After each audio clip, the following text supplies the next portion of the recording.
Happy Monday. Happy Monday. I'm back from TwitchCon. TwitchCon was fun. I got my butt kicked on stage. It was fun to play in the Street Fighter event. It was. It's good. I think competing in fighting games is... I actually think competing in fighting games is actually really healthy. Like, really, really healthy. Because I feel like it's good for the other side of the TFT equation where the only thing you can really blame is yourself.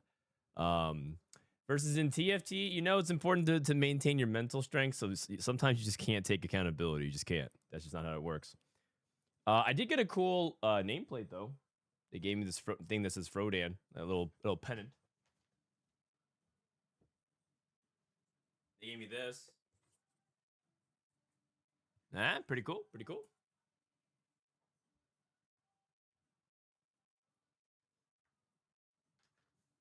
So I can hang that up and have a little fun with it.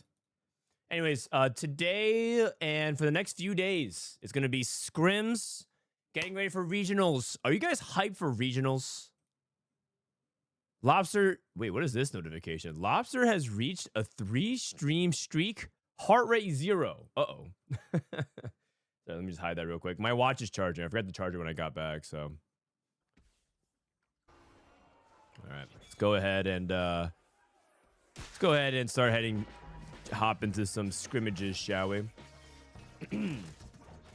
These are pro scrims. We get to see how some players are approaching the meta. You know, obviously I've been out for a couple days, so it's been harder to keep track of, like, you know, what's been going on in terms of the meta, but I'm pretty sure the meta hasn't really shifted. When I talked to some people and like studied a little bit, you know, it looked like there was a new comp being circulated a little bit. It's like Gangplank Gather Force. It's like this thing, although it shouldn't be like at the very bottom of C tier, but it's like a new comp that people are trying out.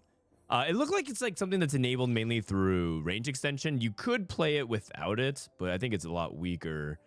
So yeah, something worth thinking about. Something worth thinking about. Either way, definitely interested to see if anyone's gonna whip out some Gangplank. This is on the new patch on PBE though. So on the PBE, you know what? Should we? How about before we dive fully into scrims here? Shouldn't we just read what the PBE changes are right now? I feel like we're just going in blind without actual any context, because we might be seeing people try out things that doesn't even make sense. So we should before I'm gonna mute the game here real quick. And we should just go over the PBE patch notes. Let's just do that. Give me a sec. Also, my God, our EU's accounts at 800 LP. We're like basically 100 LP from Challenger for EU, so we're basically gonna get there. All right, PBE changes update as of 7 a.m. today. So 1 hour ago. It's right now 8 a.m. in the West Coast. So this was updated 1 hour ago. I see they buff Varus. Give me a sec. Let's just go through this real quick. So we have Kabuko that's gonna get nerfed, and that makes sense. Kabuko is way too much damage right now. Way too much damage, and part of it is just how often he's casting, and it's not just Kabuko's damage, it's also his CC, right? The fact that Kabuko AoE CCs, and then you have a bunch of other utility kicking in with Jarvan, and then Udyr burning everything, it's just too much. So I think this is a justified nerf. It looks like his first cast is still going to come out relatively same time, but his follow-up cast is going to take longer, which I think is fine. You still want Kabuko to have impact. You don't want him to be completely relevant. Kog'Maw getting nerfed. That's also fine-ish. I mean, it's more like bringing him in line with the other monsters. I think he might be a touch ahead. The thing about Kog'Maw is that this is what's going to happen is that he just becomes a bigger it just becomes a bigger requirement for him to have radiant items or artifact. It's not going to like make Kog'Maw ineffective. It's just like now you need to actually have, I think, the demand for those items are going to be more important. Rammus is getting buffed. I don't think anyone's complaining about that. Udyr is getting buffed, and I think it's because they're nerfing Kabuko. I don't think they want Formentor to die. And so I think they're buffing Kabuko and buffing Udyr, and they're nerfing Yasuo's base damage. Okay. They're nerfing Yasuo's base damage. And you know, China still rates Yasuo really, really highly. I think they still had him like basically at the top. China rates Yasuo, I think, in the S tier as like the best reroll comp as well. We'll see. Ashe is getting buffed. That's a pretty big deal. The mana get buffed is huge. Cassante getting nerfed again. And what are they nerfing? They're nerfing his all-out heal. Wait. Yeah, they're nerfing. They're just nerfing his health. They're just nerfing his base health, which affects his all-out heal. Yeah, see, China still rates Bash and Yasuo really, really highly. They rate it like basically at the same level as Janna and Mech, which I think is kind of extreme. I don't consider it that way, but again, they're the ones playing. Well, actually, they updated a week ago. Never mind, just kidding. Maybe that's not true anymore. But I do. But the thing is, China does view it that way, and they do complain to Riot a lot. Leona is getting a slight buff. It looks like the big buff is at 1 star. It looks like 1 star Leona is getting buffed. I mean, 2 star Leona is getting buffed as well, but 1 star seems to be the more impactful one. Poppy is getting buffed. Interesting. What are they buffing? They're just buffing her shield. She's buffing her at 1 and 2 star. They're buffing Poppy. Are we back in Star Guardians? Is it going to be Star Guardians and Bastions that rule everything? Volibear is getting buffed. Wow. Is it me, or I actually think Volibear is not even that bad right now. I just think that like I just think that you need to hit 2 stars when you're playing Volibear. I guess it's like he's only tied really to Soul Fighters for the most part, and like a little bit of like the tempo. Like if you play Bastions and you get Volibear too, you can play it. And then Echo's getting nerfed, which I remember seeing this, and I don't really think anyone really asked for Echo to get nerfed. I just think the stats on Echo are always really high. This is one of those things where I think stats are a flawed metric. But if you look at every 5 cost, in the game, Echo is performing at a 4.1, which means that on average, Isekai is averaging a 4.1. But I don't think Echo's like that good. Yeah. Why does Echo have 3 stars? Oh, that's a good question. How do you get 3-star Echo? How do you get 3-star Echo? I'm not sure. You know what it is? It could be the fact that 3 stars is getting there's basically a ratio that 1 to 2 star and 3 stars tend to have at a baseline. It might have just been auto adjusted. Stage 8. Oh, I see. Okay. Varus is getting slightly buffed. Okay, each arrow, just a small buff to his damage. I guess they're just making Varus a little bit better. Yoni's getting buffed again. I actually think this is the 5th patch in a row that Yoni is getting buffed. So surely Yone, Volibear, Edgelords is a thing, right? Are they buffing Edgelord as well?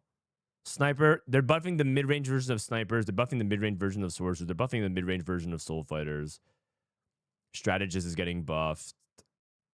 Oh, sorry, they're getting nerfed. The shield's getting nerfed, and the Wraith is getting buffed. I think buffing these mid breakpoints, it does 2 things. Buffing the mid breakpoints helps like the reroll variants of stuff. So like, you know, reroll Lux and Xin Zhao, and like Viego plays like 4/6 Soul Fighter, for example. But it also helps like theoretically feel like you're not as tied into, like, for example, if you're playing 8 Soul Fighter, if 6 Soul Fighter is good enough, you don't have to play 8 Soul Fighter. You can play 6 Soul Fighter plus, you know, Volibear and whoever. Like, so 6 Soul Fighter, Volibear, Samira got better. And that's like a lot better because they buff Volibear as well. So I think they're trying to create more flexibility around that by buffing some of the mid points. We'll see if that ends up being good. I thought 2-Strat should be nerfed as well. Yeah, 2-Strat could also be. The jump between 0 and 2 strategists is huge, so that could be one of the big things as well. But strategists in general, too good. They're nerfing strategists, they're nerfing Janna, and they're nerfing Kabuko technically. So they're nerfing Janna reroll. They're leaving Janna 3 untouched, which I think is actually a good shout. I don't think Janna is that big of a problem compared to Kabuko. They're also buffing Rageblade, so you're going to see more Rageblade, and maybe Rageblade into level 9, like Rageblade into, you know, the Varus. Maybe Yone gets a little bit more play as well, like you play Yone plus something in the back. Void Staff. Oh, yeah, I remember they changed Void Staff and Last Whisper to now affect on all damage sources as opposed to just specific things. Kraken's getting slightly buffed, more front-loaded. And then they're buffing the Radiant items. Sniper's Focus is getting nerfed, and then some very weird artifact changes. It says, like, I think this is like stuff for set 7, like Gambler's Blade and Diamond Hand. I think this is set 7. They're saying Mogul's Mail at full stacks grant 3 gold. I'm pretty sure that's set 7. I'm pretty sure this is set 7. You continue to get 3 gold every 10 seconds. That has to be revival. That has to be revival. And then some text changes. Blood Rage getting nerfs. Yeah, I mean, I think we've seen most of this. And then a bunch of power-up changes. Best Defense is getting nerfed. Dancing Blow is getting buffed. Fairy Tail getting nerfed, which is interesting. Fury Break getting buffed. Max Arcana getting nerfed. Mind Battery. Oh, just rewording. Resist a lot of rewording changes, I guess. Stalking Dart getting buffed. Super Mega getting buffed, which I thought Super Mega was okay at the beginning of the patch. I guess I was wrong. And then Thrill Seeker getting slightly buffed by 1 second. Unstoppable getting nerfed. So that's the PBE changes. What do you guys think? So that's the very brief PBE rundown. A decent amount of text changes, a couple of item changes, and surprise. But that's actually some of the most champion changes that we've seen compared to other patches. A lot of patches have been like, here are a couple changes to traits, here are a couple changes to champions, and then here's like 50 power-up changes in the form of new power-ups, complete new ones, some buffed and nerfed ones, or just like disabling or reworking entirely, and then that just like upends the meta because there's like a brand new set of power-ups. We'll see. They also remove Mage from the Malzahar power-ups. Okay. We'll keep that in mind. Either way, I think it'd be interesting to track some of these PB scrims and see what's working. So YBY is playing some crew. He's got some 2-trick and heroic grab bag. This is like an APAC heavy lobby. We got Dr. O, Prestivent, Clemou from France. I think they're running some scrims. Magic roll with Shojin, Nashers, and Jewel Gauntlet. I mean, weren't they buffing Karma, or did they pull that? I think they pulled that. I think they wanted to buff Karma, and then they pulled it back a little bit. Okay. Keepers, Spoils of War, JG. Wow. Canbizz is back. I mean, Mech is still good too. He might just be playing Mech. Work the Weight Zac into Rage Blade Malzahar. Okay.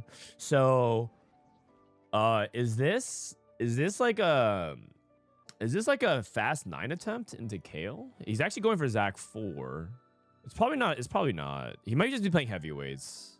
It looks like he's just playing some heavyweights, but we'll see. I'm keeping an open mind because I know that I'm a little bit behind since I haven't been playing TFT for the past few days. We have reroll Katarina for sure, though. This is definitely Katarina. Golden Guillotine. I think this augment's like pretty disappointing when I played it. Then we have Prestivent with Portable Forge and Last Second Save. Oh, Prestivent's also cast. We have contested Katarina. Oh, wow.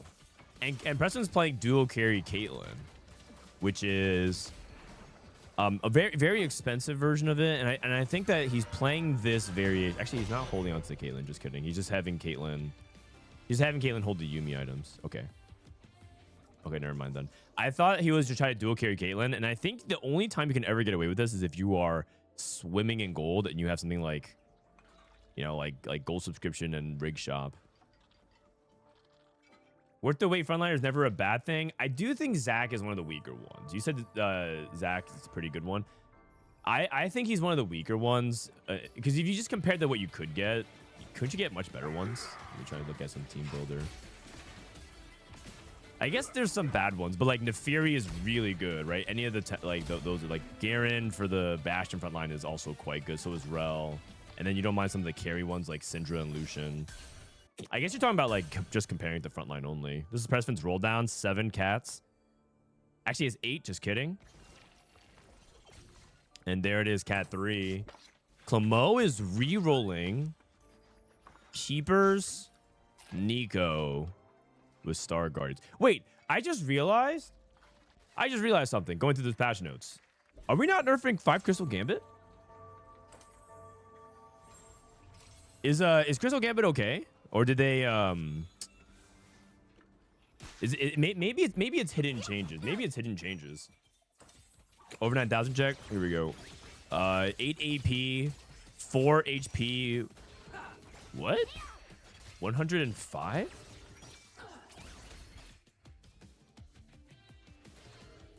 Did they change over 9,000 HP game? That's a weird number. What?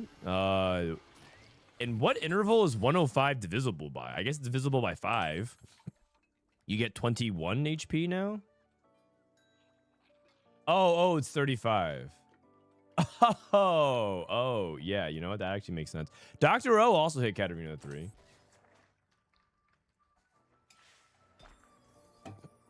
What up, Raider? I'm back. That's right.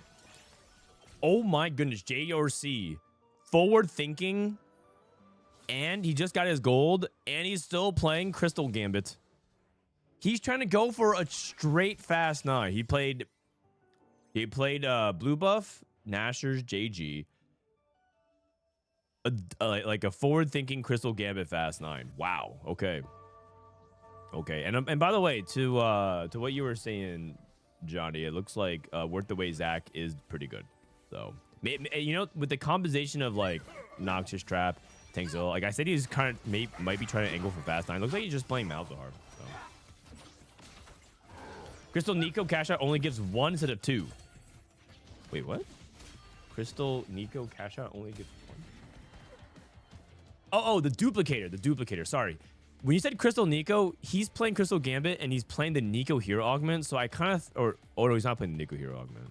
Wait, what? Oh, he has 2 trick. Someone else has the Nico Augment. It was Clemou, I think. Yeah, sorry, my brain. I'm still waking up. My brain mixed up the 2. You right. Okay, sorry, man. I haven't done TFT in like a few days. Give me like a couple hours to get up to speed. Wow, Seraphine too immediately. And then what is he going to transition to, though? Isn't he kind of broke? He's trying to play Bastion? He's trying to play Bastion. He has 5 Bastions. He doesn't have Shinzao. Ooh, I mean, he has a lot. This turn is so APM intensive. Oh, my God.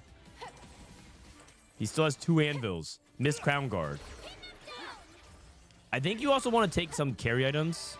Okay, so he has that. Now you want to take some tank items. I don't think you want to go 3 sets of carry items with no tank. He missed. He has to go double Spirit Visage. No gold. I mean, 3 item cash out is very good. He also did take forward thinking and 2 trick and exclusive customization. So all these are like different variations of gold. But yeah, JRC might be cooked. He might be cooked. Oh, Braum. Ah, if I'm Dr. O, I'm taking that Braum. Stopping him. Okay. What does Dr. O want? Did you win the Street Fighter thing? Well, I can confidently say we got top 4. And you know what? In TFT, top 4 is good. We got top 4 at the Street Fighter event. Now I know that there were only 4 teams. There were only 4 teams at the Street Fighter event. But isn't trying your best what's important, you guys? I feel like that's the moral of the story is if you try your best, that's all that matters. Also, I think this upgrade matters. He's gonna lock. I do think these upgrades do matter though. The quality of your bastions, like being on 1-star, is really, really crucial. Warren, thank you for the 2 months. Stay frosty. My door is open, man. My door is open. My cats are window sitting. It's chilly. It's officially fall. Everything is rainy. Oh God. Okay, so have we agreed that this positioning for cat is optimal? If so, I'm willing to update the website. I haven't updated the website with the positioning because, you know, you just have to be really, really careful recommending like very nuanced positioning to people like this, because it can bait and trick people, and then they're like mad at you. They're mad at you for like recommending the position their way. Like, this doesn't do anything. Is Bastion Seraphine a real board? It is. I've actually won games with it on ladder, or gotten top 2. If you look at our EU history, I played it like twice over the past couple climbs. He lost to like a contested cat though. It's like lower power level. Did you make friends along the way? I did actually. I actually think that that's some of the best part of Sage and Sam is Like, you just get to meet really, really cool people, and it's not like my intent is to go and do well and win, but the benefit of it is you get to meet new friends. It's kind of like the box boot camp. Like the boot camp, the first thing I think about with boot camp is really to just do as best as I can. But a really nice thing about boot camp that I also really love and equally important to me is meeting all the new people who try TFT for the first time. And also, I'm pretty sure, not that this is like, I don't want to drop any names, but I'm pretty sure I met so many people who just play. They're like closeted TFT gamers. They like, oh, I love TFT. I'll never stream it though. And I'm like, wait, why not? I met so many people at TwitchCon. They love gaming TFT like as if it's like some kind of guilty pleasure. And I'm like, it's okay, man. It's okay to talk about TFT. They're like, no, I love TFT. It's so good. My favorite set is X. And they just like gush about it. And then they're like, yeah, but I'll never play it on stream. They love talking about it. They love playing it. They like watch all the time. And I'm just like, man, what? Why are people like ashamed to be like a TFT fan or something? It's not like, I don't know. Are you signing up for the next slam? I did sign up for the next one. It's gonna be tricky because it's between regionals and worlds. But I mean, you guys will watch me suck at 2SKO, right?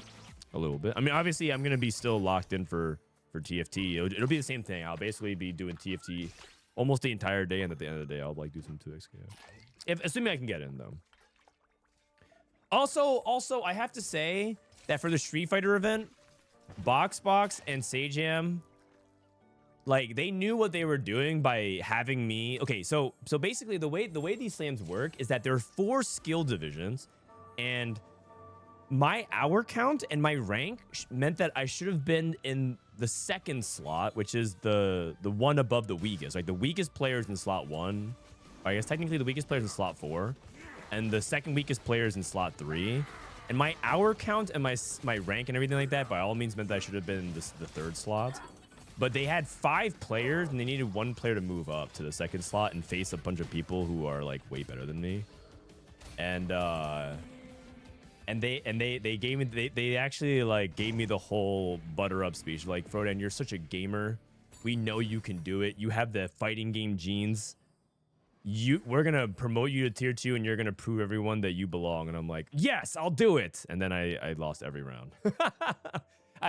I got completely washed, so. So yeah, they gassed me up to like hype me up and said like, no, you can do it, man. And then I did. Oh no, I actually improved a lot. The problem is, and I think this happens to you guys. Have you guys ever gotten coaching for like anything super high level, whether sports or music or I guess TFT? If you get coaching and you rapidly improve, it takes time to implement everything. Oh my god, this Katarina rap. I was actually rapidly improving, and I think if I had 2 more days, 1 or 2 more days, I would have put it all together. The problem is that I actually deconstructed my play like a lot. Wow, this Nico's insane. I deconstructed my play a lot, and so if you know if you ever like fix your golf swing, I don't know if you guys play golf, or if you fix your form for anything, it might take some time to like put it all together, so that way you're actually better off. Oh my god, who wins this duel actually? Wow, Cat wins. Nuts. Titans is the new build that Dishsoap was talking about, by the way. So, he said Titans JG, but it looks like Titans Archangels is also quite good. 6 mana regen, 140 health, like a lot of pretty good stats. So I was in the middle of like deconstructing and kind of put myself together, and I'm pretty sure fundamentally I'm a lot better at Street Fighter than I was 2 weeks ago. I just like couldn't put it together on stage, and then when not to make too many excuses, but the setups were not that great on stage. They had a little bit of lag, and sometimes a lot of lag. At the very beginning of the tournament, the monitor was at 60 hertz, so like everyone was lagging. It's not the reason why it's not a valid excuse is because everyone was lagging, not just me. But it was hard to like put it together while also staying focused. I just wasn't like it just wasn't mechanical enough. Anyways, I'm done making excuses. But all I'm saying is, if they gave me 1 or 2 more days, I'm pretty sure my chances of winning would have doubled. From like, I think I was like a 20% underdog. I probably could have like brought it to 40 or something. I just need to put it all together. There's too many like I worked on my neutral, I worked on my offense, I worked on my defense, and there's like a couple of games plan specific things that that kind of came out but didn't. So yeah. Next time. From 0.01 to 0.02. I mean, hey. That's pretty good still. Actually, doubling from 0.01 to 0.02 is actually a really big deal. How did we do in Street Fighter 6? We got top 4, man. Are you proud of me?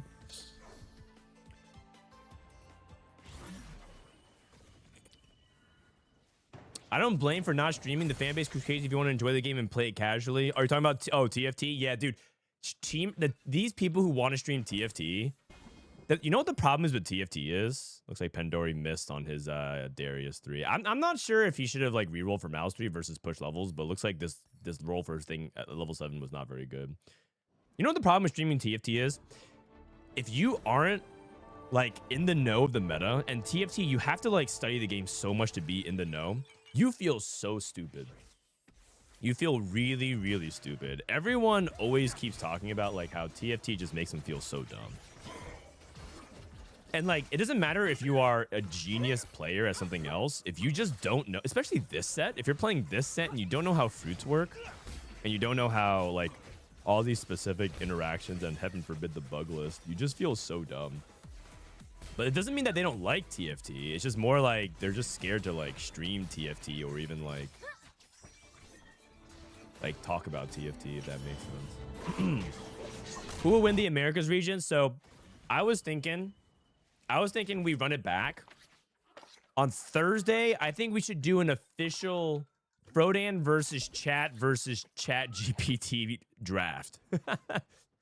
We should do it again, but like instead of like doing it like 5 minutes before the show, we should like do a full on me versus Chat GPT draft again. And we'll do the full on thing. In terms of who I predict will win Americas, it's kind of hard because I have to see who is going to get to week 2. I think a better question is who's going to advance from week 1 and who's getting relegated, right? Because the regionals has 2 weeks now. So you're like asking who's going to win Worlds at week 1 of Worlds, and it's probably going to be like Gen G, right? I mean, they're like one of the favorites. Unless you're like a true T1 homer and you just believe in the miracle run. But I feel like right now you're just more predicting like the stages. There's also unhelpful backseaters. Yeah, the backseating in TFT is crazy. Is it me or set 15 viewers just went down drastically? I mean, it's the very end of the set. It's the last couple weeks, and this is the set. This is the part of the set where people are like basically like, you know what I've realized, man? This year might be one of the best years in gaming. Period. You have amazing amount of like a lot of releases, both on like a big scale as well as like an indie game perspective. Amazing game quality, and like, and then also set 16 is releasing this year, so you put that banger in. So I think a lot of people, if you are on the fence, like, should I keep trying to grind for that last rank, or I'm not really enjoying it, maybe I should go do something else for like a couple weeks. You should do the other thing for a couple weeks.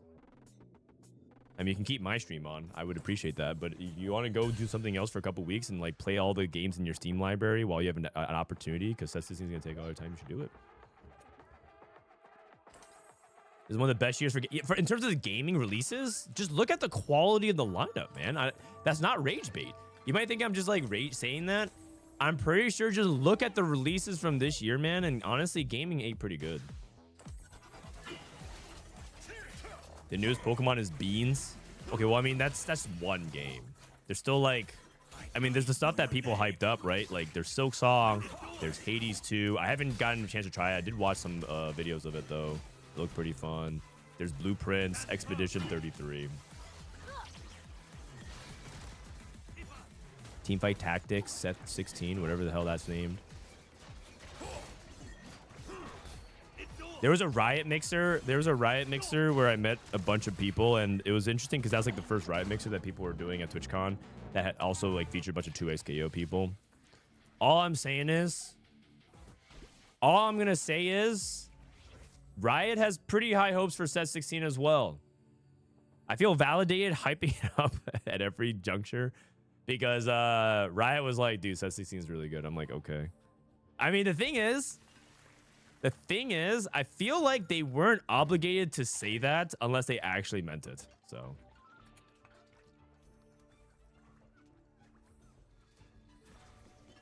Arc Raiders, that's another good one.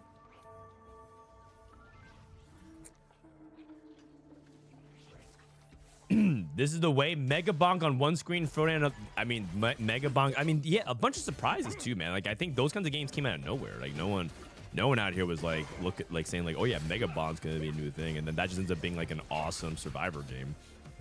By the way, this Katarina is just like, this Dawncore Katarina from Prestivent is so much more competitive than I thought it would be. I don't think it beats the Meg. I think Katarina might not have enough juice in the tank, but it's kind of close. Kind of close. The crew gets third. That's a really good third from YBY. Mech versus Nico Hero Augment. Is Archangel's better? Is Archangel's better than JG? I think we have JG listed on our website. Yeah, we have Jewel Gauntlet listed on our website, so either way it's Titans for sure. Oh, he has Water Lotus. Okay, never mind. So then you just go with Archangels then. It makes sense. Yeah, you're right, Dom. You're right.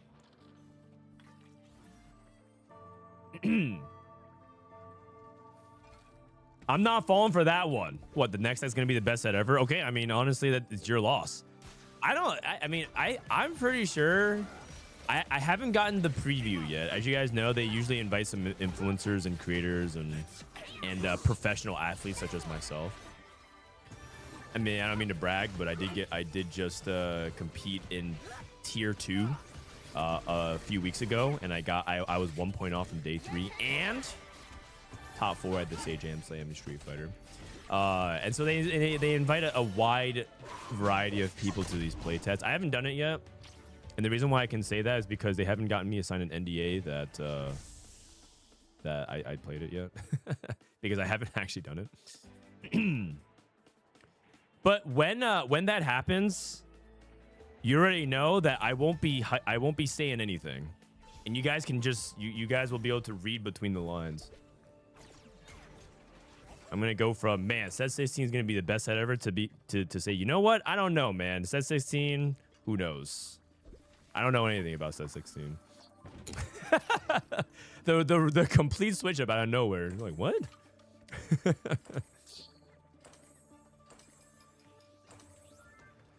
They said the same thing about set 14 and 15. No, they didn't. No, they didn't. I know that for a fact. The Riot people did not. The Riot people definitely did not say that about set 14. 100%. If anything, yeah. They definitely did not say that about set 14. What they said to me about set 15 was they tried cooking a lot for set 15, which I think is completely true. That they're hopeful for set 15 because they definitely tried a lot of like ambitious things, and that was 100% true. I mean, if there's one thing you can't say that you have to say about the fruit system is that it was very ambitious. Oh my god, this Nico! Oh my god! Really? Only that much? I mean, it feels like this Nico is so unkillable. I mean, I guess technically this is 3 combat augments. This helps Nico get stronger by like a lot, obviously. Keepers and Lotus. And he's playing 6 Protector. I mean, I think that's the right version. And then just caps out with Seraphine.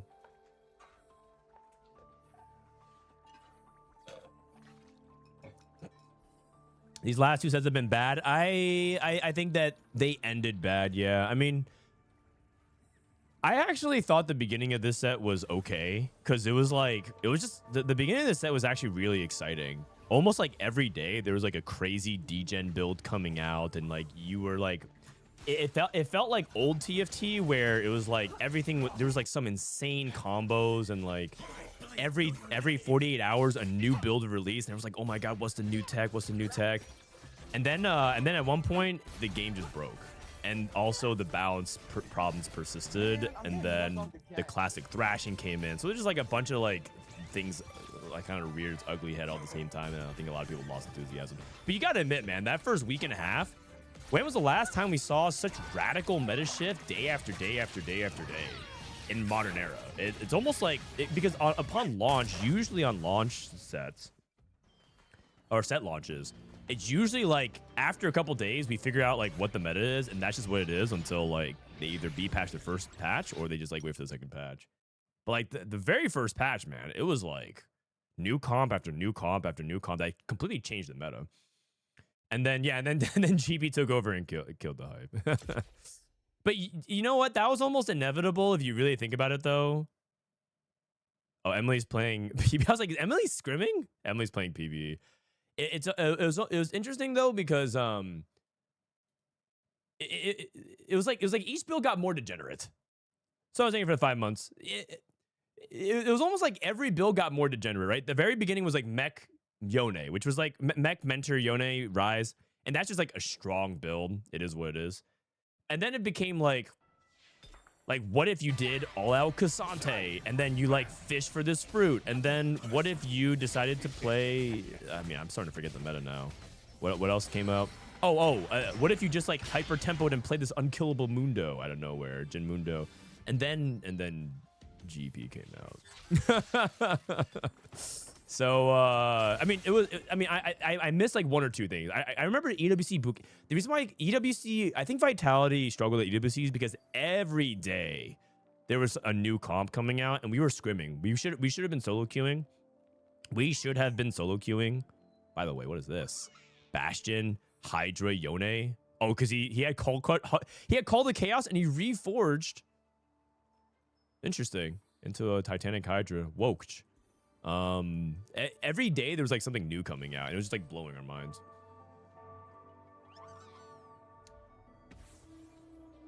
It was the wild west early in set 15, and that was actually quite fun. That was actually quite fun, wasn't it? You guys have to admit that like every whoa, hold on a second. What is happening in this game? Dishsoap versus title. 4 world championships on one board. Okay, we got Spectral Braum, blue buff Manazine Malzahar. Not enough. Damn. That would have been a sick ending to Worlds. Dishsoap versus title for the last flame. Oh, I forgot the message. Sona says, "Thank God you were gone all weekend. I was left alone with my thoughts and forced to participate in activities. It was horrible." I'm sorry, man. I'm sorry to hear that. That does sound pretty rough. That sounds rough for everyone involved. Me, you, and the activities. All right. While we wait for next game, we're gonna run some ads. Dude, the amount of I'll tell you guys a little bit afterwards, but the amount of people that just like want to just complain about Twitch at TwitchCon, I felt like I was in good company, because all I kept you just replaced the word with riots with Twitch. And I felt like I was at home with other Twitch influencers. You know how like, you know, TFT gamers just complain about Riot about everything. And a lot of it's justified for like the bad experiences of the set.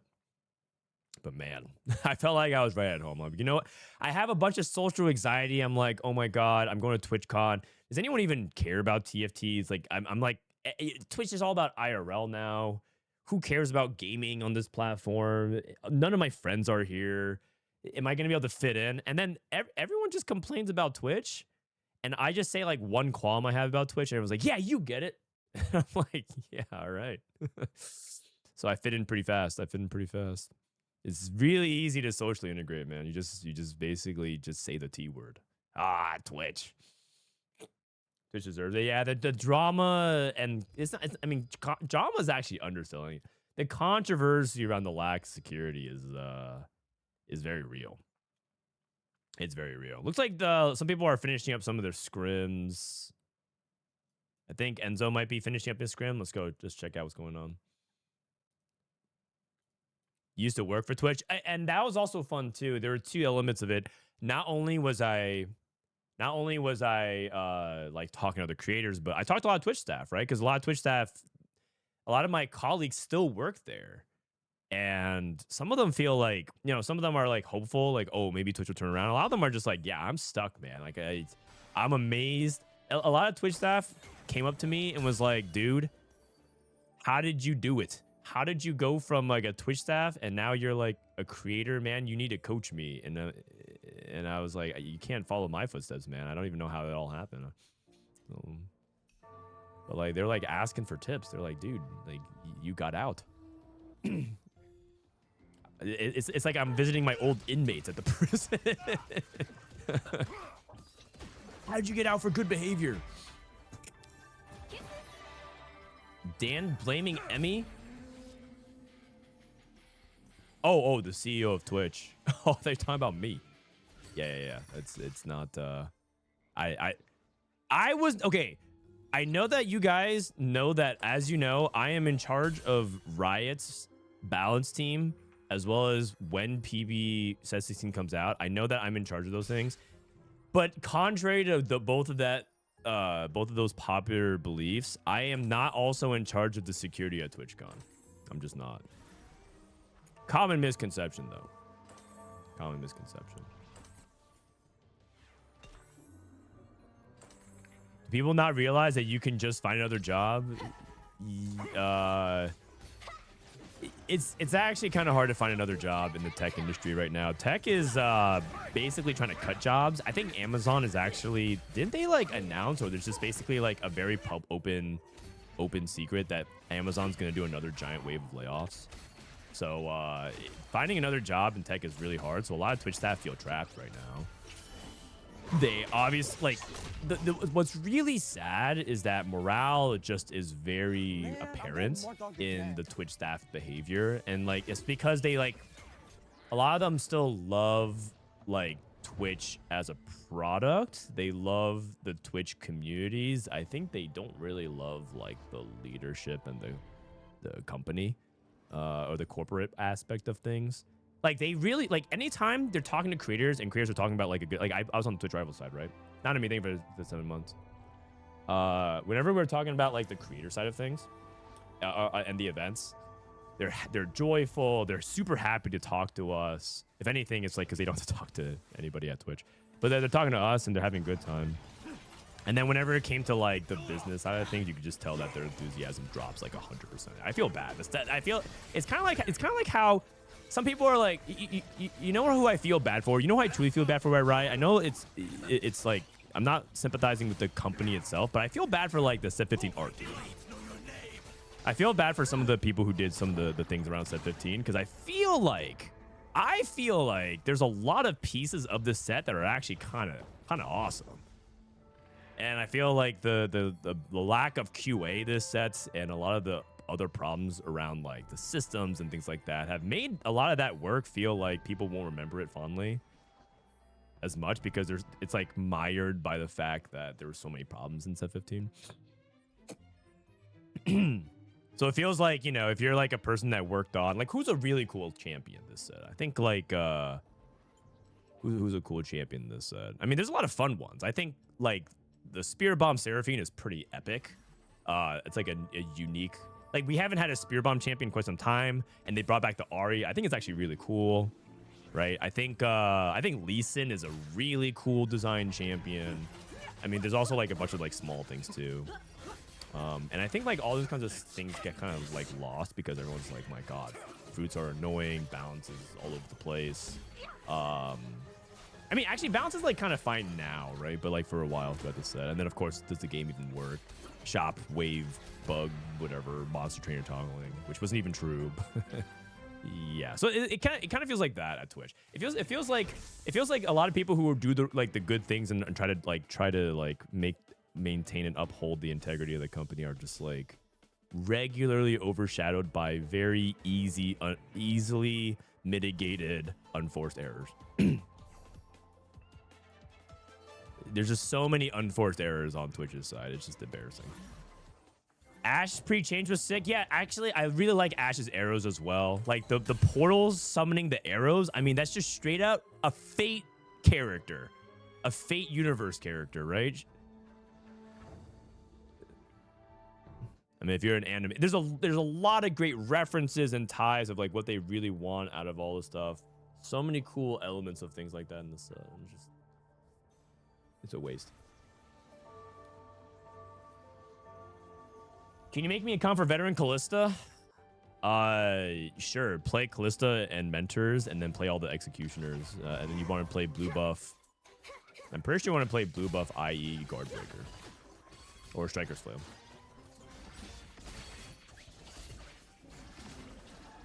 Anyways. That's, oh, wait. Also, I ran into the CEO of Twitch, actually. At one of the... I went to a few parties, right? I went to the Capcom after party. The Riot party. There was like a Stream Elements one as well. I ran into the CEO, and he had a posse of streamer girls around him. And my wife knew one of them because, and she was like, she actually didn't even know. It was actually super funny.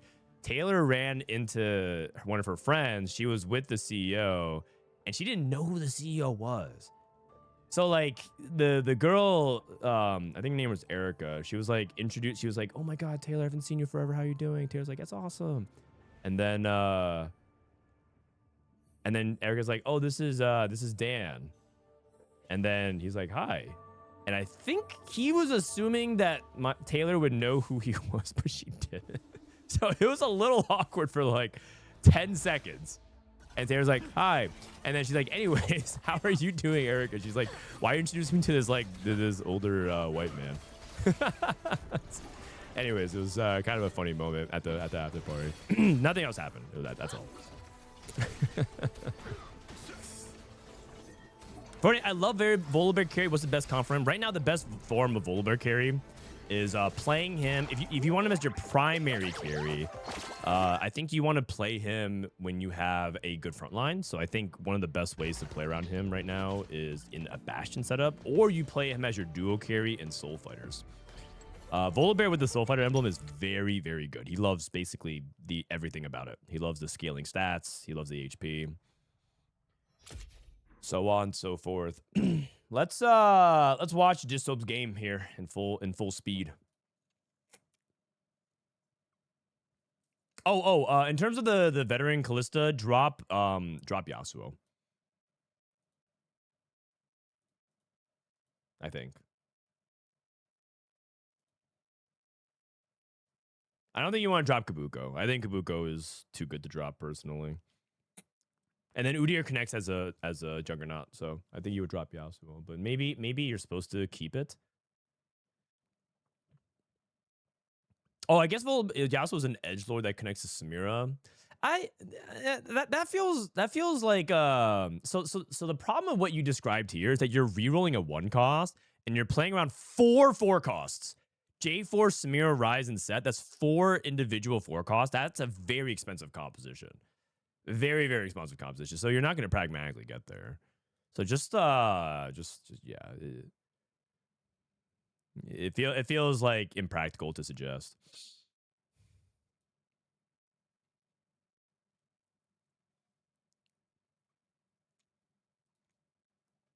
Is a Volibear Jinx duel real?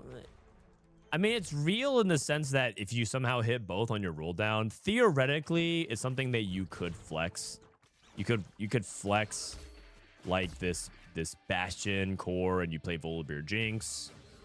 You could theoretically flex a Soul Fighter roll down and also find a way to incorporate Volibear as well, especially if you hit Braum. But pragmatically speaking, it's hard.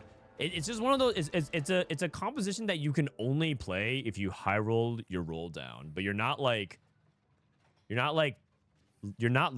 to hit it, and you're not likely to be able to angle for it early. It's just you can't just be like who has a spot for it potentially. Does anyone have like a single bow? No, literally everyone's bowless. You can't just be Kiyoon and be like, oh, I'm just gonna go ahead and slam Edge of Night and like play Volibear Jinx with Crystal. You just can't. It doesn't make sense. He has Edgelord, right? He has his eye Edgelord, right? You just can't be doing that. What did I miss, by the way? Did I miss anything over the weekend while I was gone at TwitchCon? Did I miss any like juicy TFT gossip, or were there more bugs found or anything crazy? Maybe some trash talk amongst players. Did I miss anything? Oh, I missed the Citadel tournament. Oh, right. I saw the result of that. Protect Scroll. Protect Scroll got through, which I'm actually happy for, because Protect Scroll, if you guys remember the tier 2 tournament, that we had with Protect Scroll, looks like Dishsoap took a delayed start, by the way. The Tactician's Cup, because a lot of players who did well in the first cup or at Qualify for Your Ladder also did well in the cup, I believe day 1 play-ins were extended to like spots 9 to like 13 or something like that, and Protect Scroll was number 14. He was basically he was basically one placement away from making it to regionals, and he missed it. So even though he missed regionals by 1 placement, he won the Citadel tournament and got like a pro contract, which honestly might be just as good. I mean, missing your chance at regionals is definitely a bummer. Maybe you prefer one or the other, but I would say that it's a pretty nice consolation. So you know what, that's good, and it also shows consistency, right? Not just like a flash in the pan. I had one good run. Looks like Cosmo's still playing veteran Janna. This is despite the nerfs, right? So you're watching people scrim with the nerfs to Janna. Gather Force, Fury Break, GP has been popular. So we added that over the weekend as well. GP is back. Gather Force. Can you play it without RFC? I feel like RFC is like what makes it really impressive in the stats. But can you play it just like... I see people go double Shojin Gunblade, and it looks okay. Also, how forcible is Fury Break on KO? And Gather Force on GP? I guess that's like a power-up question. I'm not sure. I climb some LP so I can catch your lobby game when you stream on EU West. You know, actually, wait, I have to make sure I'm not decaying on NA. I might have to play some NA games, you guys. October 9th. Okay, I still have like a couple days. I still have a couple days before I have to play my decay games. On NA. I'm starting to decay on NA. I've been so inactive on that account. My EU count's officially higher than NA. Oh, God. My EU count's 100 LP away from EU Challenger, you guys. I mean, it doesn't really matter. I actually think, believe it or not, I think I try way harder on my EU account than I try on my NA account. Because I don't want to misrepresent the skill of chat, and so I put on my best. I put on my try-hard boots.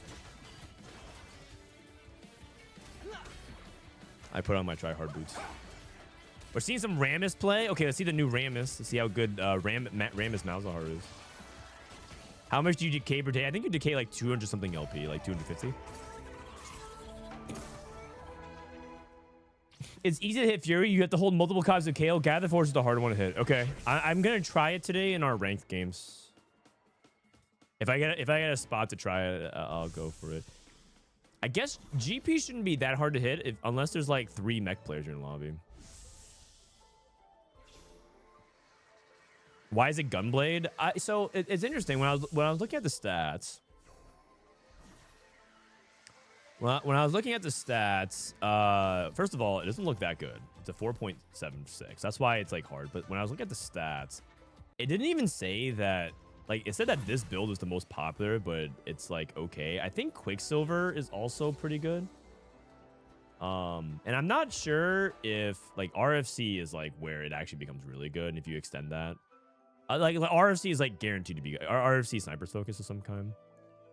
Or Radiant Shojin. Radiant Shojin also looks really like quite decent as well. But I'm pretty sure range extension is the key. But I would say that Quicksilver. Let's just put one Shojin on him. It looks like Quicksilver is also basically as good as the second Spear of Shojin. In fact, is it? Would you ever go second Spear of Shojin and Quicksilver? No, it's like one or the other. It's like Gunblade and then yeah. Either way, it feels like Gangplank is basically the same as Cogmaw to me, which is you really want to play him with the artifact or the radiant. Otherwise, you're just playing a pretty mediocre comp. Try 6 duelist. I mean, isn't that implied? I have Gangplank and Kale with this. If you add 6 duelists, it's basically filter out for any low rolls. Because that means you're going to make it to Ashe and 6 duelists. 6.7% win rate. Okay. At Diamond Plus. 6.7. 5.6. It's looking worse and worse the higher you go up, man. Are you guys... I feel like some guys... I think you guys are tricking me. I think some of you guys are trying to trick me, man. This comp does not look very good.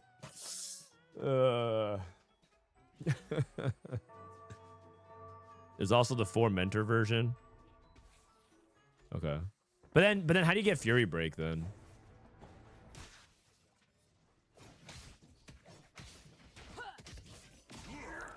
Let me go double Shojin, and then let me go 4 mentor. 4 mentor. It's basically the same. It's like a 4.6. Listen, man. If you guys make me click Worth the Wait 2 and I get GP, it's gonna happen. That's what I'll say.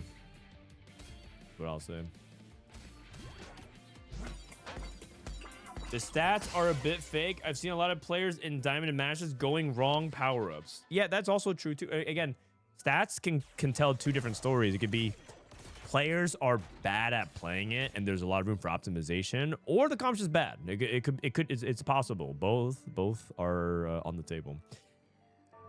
So I'll give it a try if I have a setup for it.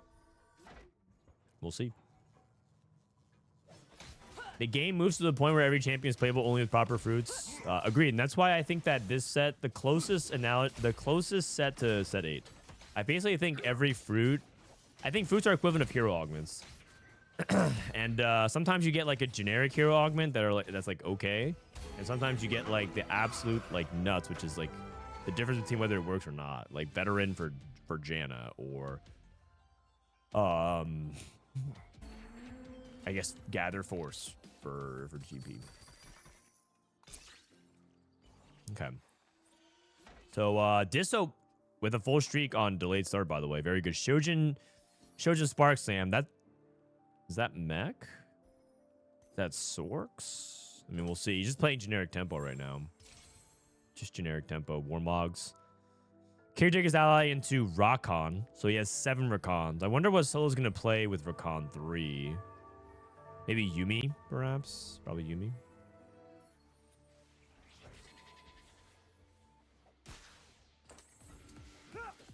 Cannon had 27% win rate, so I think it's like you said, range artifact or bust. I think it's range artifact or radiant Shojin, which is actually quite similar to Kog'Maw.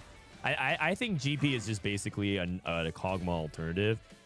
Let's say you open up radiant relics, you have a good reroll spot, and you see Kog'Maw taken, and you see other like avenues, like you're too poor to tempo. Just try to go reroll GP or something like that. I think that makes the most sense to me. And you play for a top 4.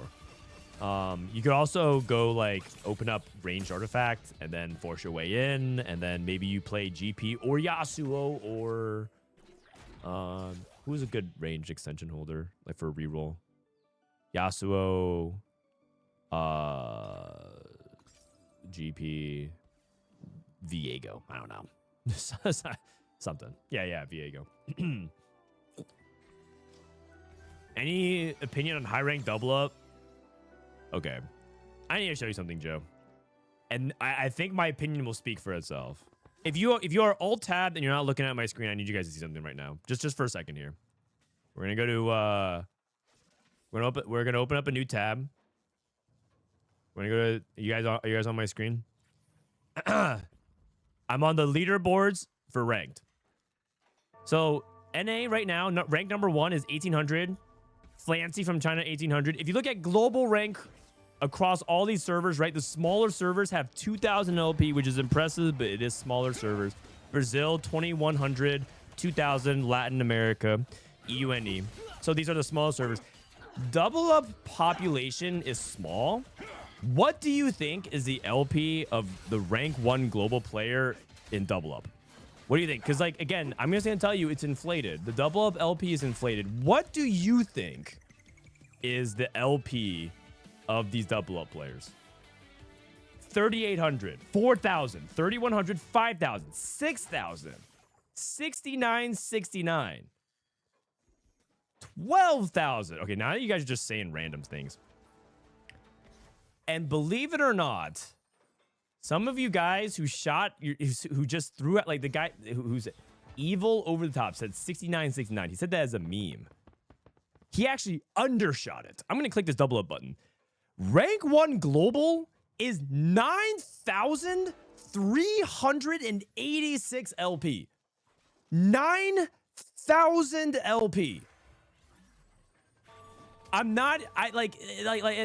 He's played 1,000 games of double up, and this guy is literally over 9,000 LP. He plays a dozen double up games a day and gains 100 something. It's because double up LP gains are fixed. They are fixed. No matter what you do, you get if you go first, you get plus 30. If you go second, you get plus 15. If you go third, you get minus 30, and if you get fourth, you minus LP. So as long as you get top 2, you get steady gains guaranteed. It's not going to be plus 10 or plus whatever because it's combined LP. So double up is fixed LP. You get plus 30 for a win, which is, as you know, it should be decaying results or diminishing results as you climb. It's not like he doesn't bot 4, right? He's averaging a 1 point whatever, but he does technically bot 4. But it's actually just... Oh, man. Oh, Lord. And the thing is, it's like other people on other servers are 8,000 LP, 5,000 LP. It's just crazy, man. It's just crazy. Dude, Juke you, 2,600 LP. I mean, like Solis is a double up grinder, man. He's never gonna catch that. He's never gonna catch that. Check his duos LP. Oh, right. So this guy does duo, or this person. I don't know if it's a guy. This person's duo. He's getting in lobbies with his duos LP is 2,100.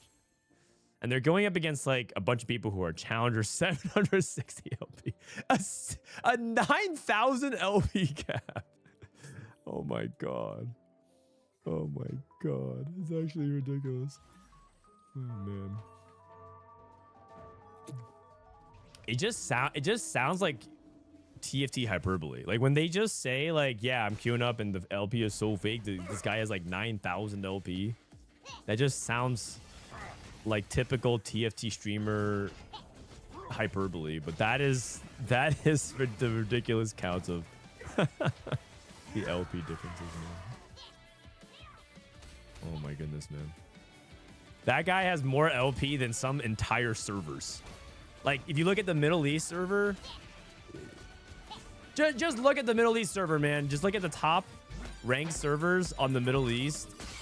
9,000 LP covers their entire like challenger field, like down to max. I think this guy has more LP in double up than the entire Middle East server. It's probably actually equivalent. Okay, man.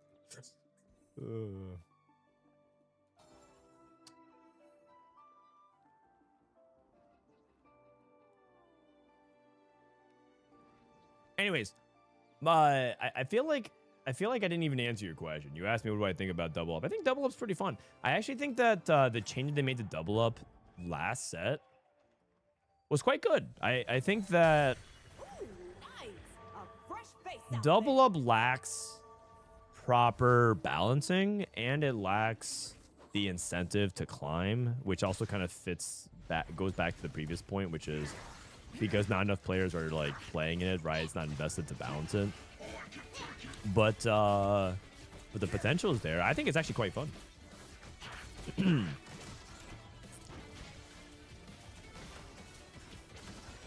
9,000 LP in challenger double up surely means that he's challenger in regular TFT. Okay, I mean, okay, I'm not gonna say anything, but you should look at his stats. Actually, his stats are pretty good. This person in solo queue. This is his solo queue numbers. Let's just look at ranked. His solo queue numbers, he averages pretty decent, like 4.1, 200 games to masters. Like he's not like some like scrub player who can't climb. Who knows? Maybe if you keep that AVP up, 4.1's pretty good. I mean, obviously 200 games to get to masters, 4.1, but that could have been the beginning of the set. And 4.1 to masters is actually kind of impressive if it was launched. So I think it's pretty decent.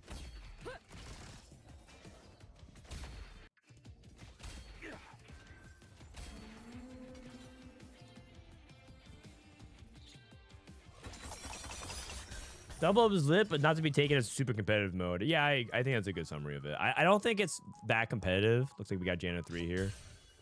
Rolling for Katarina 3. He's one off. Oh no, so he has dupes. He has dupes. He actually has it. Oh, he's trying to go Gunblade on Cat. Oh, he's trying to pop off adaptive. He doesn't want adaptive. Double healing. We've been seeing an increase more of no Edge of Night Cat. Oh. Okay, the Battle Academia. Then body change. Man, I'm getting more dogged again. Body change is, you know, you just want to get something defensive. And he also has Max Arcana. What's his stacks at? So this is the nerf Max Arcana. Okay, 15 and 27. Brexit, thanks for the prime. Good to see you. He also could have been higher in Decayed. I think the profile shows that he got to Masters and just quit. Which I think, you know what? Isn't that just like very relatable? Isn't that like you guys?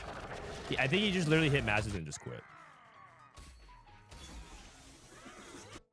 Kiyoon has 17 HP. That is kind of scary. He's still playing Crystal Gamba.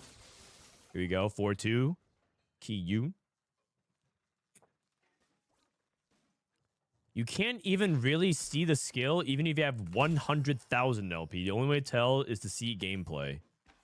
Yeah, fair enough. I mean, assuming, but if it's competitive enough, LP helps indicate separation amongst peers. So, you know, but the thing is, the system is fundamentally broken because it's giving you steady gains and there's no diminishing returns as you climb higher. You get 30 LP for first no matter what. Versus if you're playing solo queue for first place, you probably at that elo you start getting 11 LP for first place. And so it's basically impossible to climb to anything above like 3,000 is probably just like literally impossible to climb.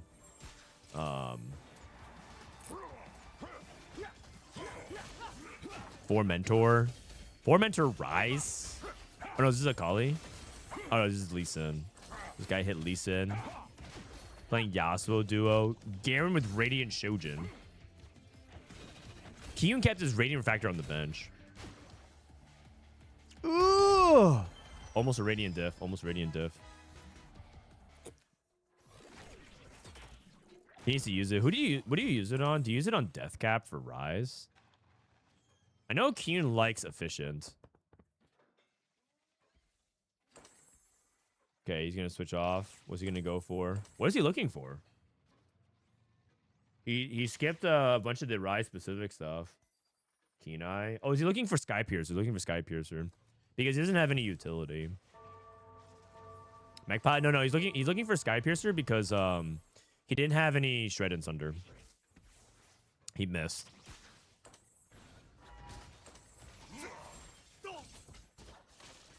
You know, Broseph suggested that at this part of the set, they should just make it where you have unlimited fruits. Like you have, the remover is just unlimited. You should just like at this point, the people playing the set just want to play certain fruits on certain things, and like while it's annoying, like while it might be a tedious thing to kind of like fruit for like 5-6 times until you get the right one, it just feels like that would probably be the better solve than just like doing the song and dance of optimizing and then just missing. I thought that was an interesting suggestion. I don't know if I agree with that, but I haven't put that much thought into it, and if I think about it more, I might end up agreeing. Oh.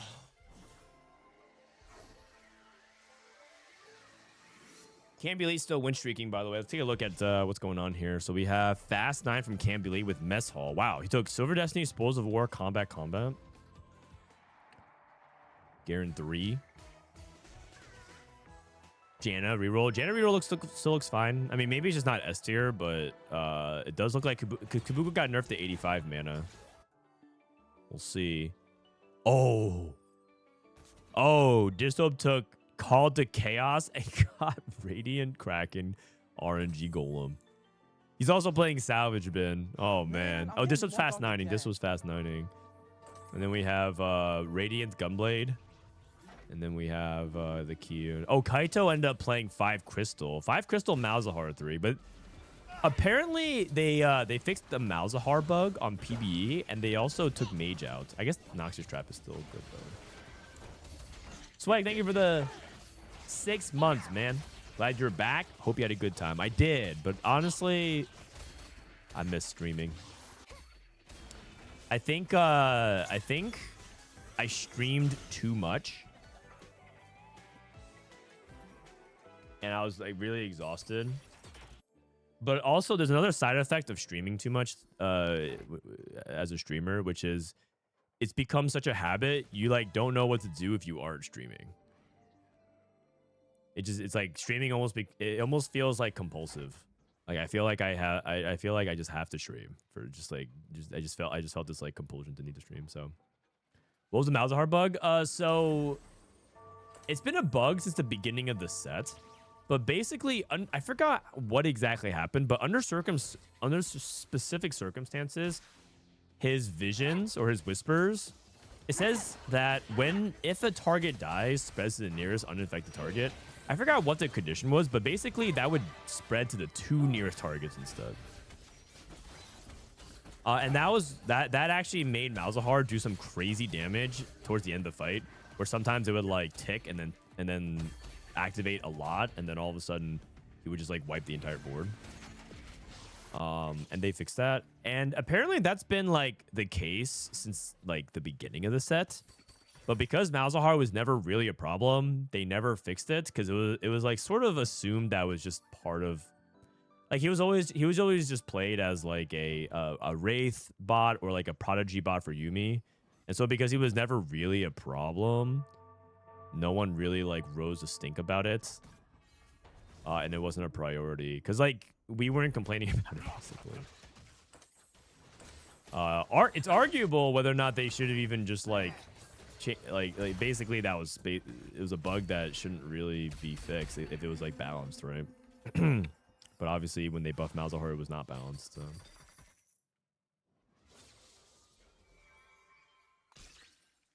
I hate Malzahar. I'm telling more dog. Oh, also they everyone goes duelist now, right? With mech. Oh wait, he went sorcerer. Okay, can someone enlighten me? I've seen people fruit their GP now instead of their Senna, or sorry, instead of their Lucian. They go executioner duelist instead of executioner. Executioner sorcerer. Is that like if you hit a specific unit or specific set of items? Like what was? Usually they mech pilots set up +1, and I've been seeing a lot more GP. Someone fill me in on that. I feel like I'm behind.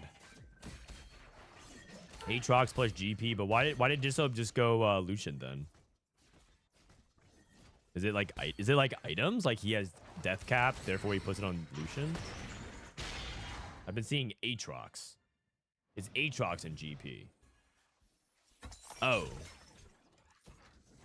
And then do you activate heavyweight? Because you can activate Juggernaut pretty easily.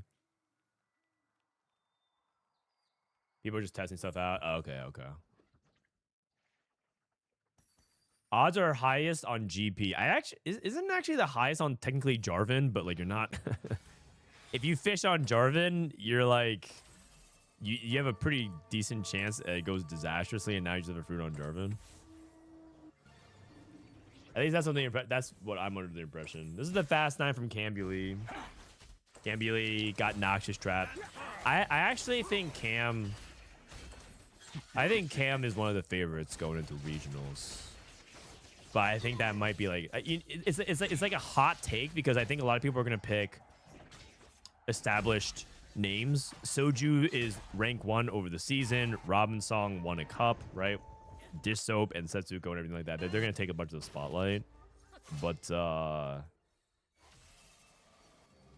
I think Cam's gonna do another. He's gonna have another good run. It wouldn't surprise me if he makes another World Championships and then people will give him his flowers. But I'm pretty sure Cam's in good form. Garen with Radiant's insane. Yeah, the fact that he hit Radiant Refactor. What's his HP at? 6,000. And then he has double up on Ezreal. Gain 80% damage when this unit cast. Your other powered unit gets 20%. Oh. Wait, that's kind of nasty. I didn't even think about that. So that's helping Garen cast even more.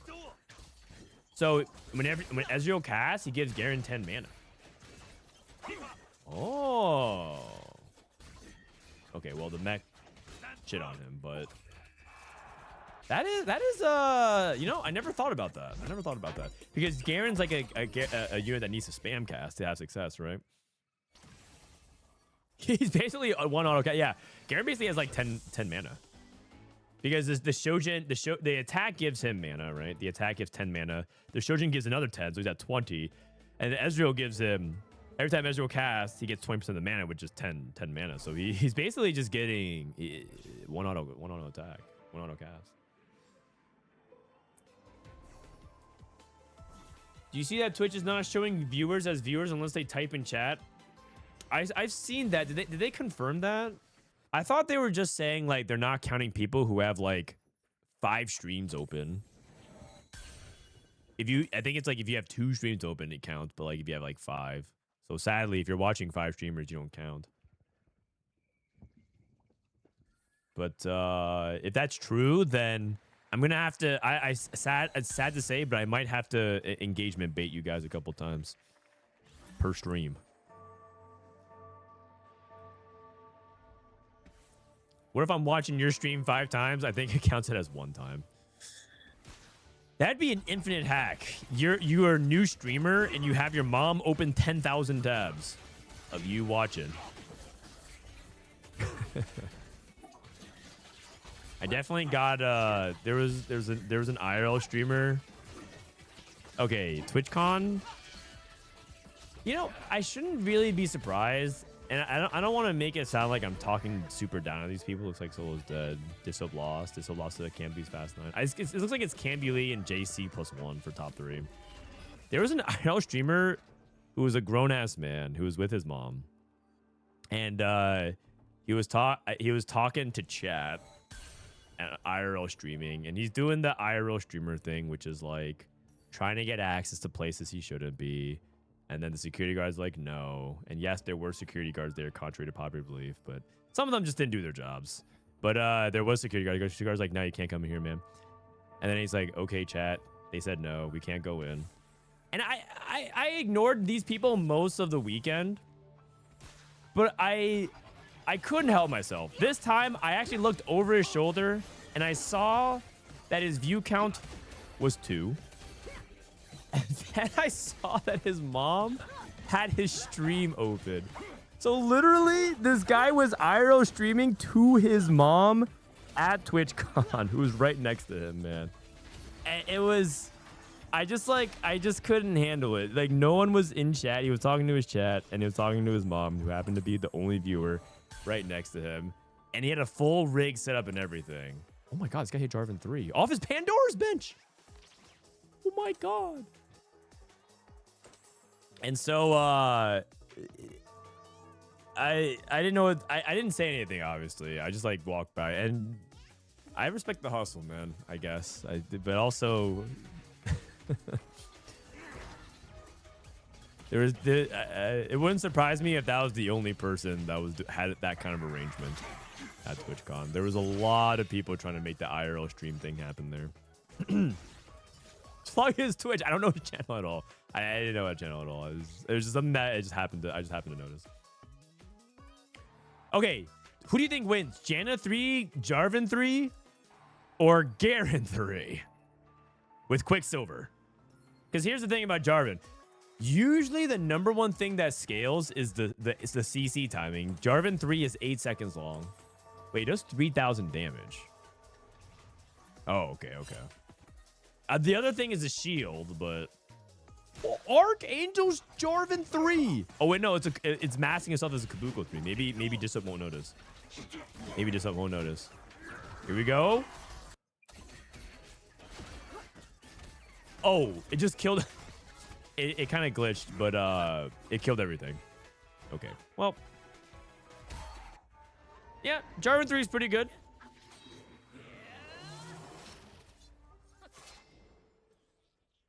Bro, they nerfed Sniper Focus and leave Call to Chaos. Carry Call.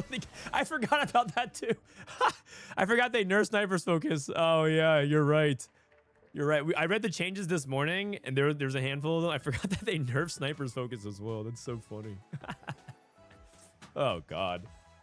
I mean that still makes Call to Chaos like a must pick in certain situations, but that just makes the variance band that big of a diff. Oh man. Oh. Yeah. They should probably change that. Which is a big deal too. That's a massive deal because that golem, believe it or not, that Sniper's Focus golem sometimes can, like, if you're playing like a stall matchup, it actually can kind of cook. I remember I got that RNG golem and one time it was my top damage in the fight, like over my actual other units. Sometimes it can actually cook. How much HP is this Garen?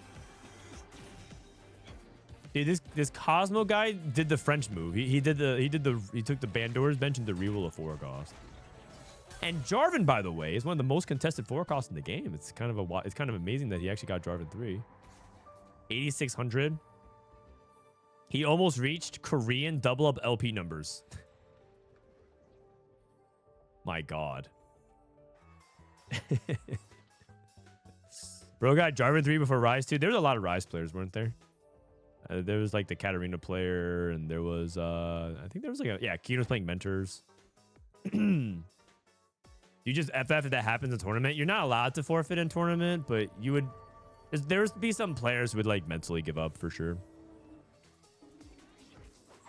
And it makes sense. You shouldn't allow a forfeit in tournament because theoretically Cambulee could sell his whole board, roll for 2, 3, or 5 cost, right? And so there's technically like a non-zero chance to win, but it's like 0.00001 or something like that. And if Cambulee was like, you know, win trading or something like that first, you just don't want to allow FFing. But it's like the odds of him winning are, it's basically he would have to hit the lottery. Why forfeit when you can hit the carry golem? True.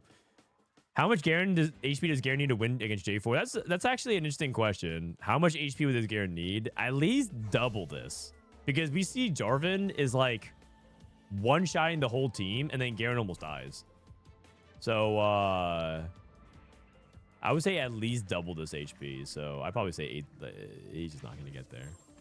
Because the Jarvan's dealing 20k damage or something like that in terms of like 3k to everything. For is it true that if you body change a 3-star 4 cost into a Kale, you get like an insane AoE damage for the entire duration? You body change a 3-star 4-star into a Kale. I don't think I understand. But if you're telling me that there's a bugged interaction with Kale, with body change, I would say that would not surprise me. But I don't. That's the first time I ever heard of it. And also, I'm not entirely sure what I'm. A 3-star 4 cost? Are you sure it's not just visual? The thing is, a lot of times things visually look like they do that. But nothing actually happens. Because you have to remember that the body change is just visual. Body change in every situation should be just visual, but it could be.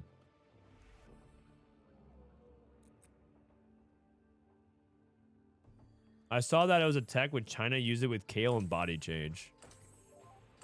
So you're saying that, so basically you're saying that the body change actually counts the Kale's autos. But if it's 3-star 4 cost, then it's kind of like what Dishsoap says. It's not like that relevant. I guess that's like relevant if you're going up against another 3-star 4 cost and you need to like double your chances to win. But even then,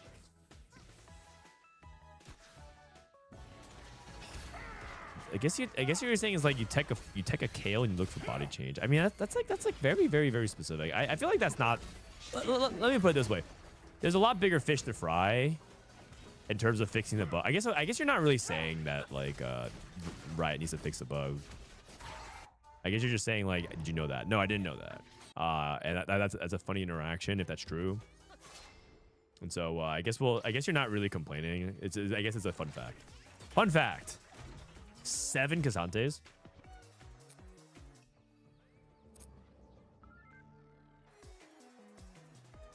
I remember seeing that and the body change. Was that in China Regionals today? Did that happen today in China Regionals? I wanted to watch some China Regionals. If that happened today on stream, I'll take a look. Lee Sin 3 incoming from who? Cambulee has 3 Lee Sins. He has 2 free rerolls. Literally, like, it would have to be 5 Lee Sins in a shop type of situation. And even then, he's still not likely to hit. He has to hit 5 Lee Sins. It costs half his gold, and he has to find it in, like, 5 rolls. That is... Oh! He's one off Casante 3?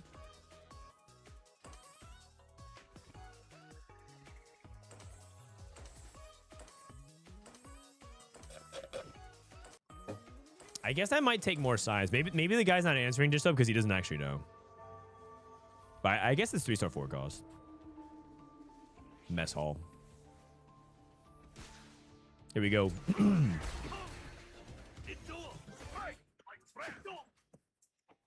I'm like kind of surprised Cam's not forfeiting. Cause I mean I don't know if he's holding out for the possibility that he can win. Maybe he just wants to practice an APM turn.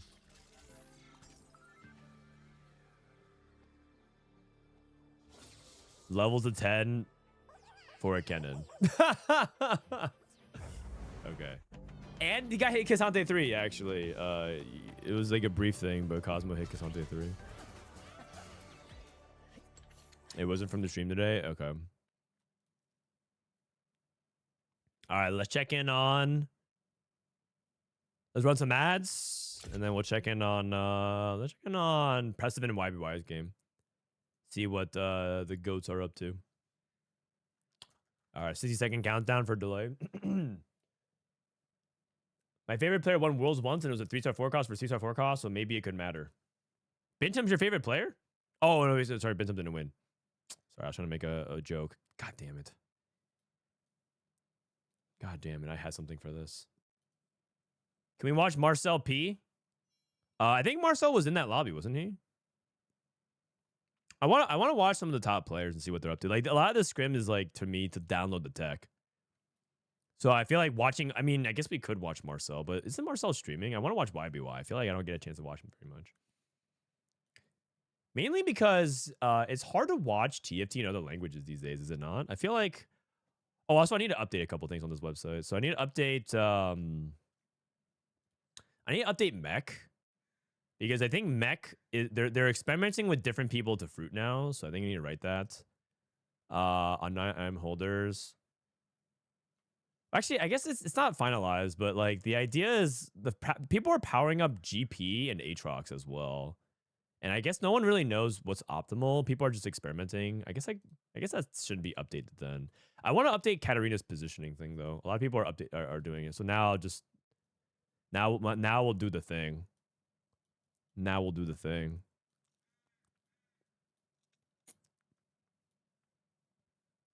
And then we'll power up Override, Rakan, to make sure you have Unstoppable. Unstoppable. Only position like this if you have Unstoppable Rakan. Otherwise, position everything on column 1/7.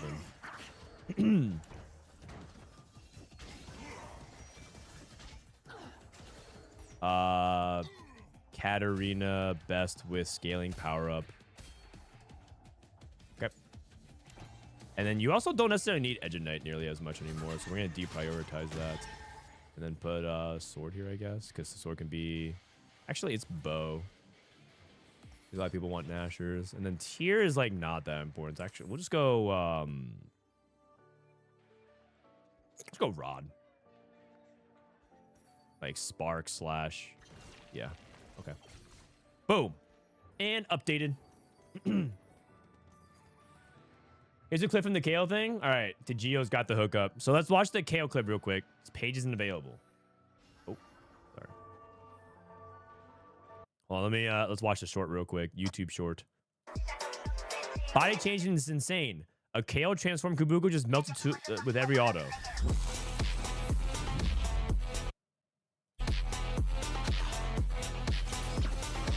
Okay. Oh, wait.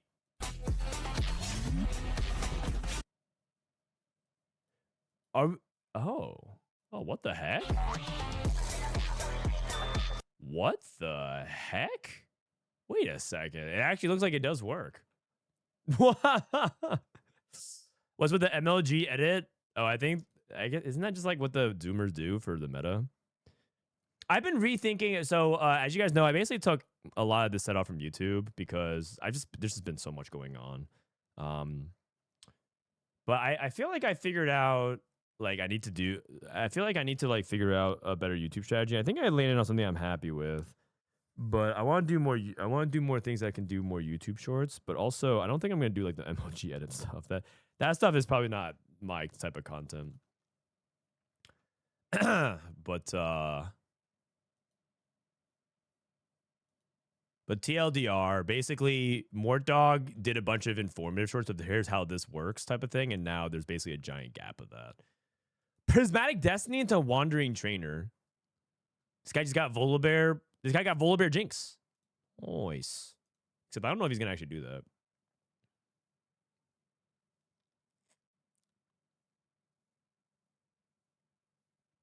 Oh, let me unmute the sound real quick. So we got Living Forge. Living Forge into Flicker Blades. And then we have Mogul's Mail, Shimmer Scale Essence. Caretaker Chosen, Prismatic Destiny. Going Long? Is it Going Long into...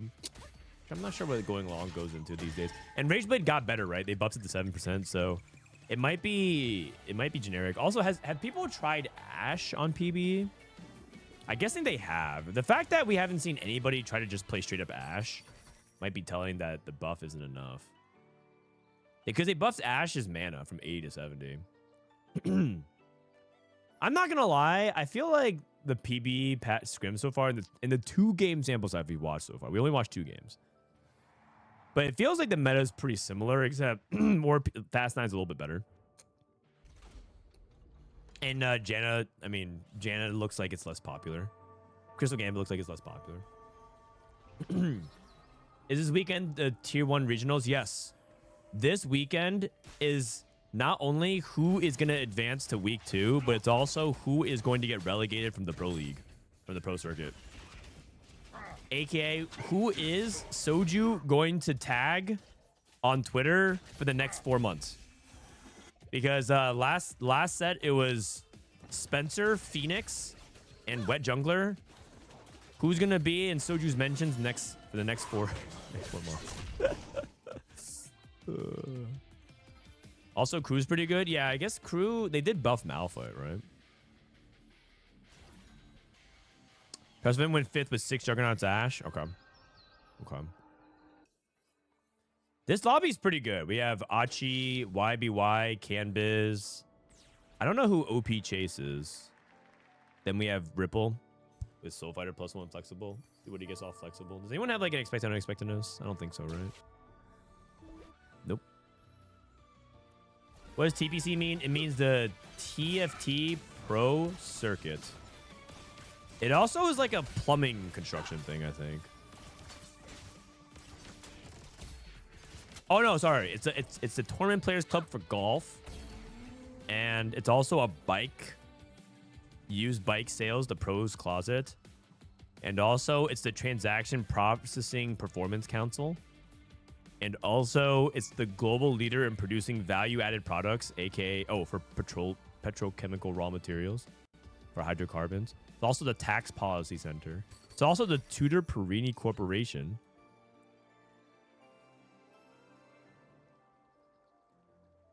Also a Roblox reference. Also TFT. Hey, TPC TFT. We need to get those search numbers up. We need to get those search numbers up. What do we got? Flexible into Battle Academia emblem. That's not what you want. Shimmer Skeletons to the crew. YBY. I mean, all this makes sense. Caretaker's Chosen. Prismatic Destiny. Into Double Kraken. Is this reroll? Like, or is it Ash? Yeah, I mean, Caretaker doesn't mean you can reroll. Level 8 Radiance.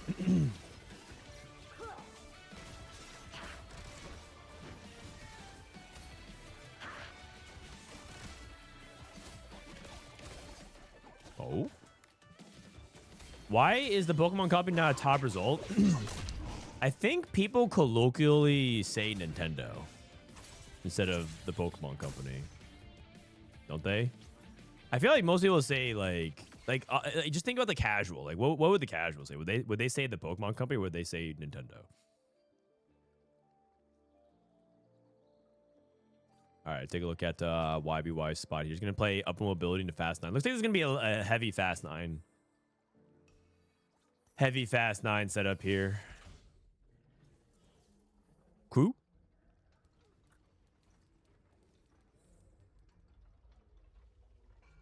I haven't been keeping up. Did the crazy moguls get buffed, stay in PB? I think that was for set 7. Oh, what the? Would you guys click the Rammus augment, the Kog'Maw augment, or the Smolder augment? You know, I'm going to reroll Smolder.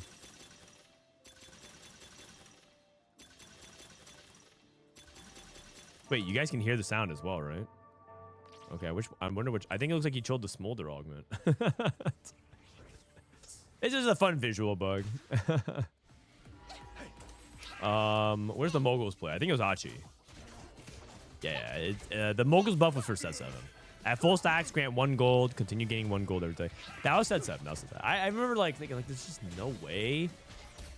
Like they're I know the Riot team is not perfect, but there's no way they are so bad at balance that they would let moguls print 3 gold every 10 seconds. There's just no way. I have more faith in them than that. Imagine that just says print 4 gold a turn. Net set linked. You get to choose your monster trainer instead. That would be that. You know what? That would actually be a classic Riot move. This didn't work. Let's double down and try to make it work even harder next time. Like we don't quit. Which to a certain degree you have to respect that Riot is willing to double, because remember they said, oh, encounters weren't that bad. Let's do it again. Chosen wasn't that bad. Let's do it again. So the Riot like said, you know what? How about instead of saying that this won't work, it will work if we do it better. And so here we go. Monster Trainer in augments.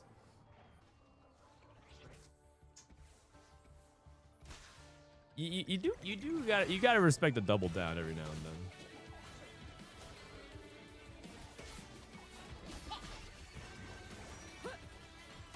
Set 15 wasn't that bad. Let's do it again. Yeah. Except I think what they didn't... The thing is, set 15... I mean, I said it already once the stream, and I think I'm going to say it every stream that everyone asks me about it. Because inevitably, there's going to come the wave of like, you know, now that set 15's over, what do you think about it? I think set 15 is just basically set 8. Hero augments, man. Every fruit is a hero augment. So... The fruit, we don't have to revisit fruits because I think they're basically revisiting hero augments. This is a 90s hoodie. This is a Vitality hoodie, man. Team Vitality. VIT. Pally. That's my best French accent. Sorry if that offends anybody. So Replay is gonna win Worlds. Ooh. How funny would that be if Replay wins Worlds and then has to play another set again and then just doesn't play the whole set again? Oh, man. What up, Kabusta? Hope you had a nice trip. The trip was good. I missed streaming, though. And I will say that it was probably the longest I've taken off from streaming in a while, in like a couple months. But I looked at my schedule. I have a couple of upcoming trips that are also going to take me away from streaming. Obviously, there's going to be the Paris Open, but I feel like that's like everyone knows I'm traveling to Paris. But I basically got suckered into. Okay, when I say suckered, what I mean is I walked up to Riot and talked about it to them. But I think I'm gonna be traveling to go compete in the first Riftbound regional qualifier for the World Championship. Or not? They don't have a World Championship. I think I'm gonna go compete in the first Riftbound event. I think I'm gonna be like a celebrity competitor. I'm gonna be terrible at that game, but I kind of miss competing at card games. So they have a regional in Houston, and so I think me and a couple of other influencers. I think I'm not allowed to say. You know what? I'm not even sure. You know what? I'm not even sure I'm allowed to talk about it. So I don't know who's going to be competing at the Houston regional qualifier.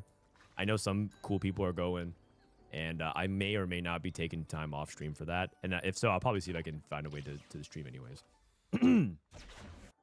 Is it the paper TCG from Riot? Yeah, it is. Radiant Shoujo. Wait, Darth is playing Regal GP. Oh, he has Gather Force Fury Bake. Okay. And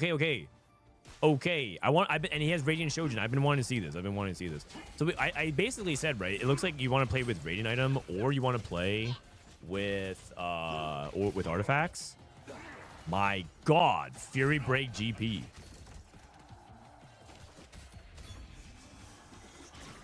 I mean, it looks like it's good on stage 3, which is definitely the first bar to clear. GP2 has to look good. This guy is holding GPs on the bench. I guess he's trying to deny Gangplank reroll. He's just ratting the GPs. It costs him nothing. The thing about going long is it costs you nothing to rat. Why was that 300 crystal? He doubled down again. He doubled down again. I mean, it makes sense. He's going fast 9. Oh my God, this guy's insane. We're gonna get another. Oh, we also have a Living Forge coming up. Who has a Living Forge? This guy, and then we also have, so we have Canbizz and we have Ripple on Flexible. Will Riftbound get a PC client? So I don't think they will, because I think Legends of Runeterra exists, and I think that also they don't want Sims of the game, because looks like I got Bastion Pulse. That's pretty good, actually. Bastion for Soulfire is pretty good. Double Flicker? Did you ever take, like, Zonias instead or something like that? I mean, Double Flicker has to be good. Wow, Double Flicker. Holy. Okay, that TF is going to absolutely cook. Can we check his Golden Edge count? His Golden Edge count is at 6. Oh, my goodness. There was you guys may have seen it, but I was actually playing something called Pixelborn, if you guys remember. And Pixelborn was basically a simulator for Riftbound, and Riot shut it down, which I'm pretty sad about. I understand why they did it. I wish they didn't do it. I disagree with that policy. I think that makes the game less accessible. The nice thing about Pixelborn is that it offered every card in the game, and there was a way for you to play online matchmaking. But now the only way you can play is like Tabletop Simulator, where you play the. Oh, he won! Oh, he got griefed! Oh my God! YBY actually got griefed! Oh my goodness! Oh my goodness! Everything was gonna. Oh, that's terrible. That's terrible. Oh. So I was like, why is this cash out just like dupes and 3 costs? Oh, Lord. This is fast 9. He's going to play around Ashford Bay. He's playing Juggernaut. Oh my. Okay. But he makes the Seraphine. Juggernaut Seraphine. Dishing the Ash. No Varus. Because Varus is sometimes a unit you play with Juggernauts as well. Holy. 80 items on Lee Sin, and then what? Rageblade Seraphine? Oh my!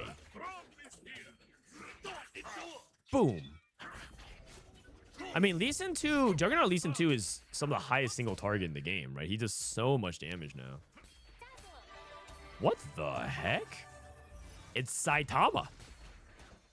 I thought One Punch Man Season 3 doesn't release until next year. Wait, is it actually out now? Hold on a second. One Punch Man Season 3. Oh, wait. It's like next week. Oh, no, sorry. It actually was last week. Oh. Oh, no, it's out. It's out. Oh, boom. It's out.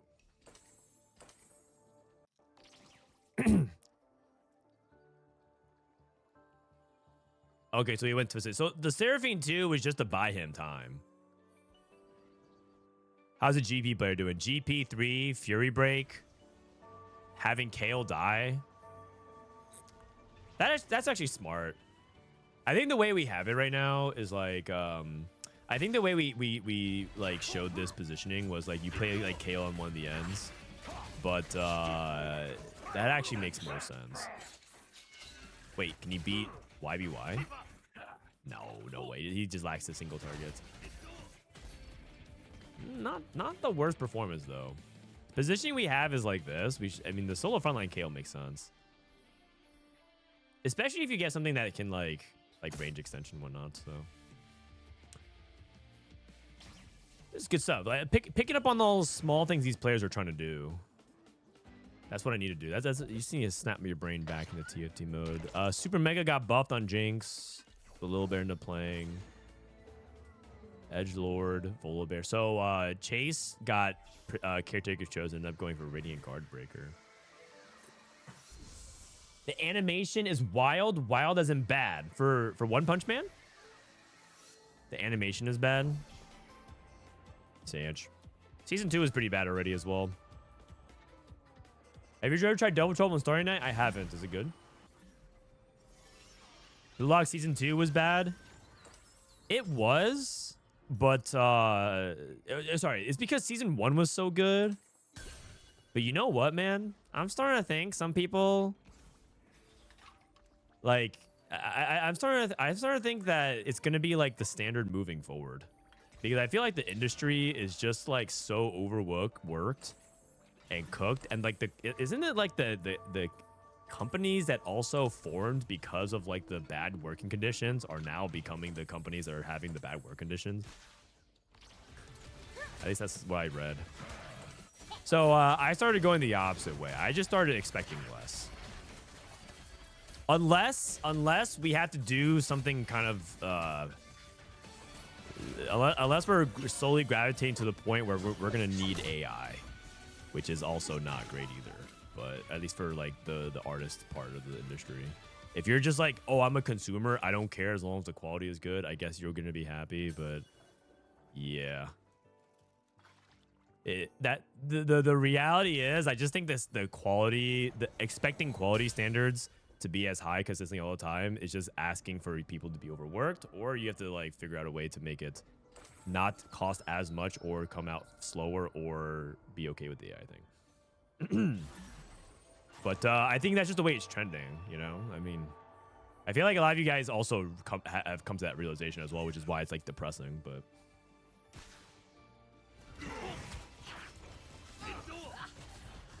meanwhile, Demon Slayer animation quality. I mean, yeah, but the thing is, not everybody gets to wait. Like, first of all, Demon Slayer budget's insane, and not every anime can afford to do that, right? And also, like, the release timings of Demon Slayer, they're doing a movie every 2 years. That's also very, very aggressive, don't you think? So, yeah. Canbizz, by the way, losing a lot, but he's trying to, he got his golden edge pretty high. Looks like he's getting his Flicker Blade transition ready right now. But I worry if he's going to hit his board, because he's rolling so much later. Oh. YBY has 5 Lee Sins. Hold on. But like, there's multiple Twisted Fates out, right? A lot of people are rolling for Twisted Fate.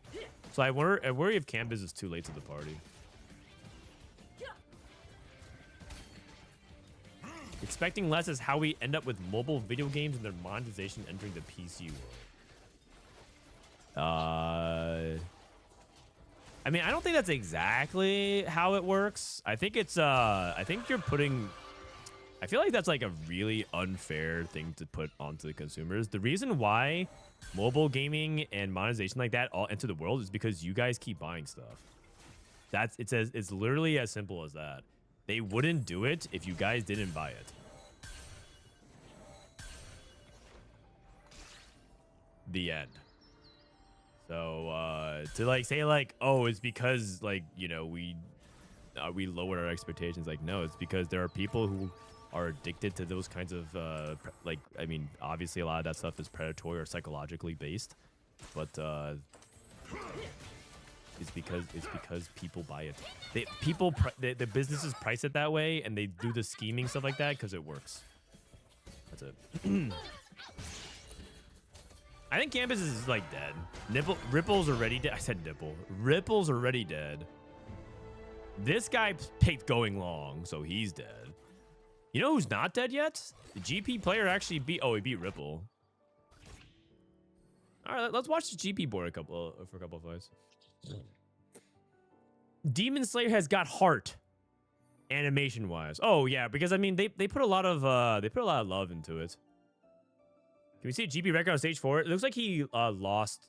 He actually won a couple fights, but he lost a lot of like the level 8 boards. But the thing is, GP was beating the fast 9 boards like Canbizz, who was sacking.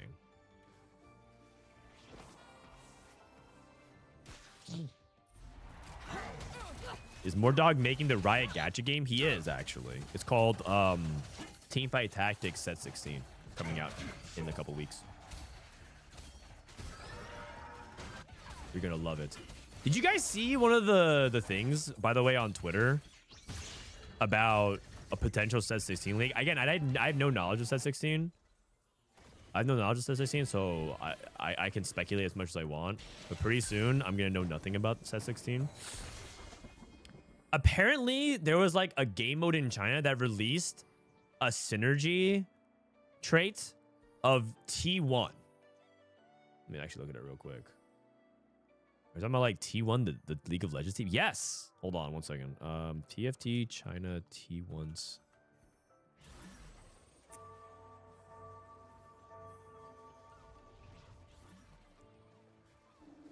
Boom. TFT from China launched a limited mode that has the T1 and EDG synergies. You guys mute this MLG thing. They have like T1 Pike doing crazy stuff. T1 Varus going nuts. T1 Yone. Isn't that crazy?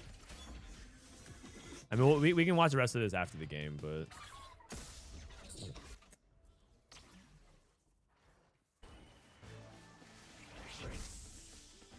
Don't act like that wouldn't be that'd be kind of hype. I mean, I guess maybe it would. People who aren't into League esports are gonna be like, okay, whatever. But I feel like most people who play TFT, the overwhelming majority of people would kind of at least be aware of it. And I think that's really cool.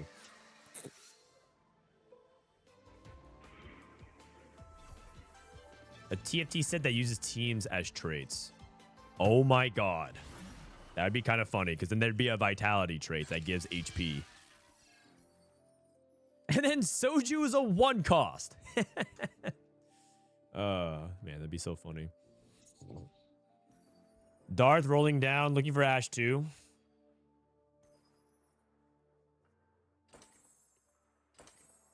He's still keeping this positioning. It's not just like an early game thing. He's like positioning a late game. It's definitely an interesting idea.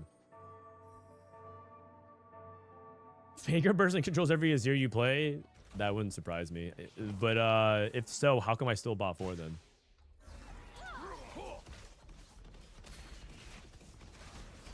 They could also rev share theoretically with teams that way. And that also could make a way TFT esports becomes profitable for 3 months.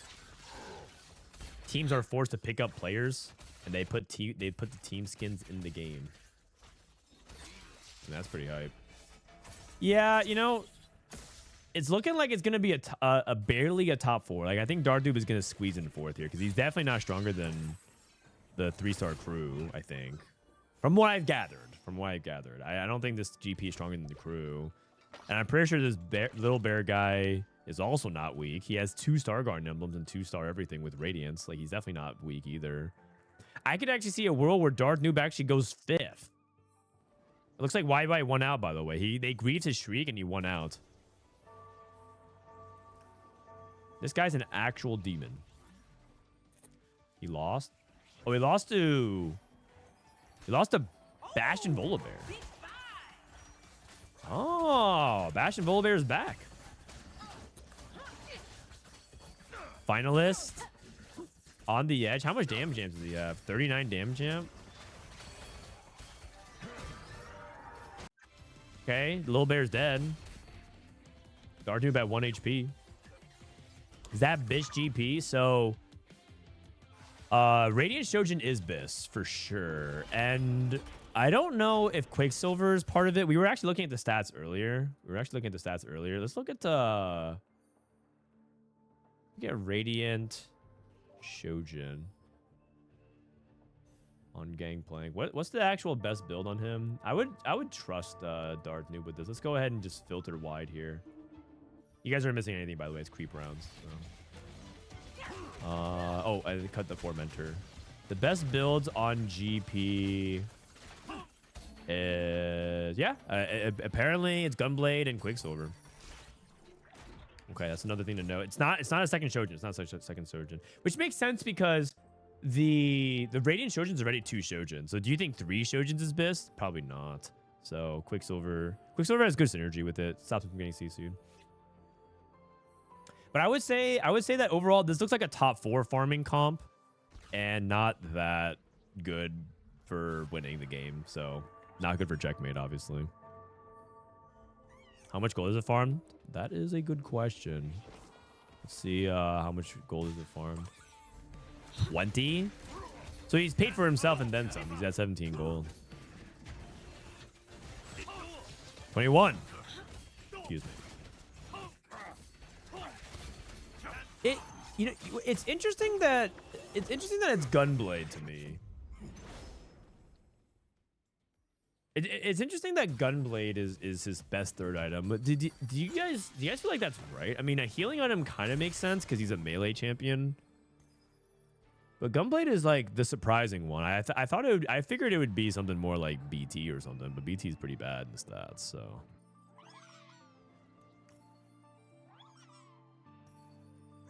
It's because of gather for because it's scaling. So like technically he's healing someone. Oh, right.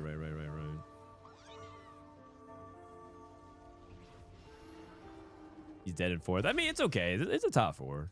Top 4 is not bad. Yeah. Because like eventually he does because the gather. So I didn't actually finish the analysis for people who are not understanding. Gather Force gives you more and more AD, which helps you sustain through the fight. Because the advantage of something like Bloodthirster is that it's more selfish to keep yourself alive because you get the shield and you get the stats. This is 7 Zyras, by the way. Oh, and TF farmed another artifact. Probably like Zonia's or something here. You can also Trickster's Class. Oh, he has 7 Lee Sins. He can itemize another Lee Sin. And so because you have Gather Force, the Gunblade will eventually catch up in damage to heal himself defensively, and so you have him heal somebody else instead. So it's basically like allowing you to use the scaling to compensate for Gunblade's lack of individual safety. YBY is literally going for multiple 3-star 5 calls, by the way. YBY was out despite being grieved. I mean, if you do not have him in your global top 3 right now, I don't know what you're watching. I don't know who you guys are played instead of him. I actually think this is like isn't he like the least unsurprising first-time world winner? Who else would be the least surprising? Setsuko, I guess. Who else? Sell board for Lee Sin 3. Oh, wait. Oh, he's going to deny it. Wasian. True. Wasianiverson, multiple final lobbies, 2nd and 3rd place. He actually didn't even take the Lee Sin. Gold Orb. Missed Malphite 4. One Lee Sin off. One Lee Sin off. He held a Lee Sin. Oh. Wait, there's 3 2-star Lee Sins on the board. Why aren't they combining? It's another set 15 bug, you guys. Add it to the list.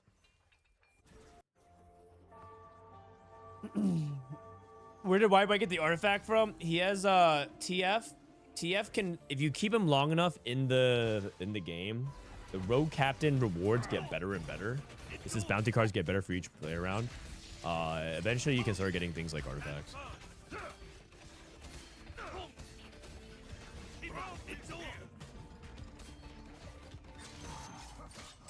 Man. It's like, I mean, he doesn't even need the cash out. Like, imagine if he actually got his cash out. He also won the game with 18 HP, which means he could have taken one more life hit. Imagine if he actually got his Crystal Gambit cash out. It would have been a super first. It would have been a super first. Let's catch up with Marcel P. Oh, he's at the end of his game. I mean, it's fine. We can just hop on in, see what's going on. YBY Grieve wins anyways. He's looking really good. YBY looks good. Oh, actually, while we wait, let's watch this. T1 and EDC synergies in the next set of in a game mode in China. T1 Silas. I mean, that's sick. EDG.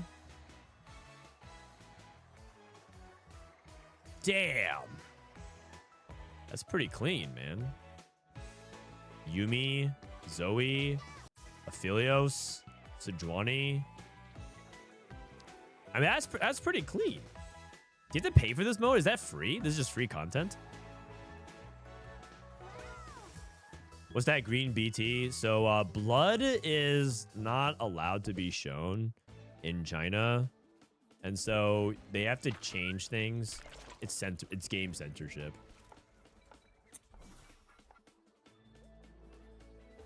Bring back the music. Oh no, I get like copyright warnings from YouTube when I do that. If I want to upload the VODs to YouTube, I get copyright warnings. So my editor already has to like take part of that out. Which is actually not that hard, but the thing is, the more times you have that in the VOD, the less likely it's going to be published. So yeah, isn't that censorship? Yeah, it is 100%. 100%. Marcel in the finals versus Clemou. 6 Bastion versus Mech. Okay. Again, we're seeing Mech Pilot being experimented with Senna and with sometimes despite units that aren't Lucian and Senna. So it's interesting. I've seen people do Aatrox, I've seen people do GP. I wonder if they're gonna also try other different variations, like maybe Yone and stuff like that. So we've seen multiple different approaches. It might also depend on like what your cap is. Like it might depend on like what unit you have, right? Like is the cap of Mech Juggernaut if you have Lee Sin? Is it going to be the cap with Sorcerer if you don't, right? Like that's what we're about to find out. Looks like it's worth the wait Lucian, by the way. That's why we got here. Also, doesn't Mech Pilot give the pilot the stats? So technically, Lucian gave a lot more stats. Not really, actually. Just kidding. But like the base stats is something that you get the Mech. I'm surprised not Mech Pilot Lucian. Well, so the thing about Mech Pilot, the reason why he's not is because the second part here, the Mech benefits from the pilot's traits. And so he wants the Aatrox to get into the Mech so the Mech can become a Juggernaut. And the Juggernaut, it just has so much HP that it gets like a big amount of shield and becomes really, really difficult to deal with.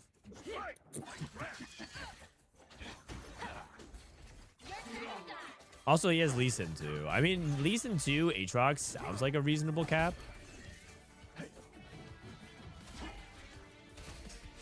I will say that it looks pretty decent. It also looks like he's gonna lose, but it looks like it's pretty decent. Oh, is he gonna lose? Oh my god, never mind.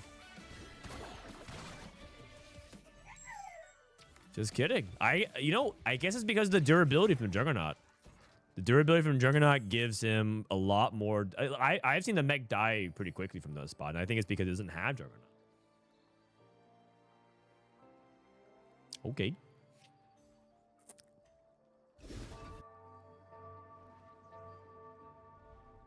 People are prioritizing the mech traits. True. Lee Sin, Juggernaut plus mech pilot Aatrox is the tech according to Wasion with the right filters. Deathcap has a better delta on Aatrox than on Lucian. With the right filters, huh? Interesting. I see a lot of people do Aatrox. I see people do GP, but I don't even know if you're supposed to go GP. Because the Executioner is nice for the crit as well, right?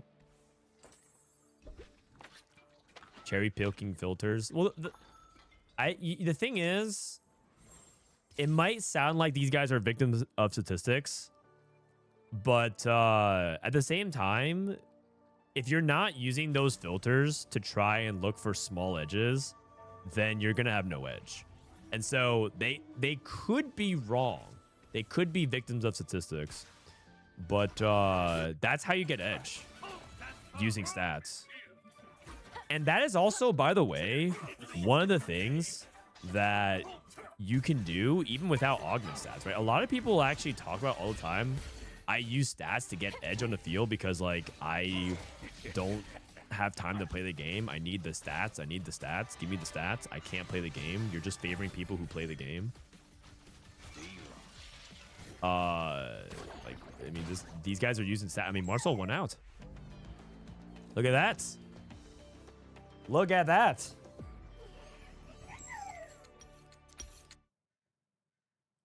All right. Something we learned. All right. So that was the end of the game. What went 8th this game?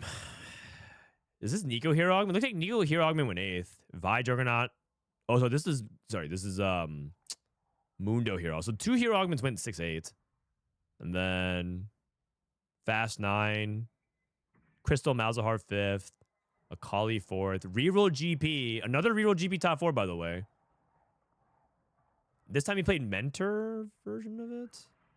It was Gold Augment, right? So it was worth the wait, Marcel. Interesting. Okay, we'll do another round of ads because it was between games, and then I'll be back. And we'll go into, how about we go into Dishsoap's game? Big Soap. Haban Solte. GP is bad. Well, we saw 2 games of it and went 3rd, 4th. It can't be that bad. Can't be that bad. Sniper GP sounds a lot better. I personally think in the stats, and we talked about this a couple times, but I'm pretty sure Radiant Shojin is one way you can play him, but I think without a doubt, you really want to be playing him in the ideal scenario with range extension. I think rapid fire cannon. What? Only. Oh, I guess none of the. Hey, hold on a second.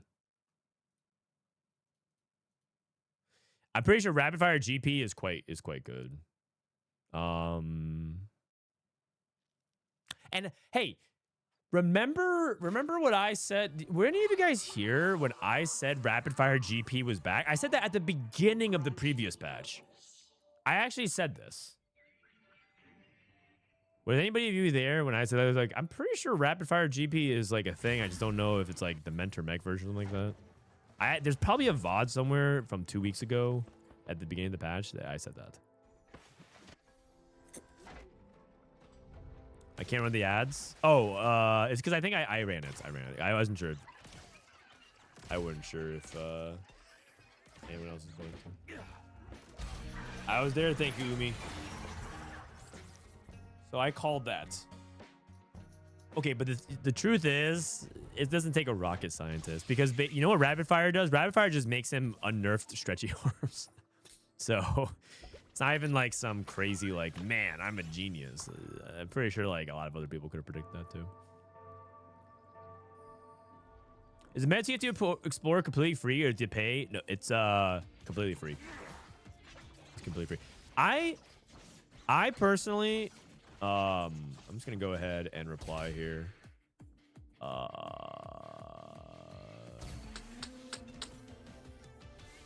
It's completely free. I personally prefer meta TFT these days simply Man, I'm getting more dog because they have lots of extra bonus filters that are convenient, but both are good. Ricard, thank you for the prime.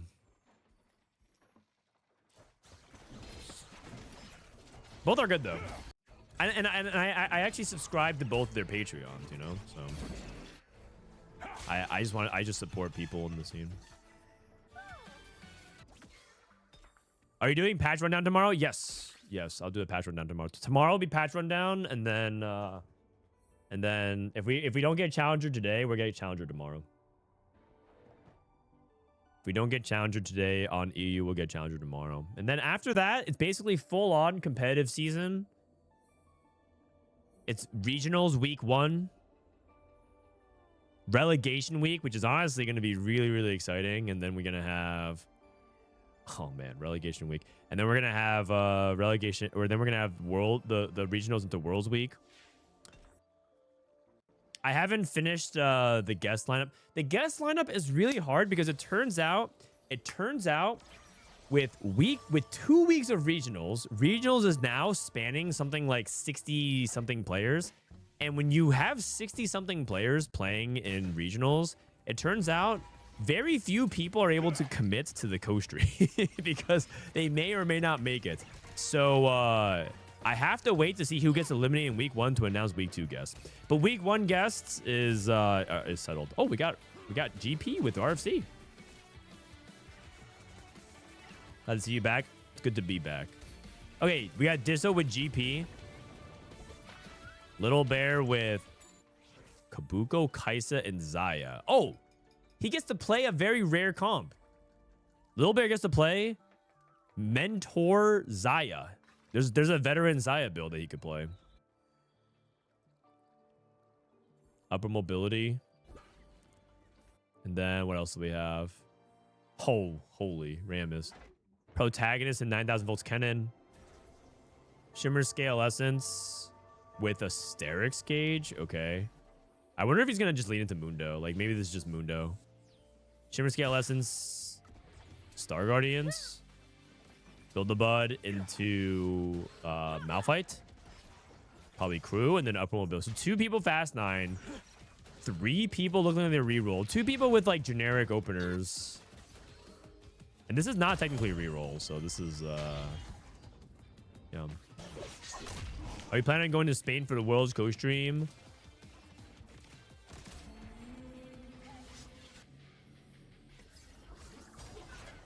Who knows?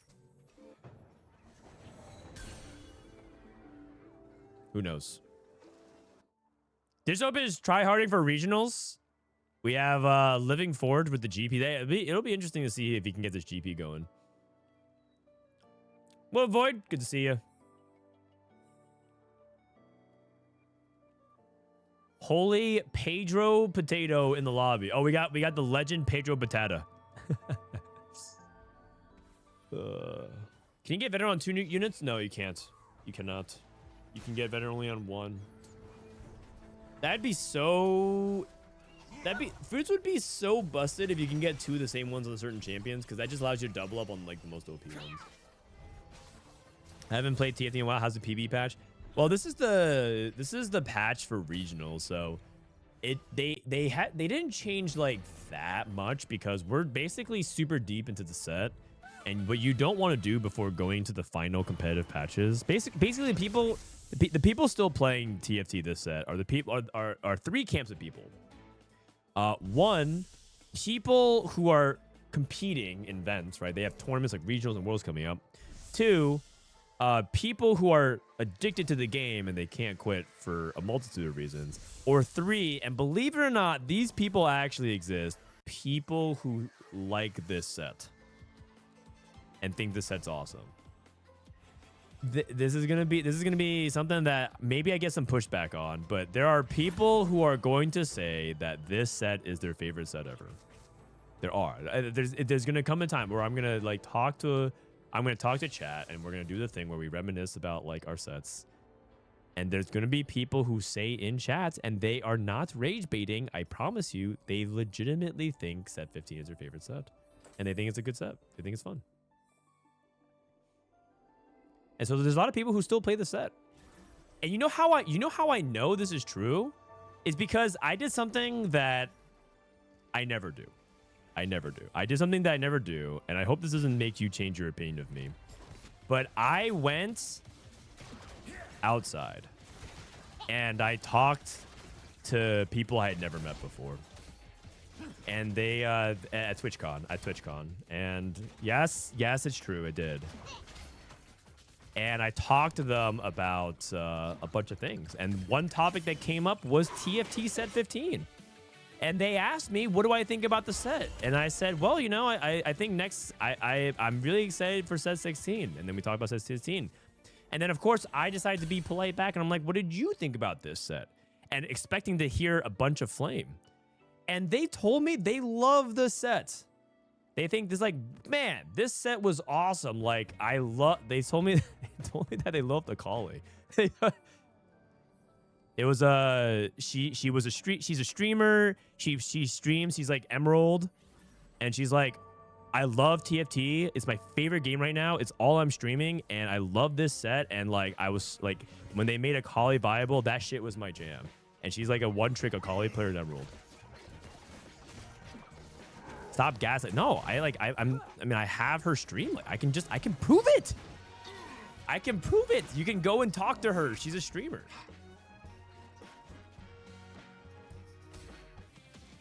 Anyways, people like that exist. And there's probably many of them, actually, believe it or not. And I feel like she wasn't saying that just to say that, because I didn't bait her into anything. I just literally asked her very politely, what'd you think of the set? Right back, because I thought she was baiting me into like complaining about it. Can't believe Emily would lie to you. Trust me, Emily Wang was not saying many nice things about set 15.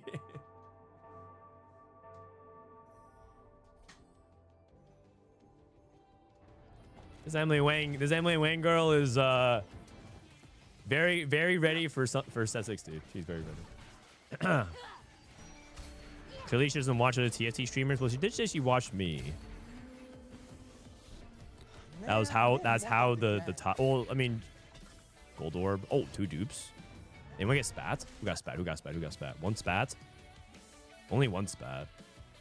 I'm curious if this guy's gonna make a Crystal Gambit emblem. I've been seeing people say if you have Crystal Gambit emblem, you can roll harder on 6. But the thing, he's playing upward mobility. Never mind, he's fast 9 then. So what do you do with the spat then?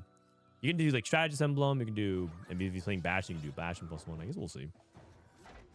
Chunky, thank you for the 18 months. Frodan, what is outside and what is she? Who is she? That is Mother Nature, and I promise you that you won't die if you interact with her every now and then. There's something in your room called a window. All you have to do is do some kind of motion, either upwards or to the sideways, to slide it open. And what you should do after you do that is inhale. And that is what you call fresh oxygen. It's good for you. It's good for you.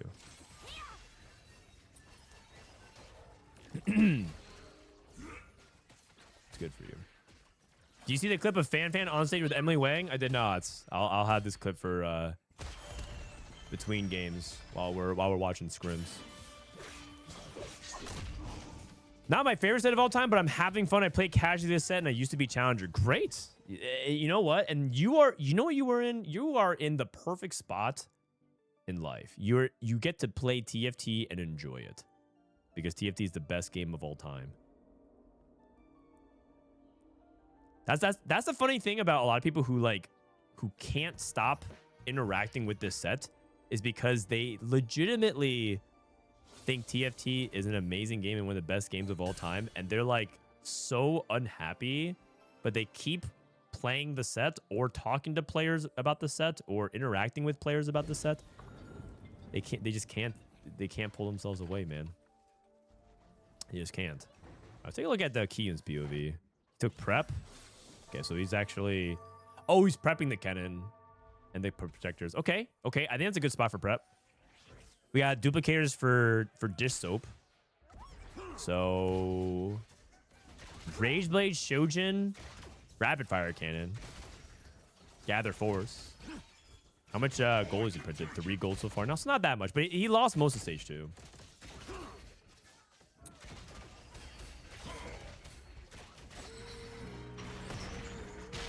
Bro, I'm starting to really like the swamp forming in my chair from my sweat. Yeesh. That is that's some vivid imagery. Did you name it yet? Is that the real Gulf of America? The sweat pool forming in your chair?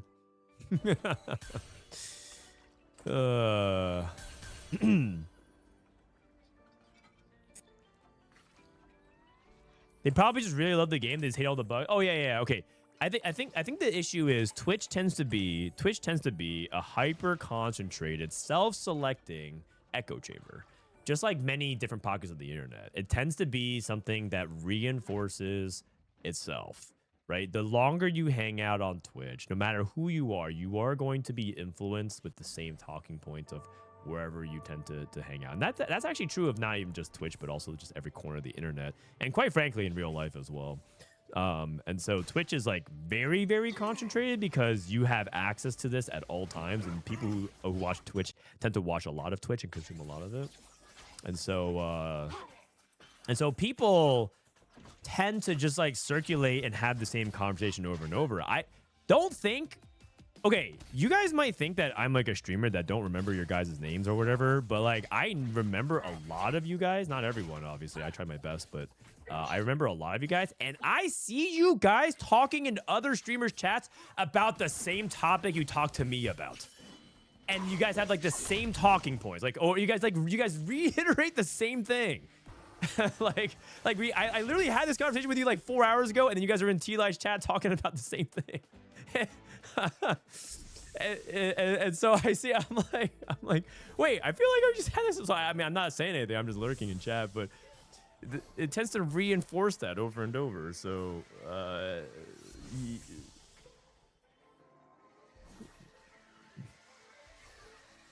I'm not going to tell you how to spend your free time, especially if it's about the game you love. But I do see that. No, and I'm not telling you to stop doing that. Just like I know, I see it, right? I see that, so I remember. I just think it's funny. 3-5 level 8. Oh my god. I thought Prestivent may have been re-rolling, but it looks like he's pushing levels. And it looks like he was always planning on pushing levels because of like the way he set it up. Okay. And we've been seeing a lot of Juggernaut Fast 9.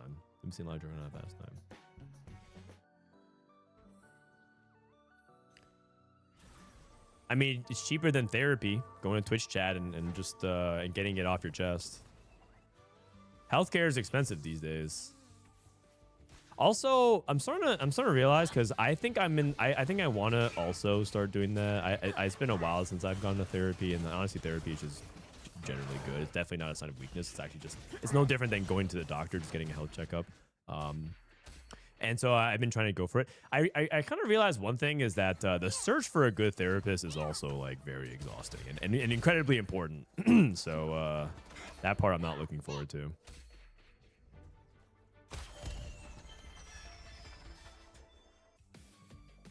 You are the only streamer I talk to. Wink, wink. Thank you, man. Thank you. Oh, he did end up making a Crystal Gambit emblem, by the way. Looks like he's gonna cash out next turn. I thought he was gonna cash out here, but looks like he got it 1 turn late. I thought it was a 9-turn cash. Looks like me first is taking his cash out now. Dishsoap on a win streak. Bloody, how you doing? 15 months. Bloody's in chat. Everyone be cool. Bloody's in chat. Everyone be cool. It's legit the meta. Yeah, I mean, the thing is, if you want to air out your grievances, sometimes saying it once isn't enough. So, I mean, listen, I'm not accusing you guys of cheating on me or something like that or whatever. I'm just telling you guys that other streamers notice when you are in their chats saying the same thing. They do. I've had people like Soju and all them like tell me about like, oh, there's chatter about, because like you think Soju doesn't remember you because he has 10,000 viewers or more, maybe sometimes even 20. You think he doesn't remember? No, man, he remembers. That guy has an insane memory. That's part of why he's really good at TFT. He remembers some chatters, and sometimes he'll like drop the like, oh my god, this chatter was in someone else's chat, just saying the same exact thing. They all remember, man. I mean, Bloody knows. Bloody has definitely seen people in her chat and go to other people's chat and also do the same thing. Dan, I'm nervous. I'm almost at my first 1,000 LP. Do you have any advice to calm me down? Yeah, one pragmatic advice is like do something to get your adrenaline out. So like if you like exercise, that tends to have like one way to get adrenaline out. So that way it feels like your body has just like less reserve in the tank to push that on you. And the other is if you're trying to climb the LP and you're one that Prismatic. So we have a Prismatic orb and we have the gold orb. Oh my goodness. Oh my goodness. Hold on. Everyone got an artifact. Artifacts are back. Wow. Wait, can Dishsoap go for double? He went for double RC. He can go for wait. No. I don't think that's right. I don't think that's right. Okay. He has the ability to do one of the funniest things ever. He can go triple R. Oh, badge. Oh, that's kind of bitch. Boring. I guess that's why he's the world winner, though.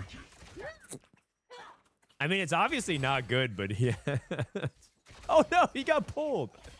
Oh, man. Unlucky. I fell asleep instantly. Oh, man. Imagine triple RC, though.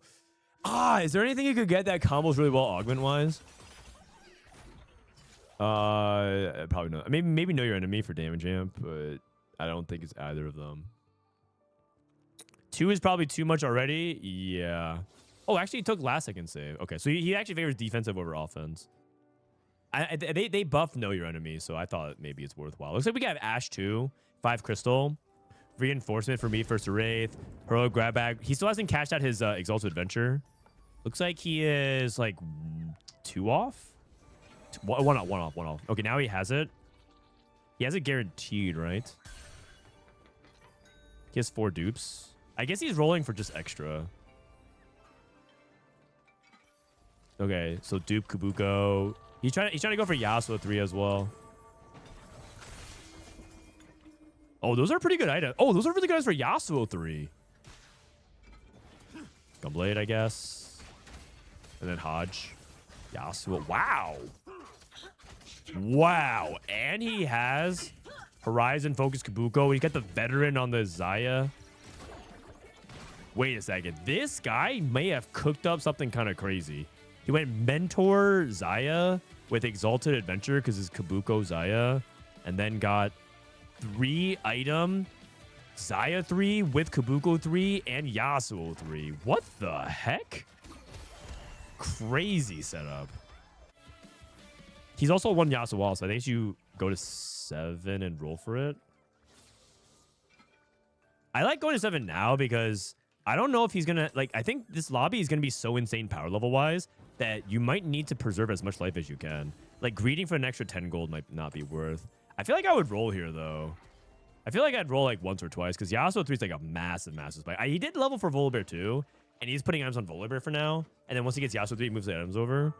But I feel like the power level of this lobby is, like, super high.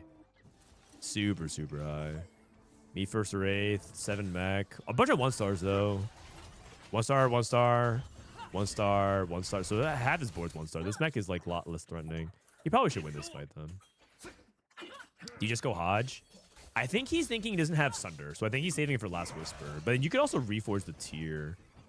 Oh, unless he wants to do something like Vow for Kabuko.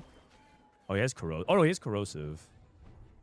But if he makes Last Whisper, then he gets to get off Corrosive and onto Best Defense. And then he gets to make tier for Vow. So he gets to move... He gets to move it. He gets to have it all. He gets to have Sunder, Best Defense, and Vow. We'll see. Is he greeting IE? That might be a possibility, too. Looks like he went Lee Sin with the vest. So it might be Vow. And then Pedro. Okay.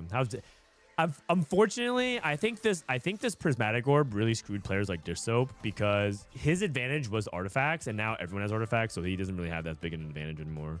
So I think sadly this is a bot for Dishsoap. Minhee hit Zonia's for Janna for his crew setup. Star Guardian, Poppy 1, Jinx 1, and then Kennen. Here comes a fast 9 for Prestivent. He doesn't have that much gold. He went to 9 with like 40 gold. Twist of Fate pair. Maybe a little bit more. His bench was pretty... He had 20 gold and his bench was pretty expensive. Maybe like 50 gold. Oh, that's big. That's very big. That's very big. No keeper's value on the Mundo. Probably just too much to do in one turn. Blue buff, Braum. Blue buff Braum is really good. I want to see the Xayah again. Because Veteran is not something you see on Xayah. Veteran's a power-up that you can get on Kalista, Katarina, Xayah, and I think one more person. Who is it? Is that it? It's Kalista, Xayah, and Katarina, and then who's the... Oh, Janna. Duh. Yeah. Sorry. My bad. I thought I said Janna. Dizimo, thank you for 7 months. I named the more obscure ones, and I missed the obvious one. Okay, mech play. His entire mech board is unupgraded. So, unfortunately, I think that's an 8th. Oh, double hit. Yeah, I guess the only one who used the fruit. My bad, my bad. Anyway, Dizmo, thank you so much. Who else? Looks like YBY, by the way, stabilized. I think one thing that's pretty impressive is that it seems like YBY is pretty stable, even despite the fact that everyone has a crazy prismatic orb. He does have Seraphine 2 on 8, but like his artifact is Gambler's Blade, not on 8. Or sorry, at this end of the stage was not that great. He's also playing Tentacle Smash and Super Mega, which is really interesting. So, I mean, Dishsoap, I think, said Tentacle Smash is the worst power-up in the game on the podcast. I don't know if you guys caught the TFT Academy podcast I did before I left for TwitchCon with Dishsoap. He said this is the worst power-up in the game. And I was like, really? Like, that was surprising to hear. It's so bad. It's not bad with Horizon Focus, though. Horizon Focus Tentacle Smash. I mean, it's a very scuffed best defense. But that's a combo I didn't even think about. I didn't even think about that.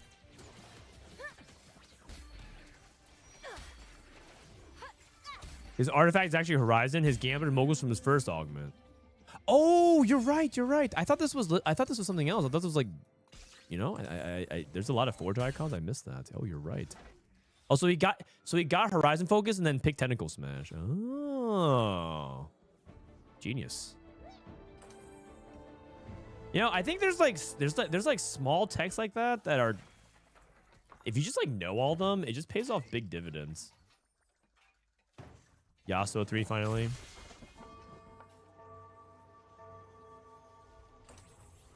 Prestivent. Does he have anti-heal? Oh, he's Noxious Trap. Okay. Lee Sin 1. Twisted Fate 2. He has Gold Collector. Did he reforge into Gold Collector? I don't think he can do this unless he hits like his full board. I think the power levels lobby is so high that I think unless Prestivent actually gets to like the 2-star 5 costs, he's gonna get run over by quite an insane lobby right now. Like his board is like fine for 5-2, but Braum 1, Zyra 1, Lee Sin 1, so. And then Dishsoap actually won a decent amount on stage 4. He must have gotten free rounds against these guys. Fury Break, Gather Force. Remind me to change the guide to position a little bit differently with GP. You definitely don't want to full frontline everything. I think that was a mistake in the guide. Oh, Dishsoap replied, it's not better than Unstoppable. That's why I said it was Whis, even with Horizon. Oh, yeah, fair enough. You want Unstoppable with Horizon Focus instead of Tentacle Smash. I mean, it looks like it's not that bad, though. I mean, this Poppy's generating 4K pretty fast. It looks like it's at the very bare minimum, like, playable for sure. And with the upside of, like, he doesn't even have other tank items. Like, so he doesn't have other items like Vow and stuff to make it even better. So it looks like it's, like, playable. If he gets up top 4 here, I think that's decent. He's going 9 as well. Dishsoap, why no 3x RFC? I mean, don't explain Dishsoap. Everyone knows that it's not correct.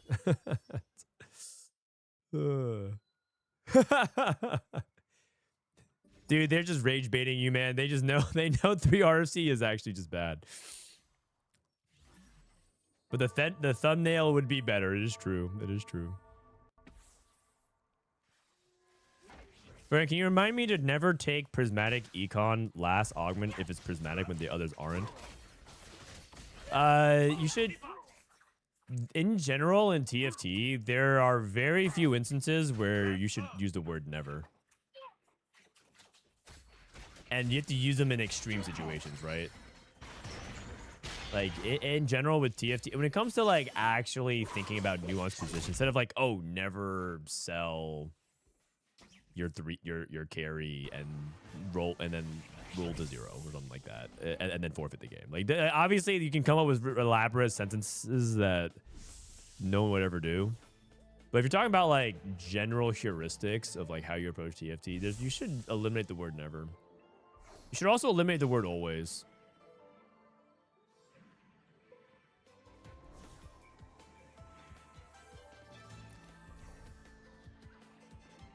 I thought the GP count was a meme. It's actually a thing. I'm pretty sure it's a thing with RFC. I'm pretty sure if you look at the stats, no, cannonless GP does not look very good. It averaged like a 4.7.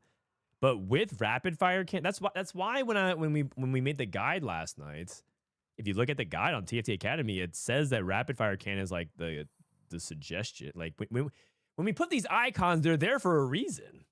They're there for a reason because it like sets you up with the best scenario. I guess with a Kali, you don't really need Supreme Cell as much, but it like generally hints very heavily that like this is like the setup that you really want to help you start thinking about it. And I'm pretty sure RFC GP is quite good because it basically gives him stretchy arms.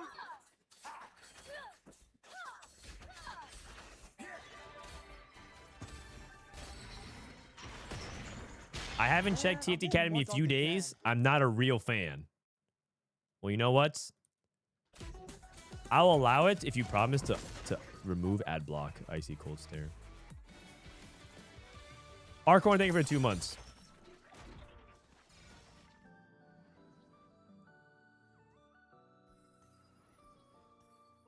It's going to change after people start playing more. Also, another thing about stats is that the thing about GP is that I think a lot of people are also playing GP wrong. Like, they're not picking, like, the Fury Break. They're not positioning around Kale. And so it could just simply be that the stats are reflected for people experimenting and not actually people playing it the optimal way. So it's entirely possible that it's even better than we think. Right? It could be that GP right now at Gold Plus with like a couple hundred games, generally speaking, Rapid Fire Cannon is very good. It could even be better than that, depending on the you know, the sample size and the mastery of it. Brandon, should I go to class or keep watching? I thought you were in class. You're in Professor Frodan's classroom with my aide, Dishsoap, demonstrating to you the power of rapid fire GP. Also, I said that this lobby was insane. Maybe Dishsoap bot 4s. He's actually win streaking and everyone died, including YBY, who I thought was, or not YBY. Wasn't there a Fast 9 player? Oh, never mind. They already died. Preston's the Fast 9 player. So we have Hero Augment, we have Crew. Hey, you know, 3 reroll players on top. Another artifact. Dawncore GP was also a thing back in the day. Dawncore GP was also a thing, but I don't know if it's actually good. Okay. Would it ever have been? Well, I mean, Dawnport, isn't Dawncore and Shojin kind of similar? Basically, you're trying to like accelerate the casting window. I've been wondering for a while about the augment priority section at TFT Academy. Does combat greater than econ equal items mean that it's recommended to take combat at 2-1, econ 3-2 in items, or just shows the priority, not the order? The latter. It just shows, like, generally speaking, you should be thinking about these kinds of augments for the composition as your priority. So if you're playing crew, I really hope this is the case, but crew should be generated based off your items. Oh, sorry, your econ, not combat. Like, you should, like, in general. Now, that's not true if you're French. If you're French, pick combat. But if you look at crew, for example, the first augment you should be thinking about should be econ when you play this augment. And then sometimes you can take items to compensate for that, right? Like Shimmer Scale Essence is quite good.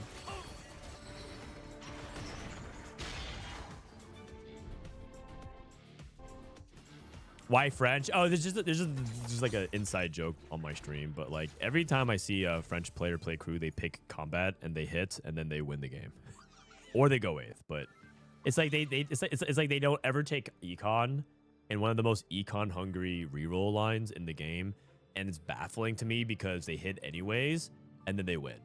Because if you econ augments are inferior to combat augments if you can guarantee that you hit your board, because now you just basically the whole point of econ is that you hit faster. Okay, well, sorry, that is also not necessarily true what I just said as well, because it depends on when you hit. But if you can hit at a reasonable cadence, then you would always pick combat augments, because now you just had the same board but you would hit faster. But the whole point of taking econ is so you can hit your board. If you're French though, you just hit the board anyways while taking combat augments.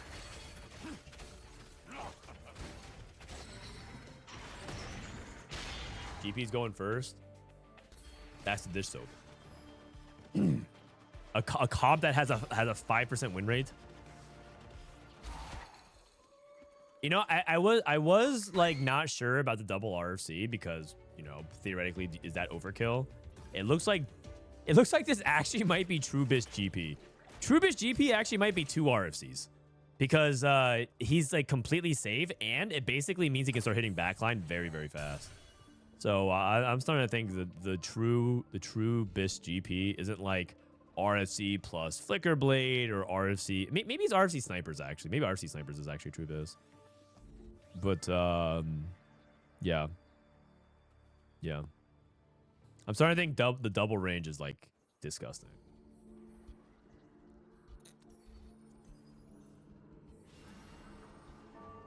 How do you guys feel? How do you guys feel when you look at this GP slice and dicing and pistoling? What emotion comes up? Does it bring a tear to your eye? Fury break. Easton's also doing a pretty good amount of damage as well. Damn. How much gold is this farmed? 36 gold. Jesus. Just like the good old days, yeah. Yeah, I think this GP is gonna be ridiculous. What does BIS stand for? It stands for something called, it's like a term from MMOs that we borrowed. Best in slot. Best in slot. So it's just like a way to say like, is this BIS? It's just like, it's an easy way to say, is this like the correct optimization? Like the optimal optimization. And then it's also a meme. BIS is like, oh, is this like, so who has like a terrible build?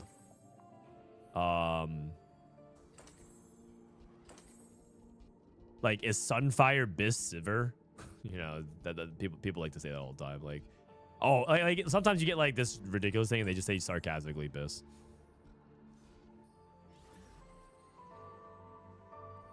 And then in TFT they start adding like hyperbolic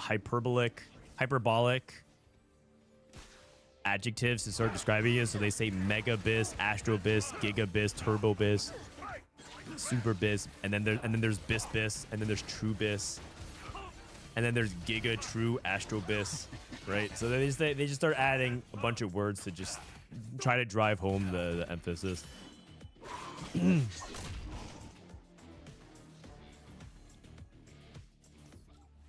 Watch Kurum stream to learn Ultra Penis Whiz.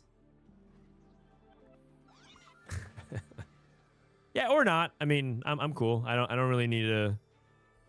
I don't really need to find find out what that is. 6 Zyras. So it's gonna be Fast 9 Juggernauts versus. And I said that Prestivent needs to hit his whole board to compete, and it looks like he is. He's gonna hit his whole board.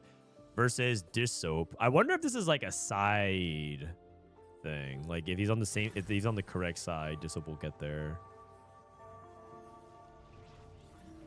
Okay, so he keeps J4 on that side. Same side GP and Lee Sin as the TF and Zyra. I think that's what he wants, because theoretically GP can just like reach that side quicker. Like if he can just kill the backline faster, that's good for him.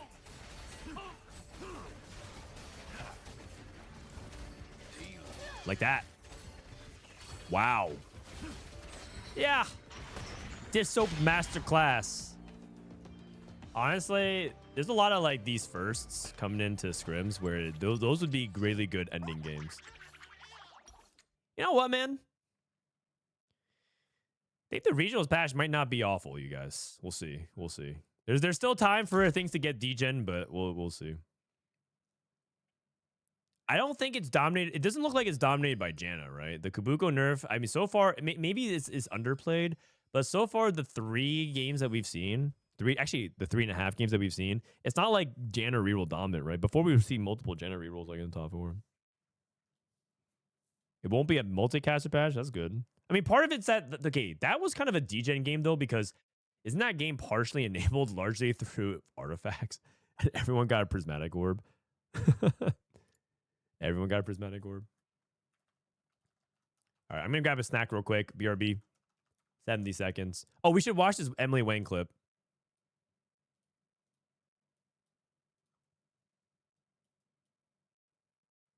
Like, why Definitely not. Why is every fucking thing bugged? I don't get it.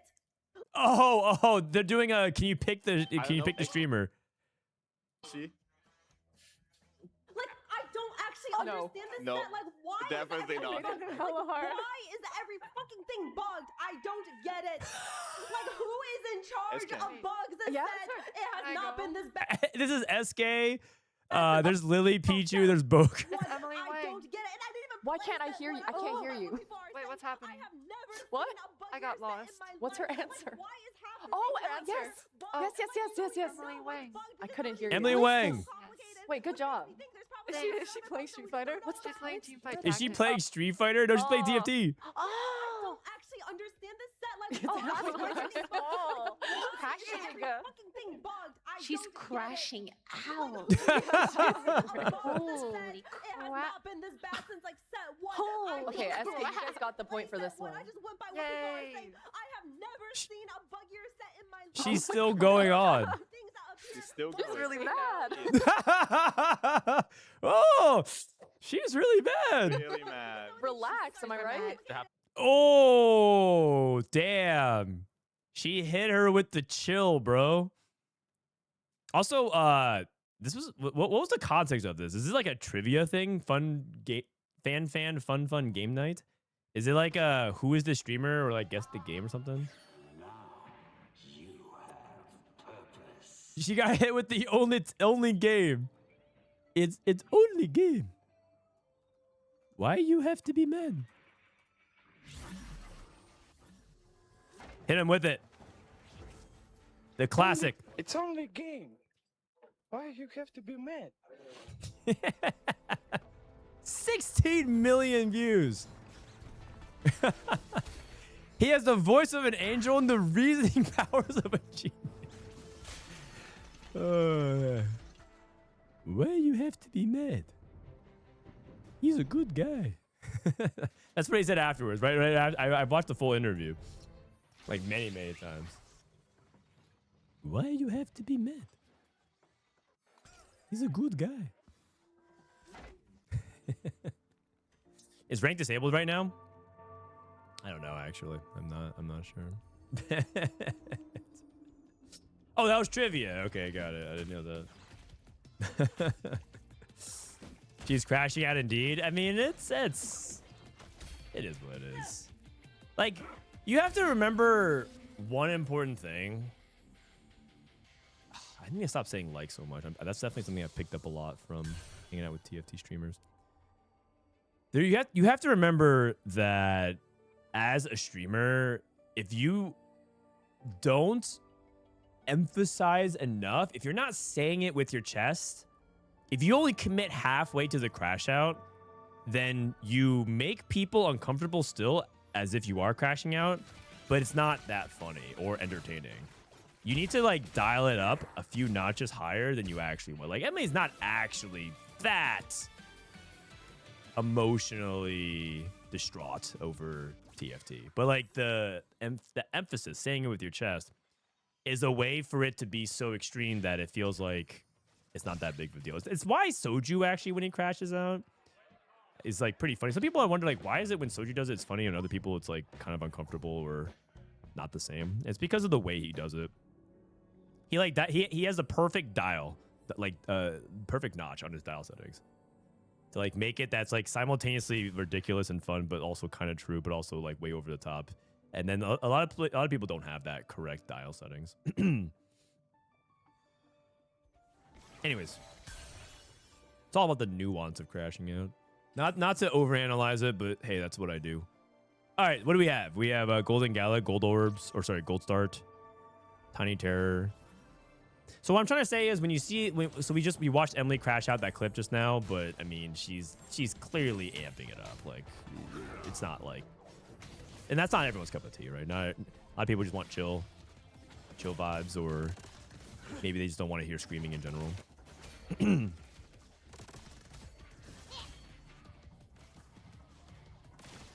You guys are known for my very calm and composed demeanor as always.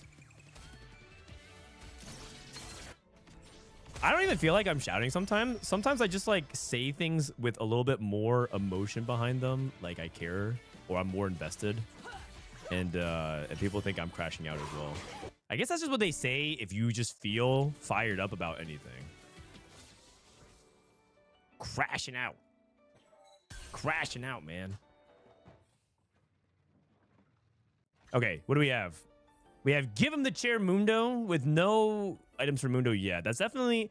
I wonder if these augments... Some of the hero augments are still really good. We have to pay attention to whether or not they're good enough if you don't have a slammable. And right now, I guess he didn't want to slam either of these items. You could justify holding it. You could be like, oh, it's half of an IE, half of a flail or whatever. But he needs to slam because you can't just wait the entire game for Compose to come.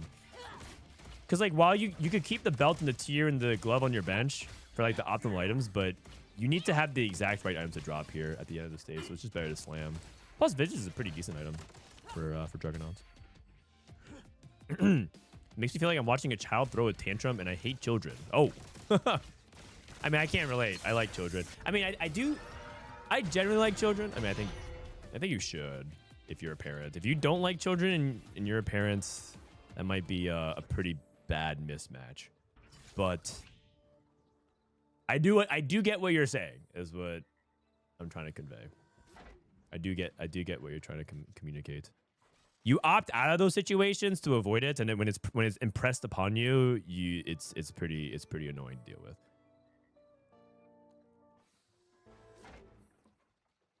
Because the thing about people who like know that they don't like they're not good around children, or they don't prefer, they don't want it, they actively try to remove themselves from the situation, as opposed to people who actively dislike things but somehow keep inserting themselves in.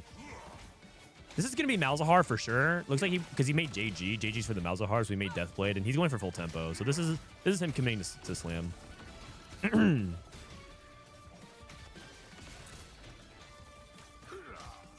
You can hate children but love your child. Yeah, that's also true. They're not mutually exclusive. But also, I mean, I'm guessing the way it was phrased implied that. It's like, I hate children. That's like the opening statement, which is a pretty powerful declarative to open up with. But yeah, I get what you mean. I don't think we're misunderstanding each other. I don't think we're misunderstanding each other.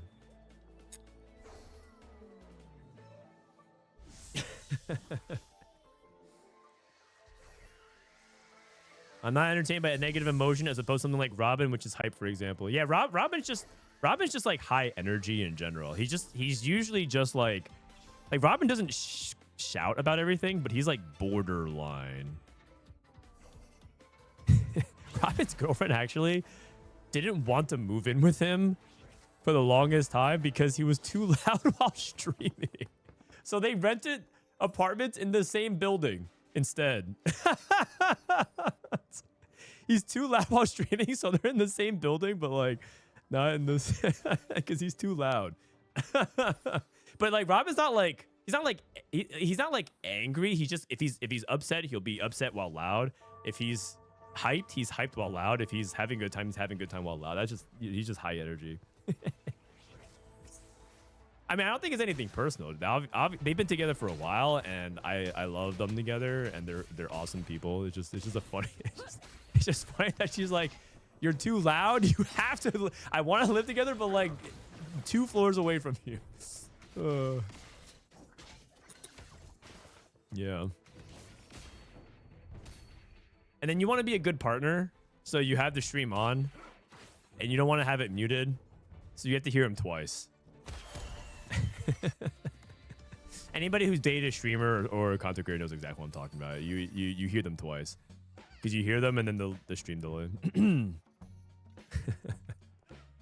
All right, Hustler into Crew. This is also really common. You'll see people play Hustler, and then they roll really aggressively at 2-1 and 2-2 actually, because you have maximum odds. You're losing the econ, or you don't have any interest anyways, so you might as well just roll.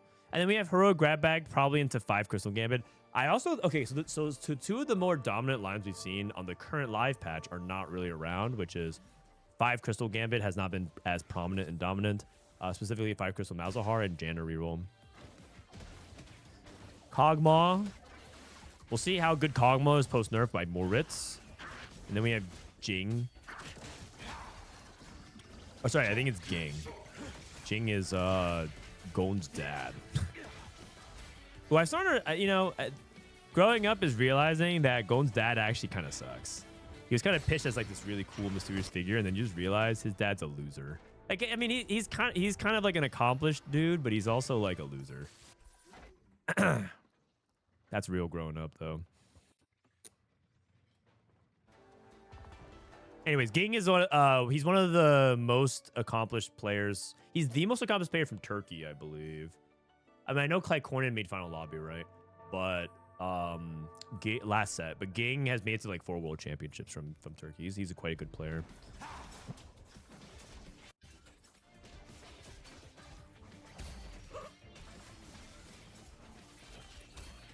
Hustler isn't working?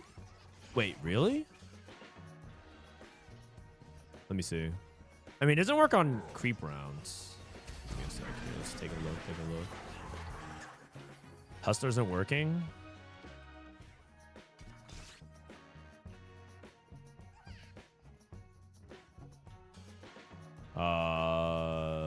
Wait, what? Did he not get the gold? Okay.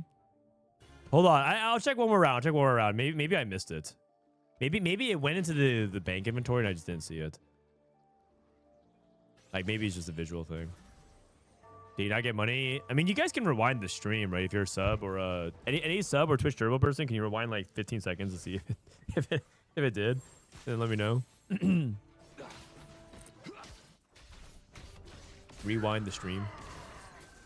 I didn't see any gold. Ooh. That is good to have figured out. Don't take Hustler. Oh my god. Guys, please, when you pick my augment, please don't pick Hustler. That just means we go 8th. Actually, you know what? I'll just reroll it. I'll just reroll Hustler. Unless I reroll into it. Oh god. Wait, Mundo cleanses? Oh no, he doesn't. I think Mundo's regular ult cleanses. All right, let's wait. 3 people win streaking. Okay. Hustler. Yeah, I don't see any gold coin indicators. So take a look at Kiyoon's POV. Gold Destiny Plus into Golemify. Yes. He might take Epoch for the econ. Unless he wants to take combat because he's winning. He might take combat because he's win streaking. Tons of stats. Crystal +1. We're seeing a lot of people from Brazil still make Crystal +1. I have not seen it do well yet. I'm gonna hold off. Okay. So I'm still day one. It's been 4.5 days since I've really like dove deep into TFT. I obviously watched streams and did some light stuff, but I'm gonna hold off on judgment until because these guys have been scrimming for a couple days now, and so I need to like make sure to stay humble and be like, are you sure? Need to wait and see and let them cook. I think starting tomorrow, because we're gonna watch scrims every day, and then starting on Wednesday, I'll start probably like coming up with my own like this has to be like it's probably this and not that. But I'm gonna stay humble. It says player rounds. Well, yeah, he's in player rounds, so it should. We'll look at it again right now. He's at 0 gold. He's got 6 naturally, and then nothing. He's just down in gold augment, I guess. Okay. Do you think he goes anything but 8th? What if you go 8th to this guy who literally had no augment, like at 2-1? I guess his augment got 3 gold. His augment gave him 3 gold. Not even just down an augment. He like he lost the ability to make interest. Yeah, it's worse than being down a gold. Oh man. Oh man. That is not good. That is not good. Do you think he might have not noticed? No. He definitely noticed. He definitely knows. Trust me, man. Minhee's a good reroll player. Like that's like his preferred. Like if it came down to it, he would like prefer to reroll in a lot of his games. So I think he just enjoys rerolling, and he that's just like one of his preferred styles. He knows. He's hyper aware of those kind of small things. Cue the Emily Wang meltdown. You know what? I need to get a clip of Fan saying whatever she said. I think she said, "Just relax." Am I right? I need to get that clip. Oh man.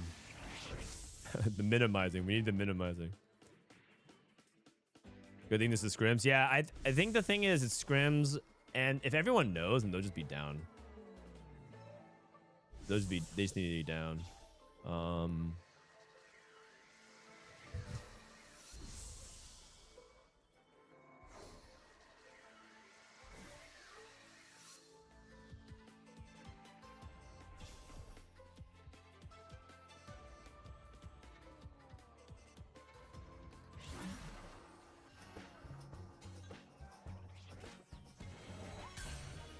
Oh man.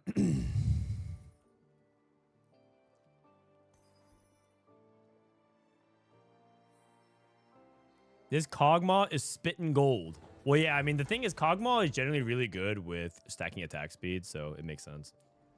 It makes sense. What's the portal? Portal's Golden Gala, so it's guaranteed gold augment. So, yeah. Golden Gala, so I know that it's not exactly a portal that is considered high variance, but Golden Gala is basically you have it's pretty punishing to be down an augment in Golden Gala, because Golden Gala has tons of ways for you to like spike, because Golden Gala also has a lot of like specialization stuff. That's where like you get Portable Forge as like your openers, right? Or you get you get like some of those like trait specific or combat specific augments that tend to be very, very heavy on the spikes. Those are like the Golden Gala games where you can hit something. I'm trying to think of like an example of one that man, I need to get my brain back into TFT mode, because usually I'm like pretty good about like summoning these examples off the top of my head. But let me pull up like let me pull up something here. Pull up TFT Academy. See if there's anything good.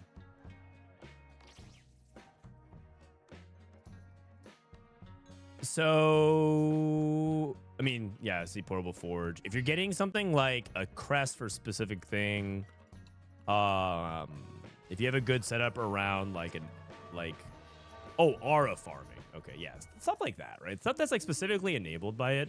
So to be down a gold augment, like relative to some of the insane I think the best way to describe it is you get very powerful, strong directional augments that have immense potential to spike either early or like late.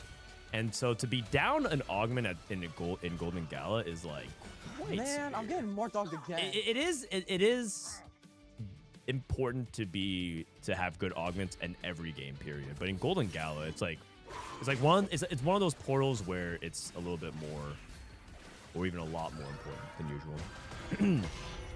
Matt, thank you for the 15. Welcome back. Good to see you.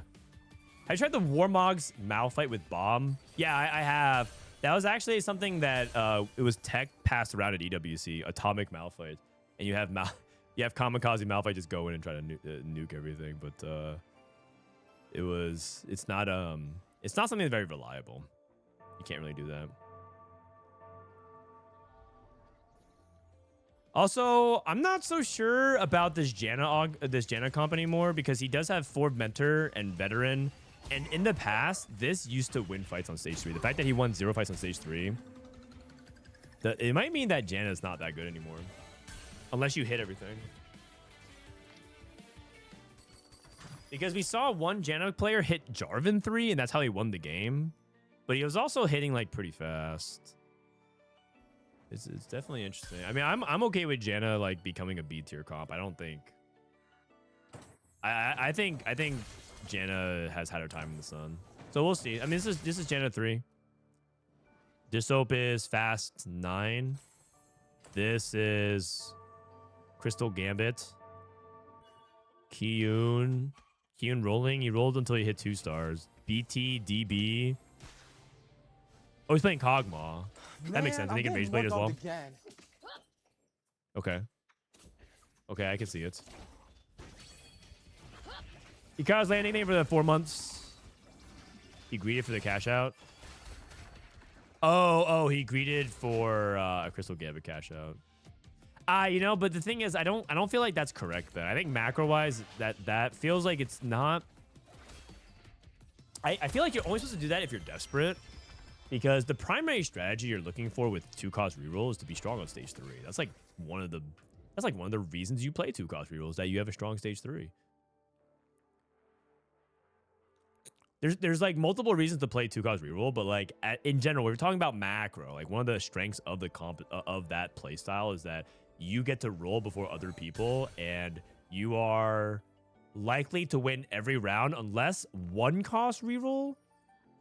Unless 1-cost reroll hits harder than you, like a 3-star very fast. But even then, 1-cost reroll tends to slow roll, so they're not rolling as fast. So if you're having 2-star 2 costs versus 2-star 1 costs that haven't hit yet versus, 1-star 3 cost, 1-star 4 cost, you should be able to win a lot of those fights. So you're giving up one of your most important tempo windows. Why is ranked down? I'm not sure. I haven't played ranked yet. I'm still kind of just like getting back into TFT mode post TwitchCon. Also, I realized that the way my cam is set up is that my head's really small.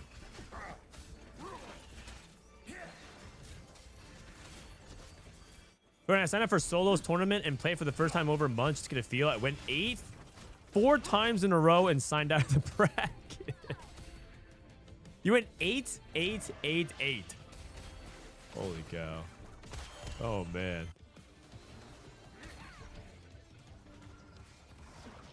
Sorry, man. I shouldn't be laughing, but it's pretty. I mean, sometimes you just gotta laugh, right? Okay, Minhee's like super 8th. I mean, he's just too far behind. Sag. Bug dog went 8th to a bug. In fact, I should tell Riot that, right? Give me a sec. I should tell Riot that. I mean, they probably know now, but.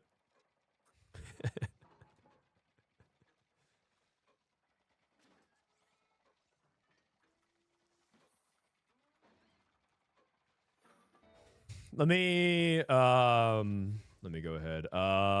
Hustler. Let me search. Maybe it's reported. Oh, Never mind. It was literally reported 5 minutes ago. Yep.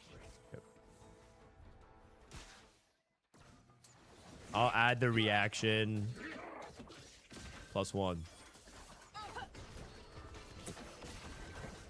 Amazon web servers are down in general, so games are running off that, so its infrastructure are suffering issues. Oh. Got it. Oh, Luchador Vi. Oh my goodness, when did Prestivent get this? Nasty. Prestivent got a Luchador on Vi, so now he's 4 Lucha 4 Juggernaut, which is quite good, because basically, the only time you can get to 6 Juggernaut is if you get to level, either you hit the high roll the set, and even then, you really wanted to find Lee Sin. So you kind of have this power, they keep calling it power trough. Trough?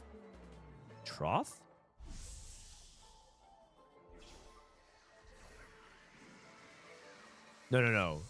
Wait, is it? Trough? As opposed to like a peak. Trough versus peak. Right? Is that the right word?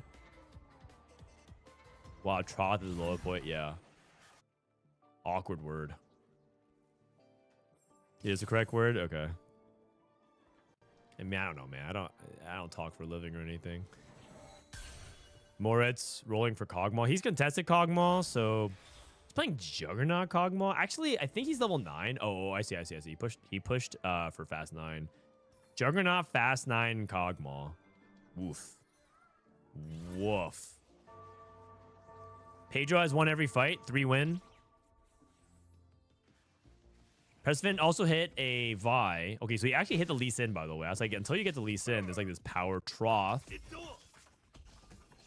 Wait, if it's trough, why does it sound like there's a T, 2 T's in it? Trough, like it ends with a T8. Is it trough? Dude, English is such a stupid language sometimes, man.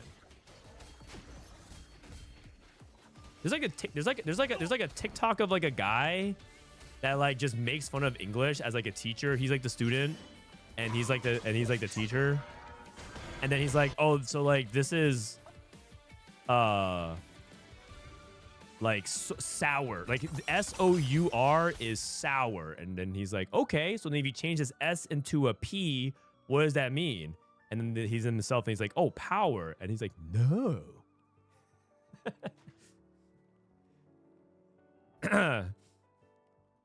It's poor. And then he like changes one letter, you know, and he's like, it's actually pretty funny. He has excellent delivery. We have Blighting Jewel Karma with Mage. Okay, is Mage still Biss with Blighting Jewel? I mean, probably pretty good still. They also, didn't they buff it? No, they adjusted. I think it's like it does more magic.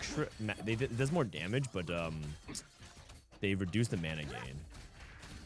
I think they like adjusted it. I guess they want to make it like more versatile. Make it less about like you play it on these units for spam casting. Pedro Batata did lose one fight, lost to Prestivent. Prestivent's pretty strong though.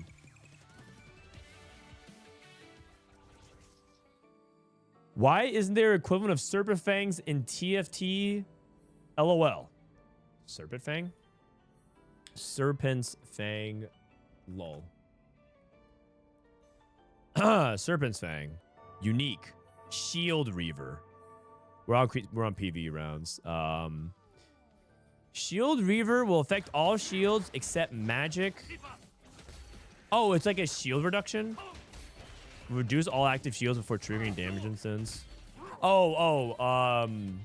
So basically, there used to be shield counterplay in TFT, and what we found was it is inconsistent and really narrow, and it ends up leaving you in situations where the item only works sometimes, and that feels really bad on average.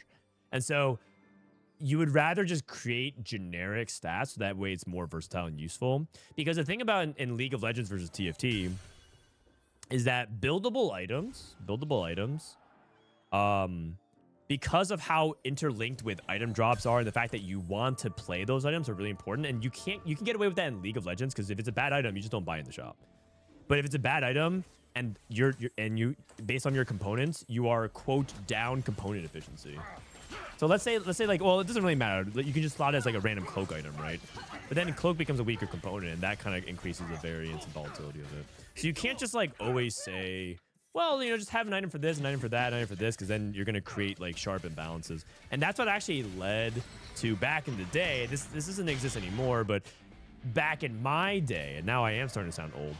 We used to fight for components at the opening carousel. At the beginning of the game, you guys get dropped into an encounter. It says, you know, Yone drops you an artifact, Anvil. Well, actually, that doesn't exist anymore. Now it says, you know, Yumi invites more crabs to the board, and now you have Crab Rave. Woohoo. But back in the day, there used to be a carousel at the beginning of the game, and each carousel had a champion with a component on it, and everyone fought over the same 1 or 2 components every patch.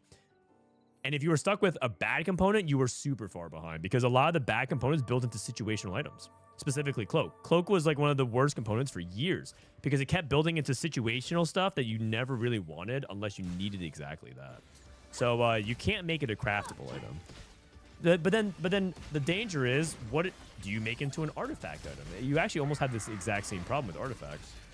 Because then you would never pick it unless it's specifically good in one scenario. And that's exactly like the thing that people don't really want in artifacts, actually.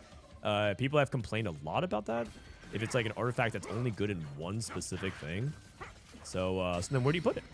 Is it a support item? Those are not also... I mean, I guess you could, but those no longer exist. So the issue with what you're describing is that it doesn't have a home. It doesn't have a home. If there was like a way they could create a secret shop.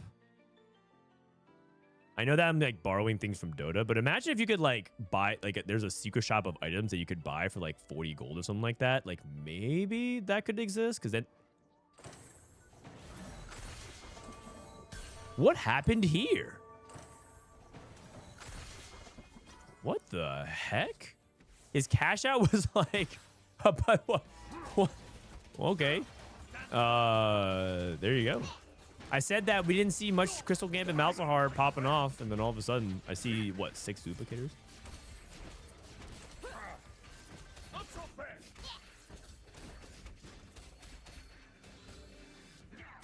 Isn't Cloak still pretty bad? It's way... Okay.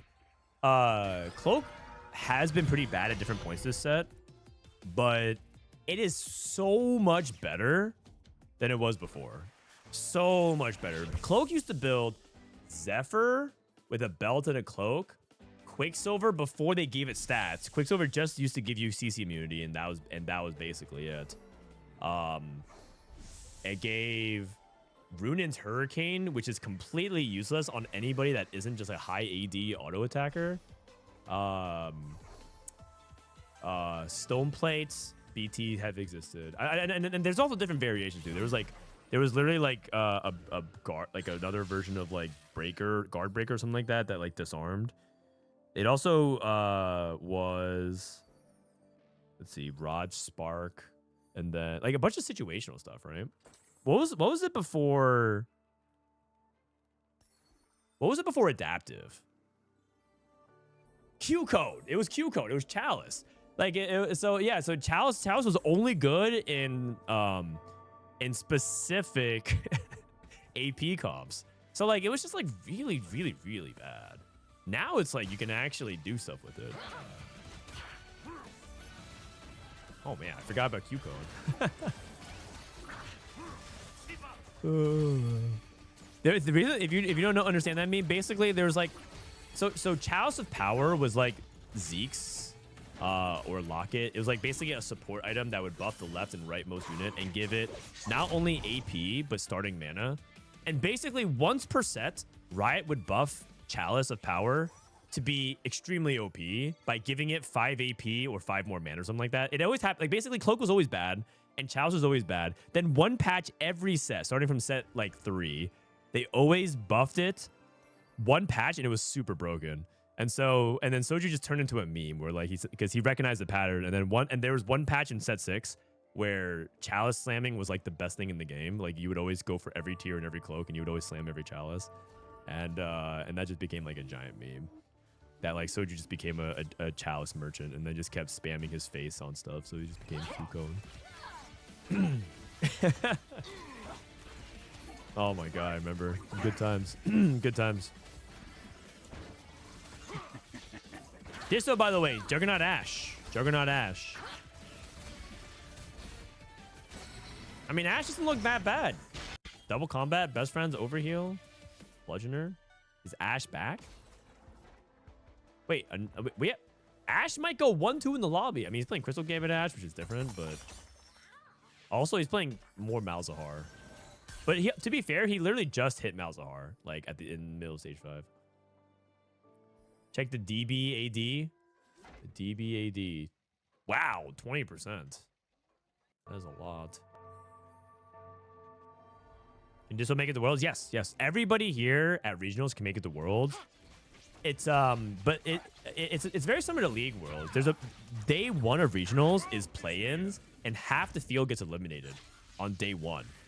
And then if you survive day 1, then you play day 2 and day 3, and then like I think a lot of those, is it half? Half those players get eliminated. And if you get eliminated at all in week 1, you are not in TPC next set. You're in tier 2. So there's a world where Dishsoap and Prestivent's already in week 2. There's a world where Dishsoap and Kiyoon and Minhee make it to week 2 and qualify for Worlds. There's also a world in a parallel universe where they don't make it and they get eliminated in week 1 and they're not in TPC next set. They have to grind through tier 2.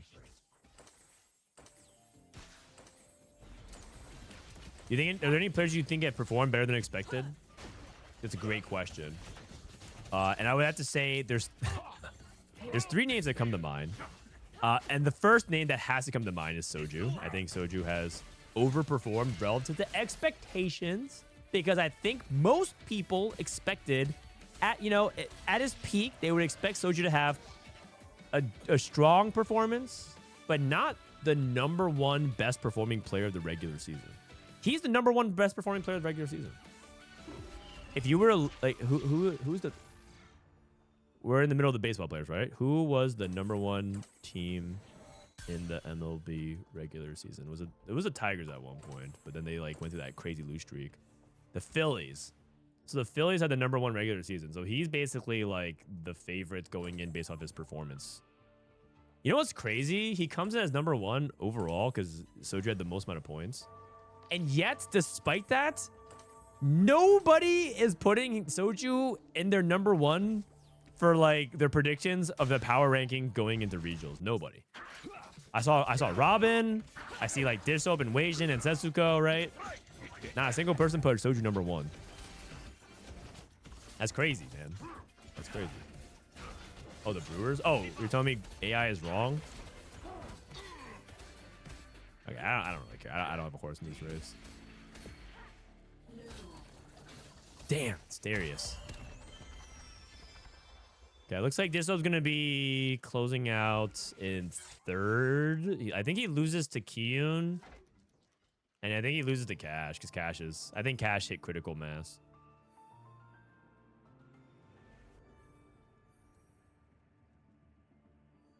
You gotta stop trusting the AI thing. Okay, my bad. Okay, wait. How does that even come up in the AI search then? If it's coming up, how does that even get it wrong? President, thank you for the raid. How does it even get it wrong? I literally ask it a simple ass question.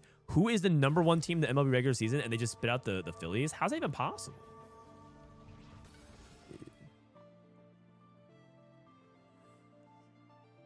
If it was the Brewers,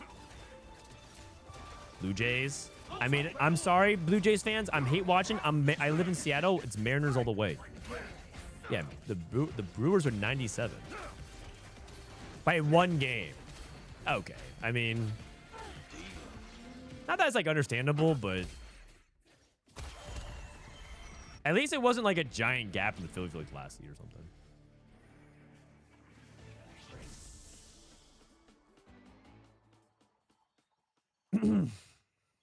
I don't see anything different from the current patch here. Well, what do you mean? On PBE. I mean, Janna's not represented. Janna got a 4th. And in the end, I feel like you don't want to radically change the patch. Like the thing about patches is that you don't want. It's not good if you where are we? Like this tier list that we have for TFT Academy, the goal of the patch should just be to nerf the best stuff and bring up the bottom, and then if everything is like kind of balanced, then that's fine. So like Kog'Maw can still do well, Crystal Gambit reroll can still do well, but you don't want Jan to be super dominant. And then we saw Fast 9 doing well. We saw Crystal Gambit doing well. We saw GP do okay that one time. I mean, maybe GP's not that good. And then, like, I haven't seen any Yumi. I haven't seen any. We saw Mentor Mech go bot 4, but like, you just want to see more. You just want to see more diversity, right? Like the good version. Oh, Wasian's playing the good version. Let's watch a little bit of Wasian, see what he's up to, because we've been watching Prestivent and Dishsoap for a bit, and YBY. The good version of TFT is that everything is playable and has their chance in the sun. Even you can play 3 games in a row and the same 3 comps do well, but it's not going to be true if you queue up like 20 games, 30 games, because you want everything to have a chance to succeed. That's the good version of TFT. It's not like, oh, well, this patch was Kog'Maw, I shouldn't see any Kog'Maw next patch. That's not how it works. All right, let's play some ads real quick. BRB.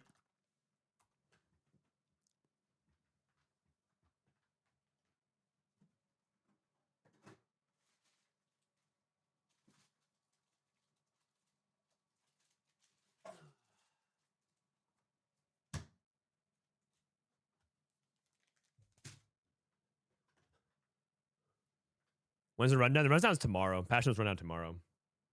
I'll you're watching ads, so I'll just reply. Where are you? Patch notes rundown tomorrow.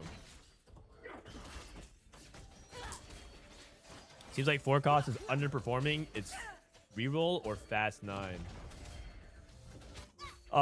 You know, we've watched 4 games so far. We saw Star Guardians. We saw Soul Fighter. We saw Juggernaut Ash, but that was like a Fast 9. Yeah, I think you're right, actually. I think Forecast in general is not that good right now.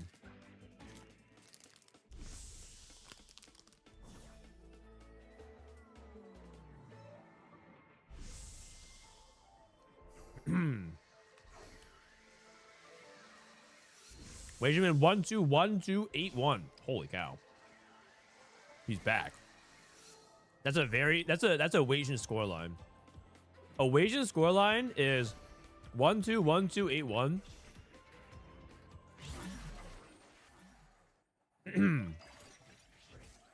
A Soju scoreline is like, it's not 8-8-7-5. It's more like 4-3-4-5-5-5. And then a Dishsoap scoreline is like 2-2-6-2-2-3-1. You win the end. That's like the Dishsoap scoreline.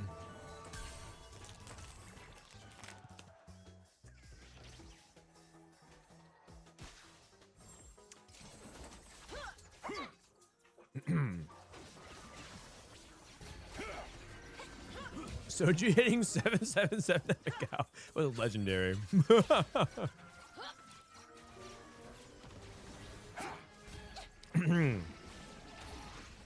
You know why you can't play rank right now? Apparently some servers are down. Like, it's not just Riot. Apparently they're having troubles in a lot of places. What's a Frodan scoreline? That's a good question. What is a Frodan scoreline? I mean, I think the thing is, I tend to have 2 modes. Either I start really strong and like kind of flop at the end, or I start off weak and I have to make a comeback and it's like I barely miss. That happens in the tournaments a lot. 181818. It's actually more like 28, 38, 48, 58, 68, 78, 88. I think that's the Frodan.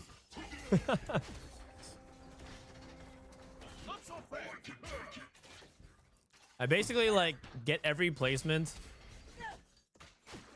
and then I make sure I have 8 secured.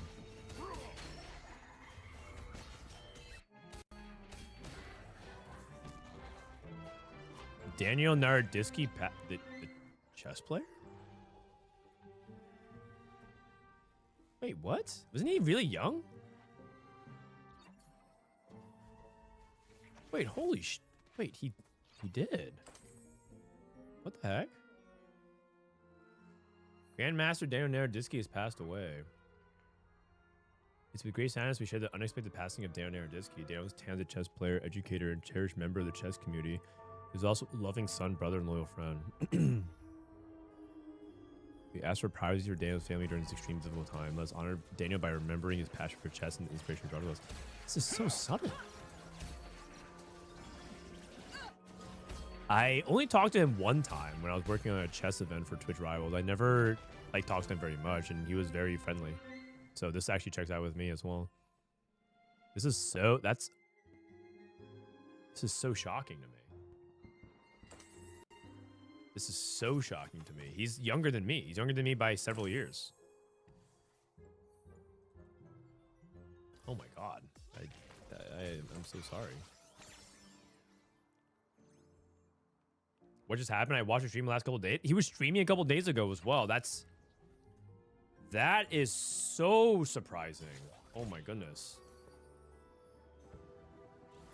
That is awful. I'm so that is I hope him and his family are okay. That's sorry. I don't know what to say. I don't know what to say. I'm actually just so shocked I can't even find the right words to say right now. I hope everything's okay with the rest of his family. He was 29. That is just far too young, man. I'm in complete disbelief. He's just far too young. And it seemed like he was one of the good ones.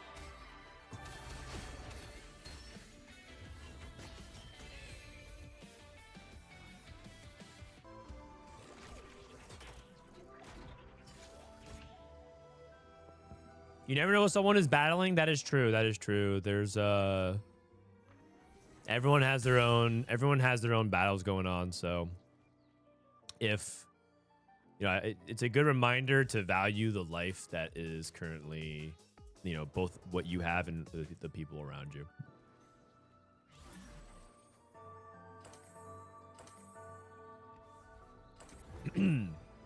Not speculating anything. Yeah, let's not just throw a bunch of things like, oh, I heard this and that. That's at least that's the best way you can respect the privacy of it.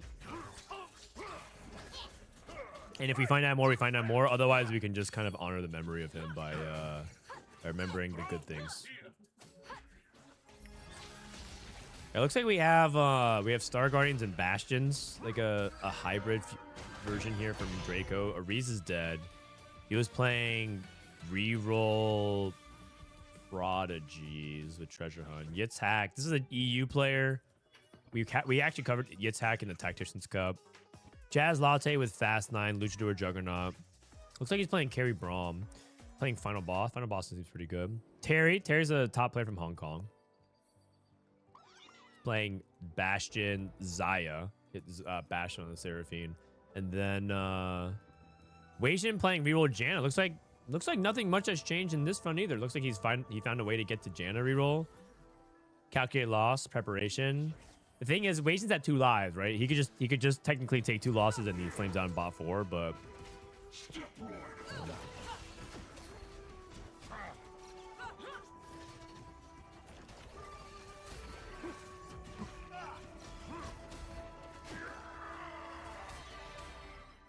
Does anyone know when ranked is back up? No. I hope ranked is up sometime today because I do plan on playing some ranked. But if there's no ranked, I guess we could play set 7 revival. Woohoo! Set 7 revival.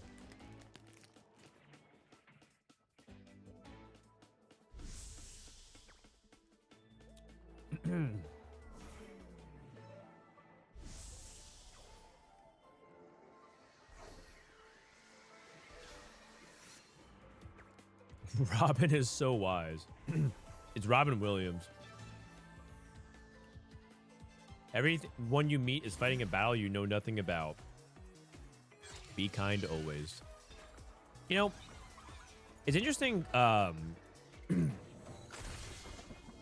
was talking with my wife about someone that's a mutual friend of ours, and I was saying that this person reminds me a lot of Rekful.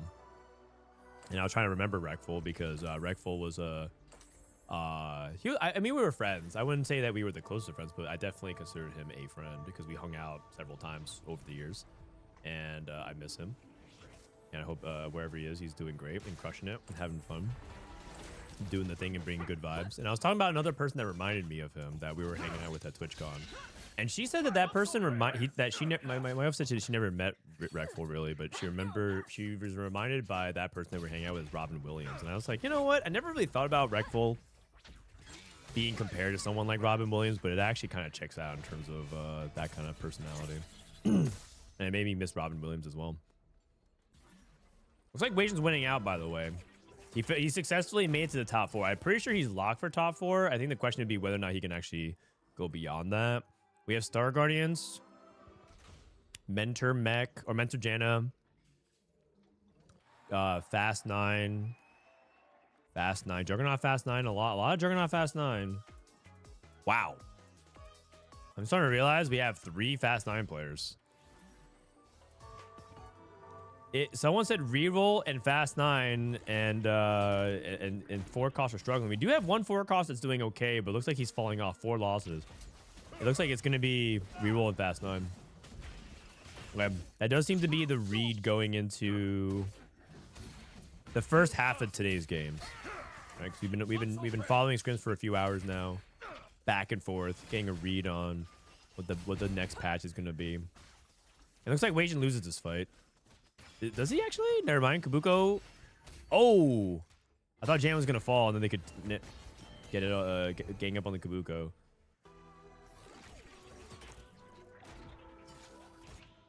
That's definitely an app comparison. Never made that, but kind of both love and hate it. Yeah, exactly. That's exactly how I felt. I never really thought about it. And the more I thought about it, the more I got sad. But yeah. I'd rather play the horse game than Set 7 Revival. You're making it sound like Uma Musume isn't primo gacha entertainment. Uma Musume. Uma Musume. Is Uma Musume Pretty Derby actually just a wholesome game? r/girl gamers. I don't know if that subreddit is where I would normally hang out, but I think most people think it's a pretty good game. You're making it sound like it's a bad thing.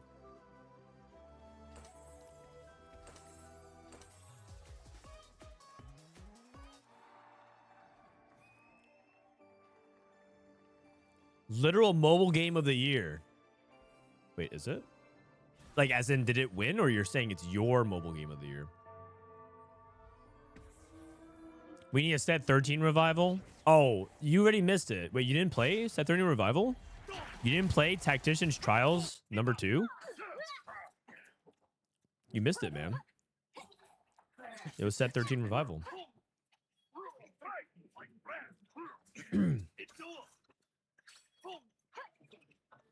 Is it timely for the Uma Musume stream? No, it's not. I streamed one Hoyoverse game. It's like Wasion wins as well.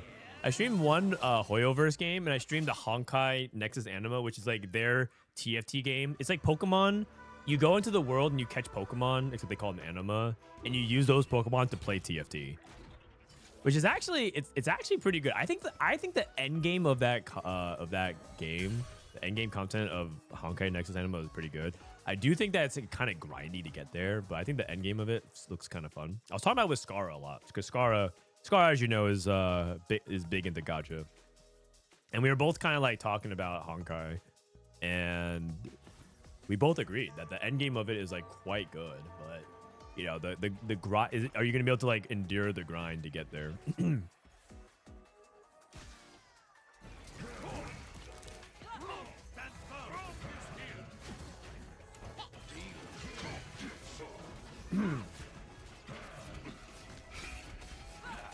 Set 10 revival would be fun. I didn't get to play during that set.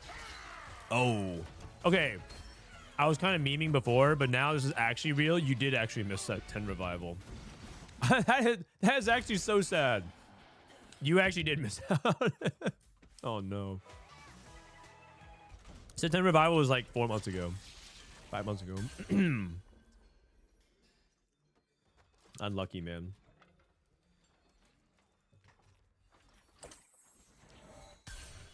They're hiring AI artists for that Anima Nexus game. Oh. Oh. Well, I did not know that.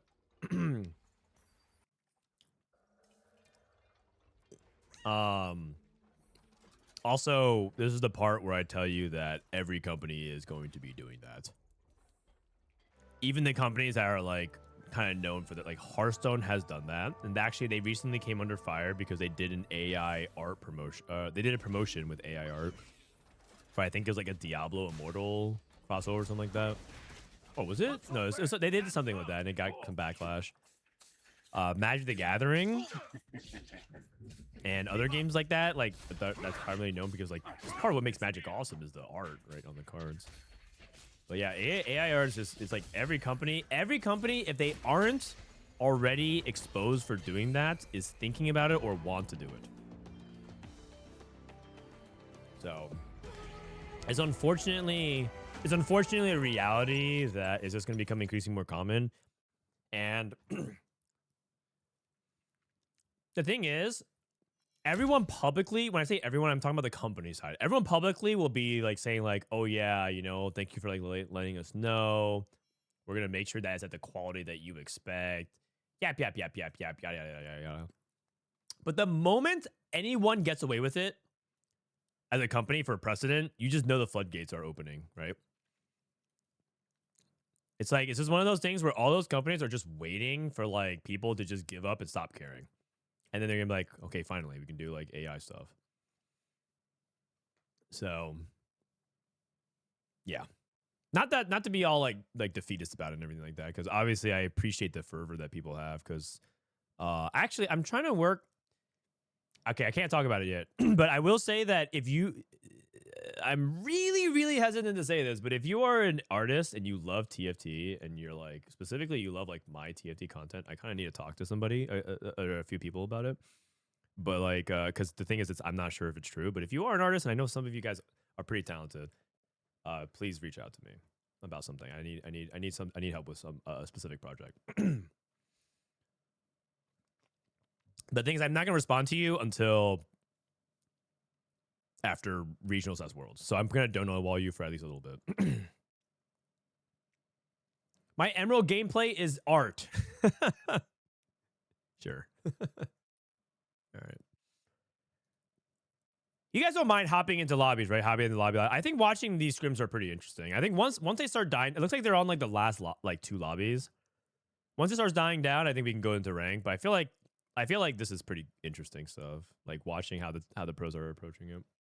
When's the new patch out? The new patch is on Wednesday. Tomorrow we're gonna do the patch notes rundown, and then once Wednesday comes, we'll be full grinding.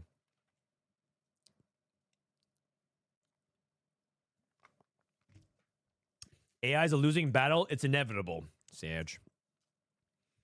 Maybe this is how like people who wrote letters or Hallmark felt about email. Or like the internet or something like that. Or just whatever else things like we couldn't wrap our brains around at the time. And then like in the future, it's going to be something that's just like so immersed that we're going to like we'll talk to our descendants somewhere in the future, in the great beyond. Generations down the road, you're going to talk to someone much younger than you. Hopefully you can talk to, if you guys are around, you can maybe talk to my descendant. And we can hang around, and then we can reminisce about the good old days before AI. And people are like, what do you mean? People used to not use AI to create stuff? They're gonna like look at us all weird. I wonder if that's how that like other people in the past felt about other forms of automation. NFTs were also the future at some point. were they? I feel like no one actually believed that. I think people felt like there was probably use cases of it, but to say that they were the future, I feel like that's just like, I don't know, I feel that's just completely misleading. I think I think people were saying like, here are things you can use NFTs for, and this is a cool use case of it. That was like the most of the conversations that I saw. Like, what if we use NFTs in gaming? And it's like, well, unfortunately, that already exists. So its application isn't useful. But it's not like, I think one of the best applications of NFTs was like health records or something like that. Like, as a way for it to be, again, I'm not like super as technical knowledge of it, but like I actually do think it's one of the more pragmatic use cases of it. But again, it's not like, but to say that's like the future is like, no. Probably not. It's just some nonsense hype to just get you to buy into a speculative asset. There's definitely use cases of it. To say that like NFTs have no value whatsoever, I think it's just like, I think it's tunneling on specifically the speculative art aspect of things and how people hyped up like this as like some crazy way for it to be a store of value of art. I think that's probably where it's misleading, but there's definitely like some cases where you can use NFT. It's just not practical. And also, I'm pretty sure the trend is just dead. So.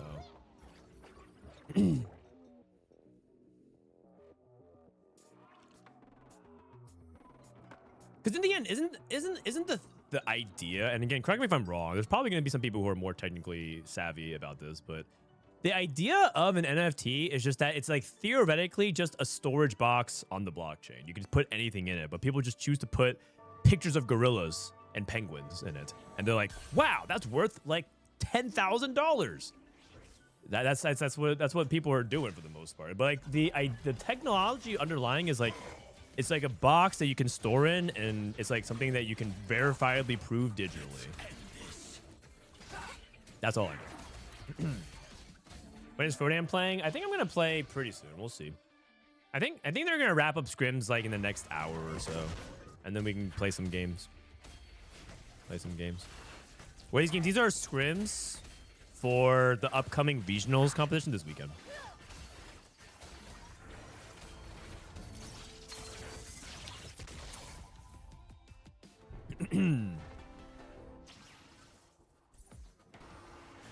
All the big NFTs are now worthless. It's true. I saw a bunch of people like laughing at their own NFT. Like, I bought this for X amount of money and now it's worth nothing. I thought that was kind of funny. I think you gotta laugh at it. At least if you have a worthless NFT, at least you can get a fire tweet. Who's your favorite League of Legends character? Oh man, it's like asking me to pick my favorite movie or favorite song. It's kind of hard to pick just one.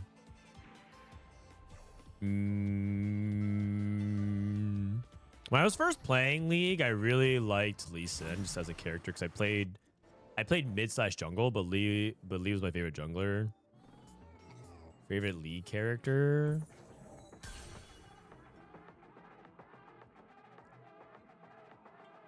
I don't know, actually. I guess I don't really have one. I think for me, like, I'm the type of person that just has characters I like and characters that I don't like and characters that I'm neutral on. I guess there's some characters I really, really like, but I don't really have a favorite. That might just be my personality, though. I don't like one-tricking. I rarely have favorites, like true favorites, and I don't really like want only one flavor of ice cream. I don't really like one song over everything else. I don't really have like one movie I watch over everything else. Case for Kog'Maw Bastion. Try to play it when you have specifically a good artifact or a radiant item, or a Bastion emblem if you're trying to fuse it and play around a Bastion emblem on Yasuo, for example. And also, don't forget that in general, those comps are really expensive. I think one thing people kind of forget is that Kog'Maw is pretty expensive.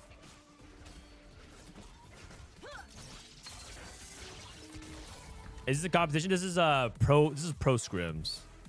Pro scrims.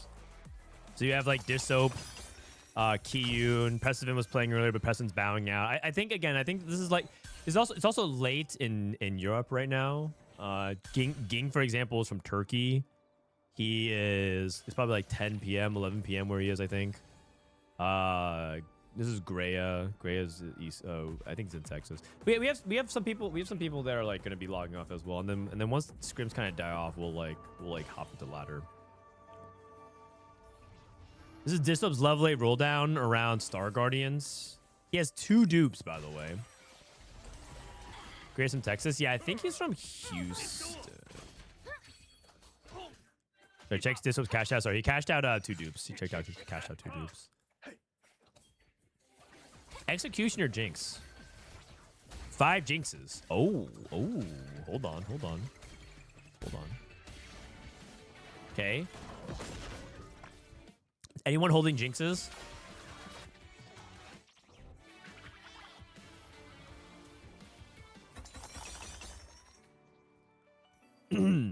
Four costs. Uh-oh. Greya's pinging. This Greya got space, so Dishsoap has to roll. Oh.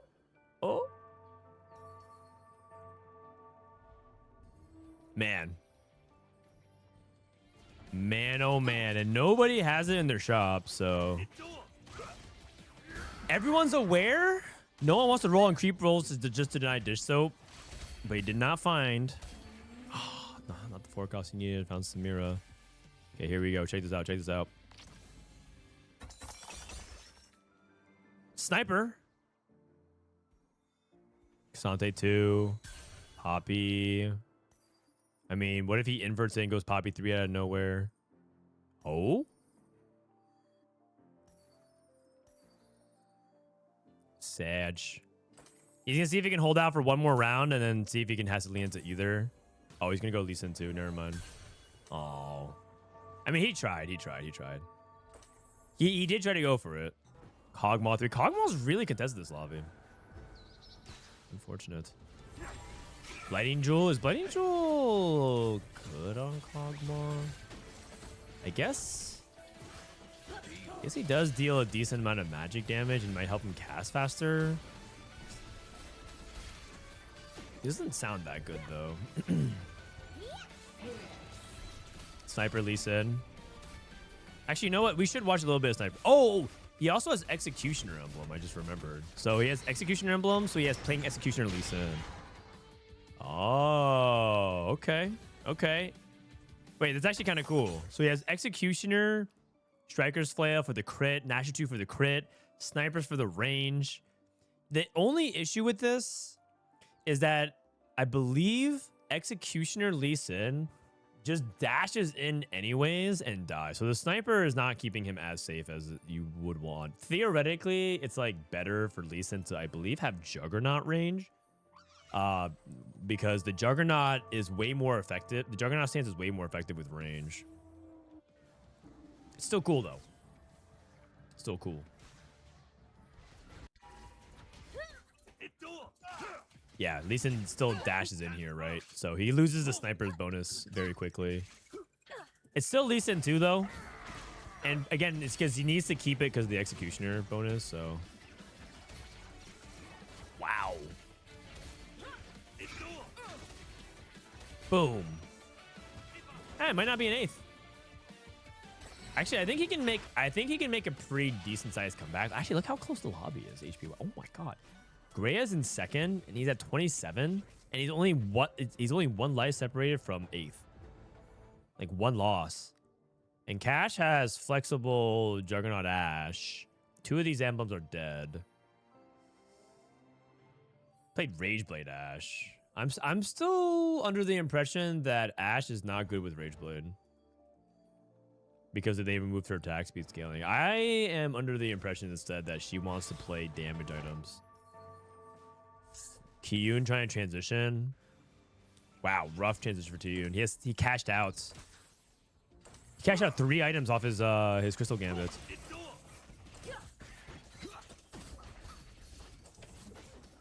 Is it like Savika where his fist hits across the map? I think so, actually. Okay, so Kiyoon's gonna sack 1 against Greya's Katarina board. Oh, can Lee Sin kill the mech?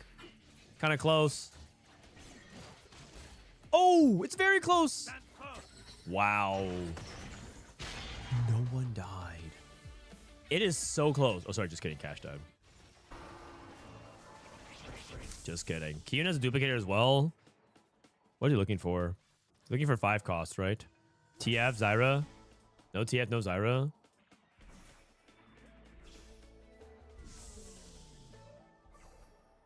Kiyoon's kind of lost. I think you should just take max gold as something that's effective. So he takes theirs. Because his board's not done being built. So he needs to figure that out. Also, a small tip is that if you are focusing on your own board, Kiyoon can go back to his board and start slamming items. You can like slam Shojin here. He's doing that. He's doing that. He's slamming items right now to get APM out of the way. Nice. Yeah, you know, Kiyoon's trying to lock in. He's trying to lock in. Those are like the small things that can help you finish the turn and effectively get there. Deep TF2. He was hoping to even get Lee Sin. I think he's looking for Noxious Trap. Got it. Second fruit. I think the second fruit goes on. Oh, I think this second fruit goes on Braum.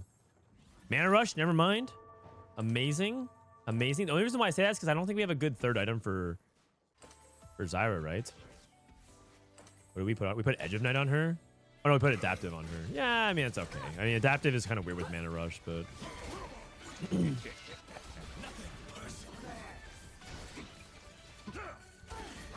Okay, Pedro's dead. Moritz going up against Reyes, Katarina. Katarina is just so hard to stop. He has Dark Amulet, by the way. Not even, oh, Dishsoap's dead. Oh, no, he has Braum? The champ? Staying alive? Poetic. Is Mana Rush the best fruit for Zyra? Yes. Yes, you definitely want Mana Rush. It's... Mana, like because you the power of Zyra is entirely in her cast, so to get it up front is ridiculous. And you have to remember that she also gives attack speed for 4 seconds, which makes it likely that you can get another cast off on all your other champions as well. So it's like it's a very, very big deal. It's a very, very big deal. It's something that just snowballs.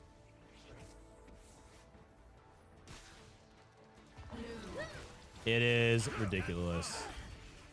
Like, she gets her own attack speed, so then now she's almost at a full mana bar. She's going to cast twice in 10 seconds. That is such a big deal. Such a big deal. And then it works well with TF, because TF's attack speed oriented, right? The more he attacks, the more he attacks bounces and marks them. So, he just wipes. There's some bot forwards. That's okay. That was a tough game, and I think his cash out... Like, I think he'll be, like, okay with the fifth there. Maybe even happy. I didn't see the full game because we only came in halfway through, so we only saw part of his cash out dynamics, but you know, fifth is fine. Ging has another Living Forge artifact. None of these are that good on Kog'Maw, so I think we probably I think Tricksters is fine. Tricksters on Cassante is actually quite good because you get a second life of Cassante, so you can just remove like Dragon's Claw or something and then get 2 Cassantes. Can you go Infinity Force? Who's that for? Is that for Janna? Maybe get Crown Guard off Janna. I can see that. Yeah, Crown Guard and Janna put on the front line instead. Yeah, see that. Zyra buffers up? Yeah, she does. She does. This is non-plant ally, so everything but the plant. Corrosive. Grabby. Wait, Minhee... Oh, okay. Did he reforge the Jewel Gauntlet or the Blighting Jewel? Looks like he got Dawn Core. Oh my god. These Kog'Maw setups are looking highly illegal. Highly illegal.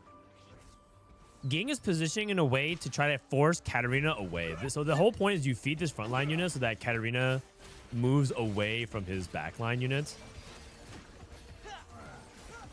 And so this is what Ging wanted. He might just be too weak though. Yeah, looks like he just got farmed anyways. And Greya's gonna win.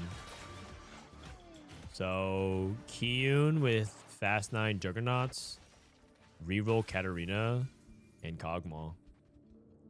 We've been seeing a lot of Kog'Maw do well with the good setups still. Like the art. I mean, obviously this artifact. It doesn't. They could nerf Kog'Maw again, even after this patch, and he'd still be good with this kind of setup.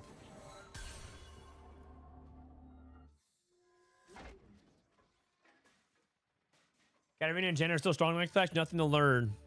Well, Jenna actually has been okay. Nothing dominant in the games that we've seen. She was getting a lot of like fourths. And then Wasian did that game where he won.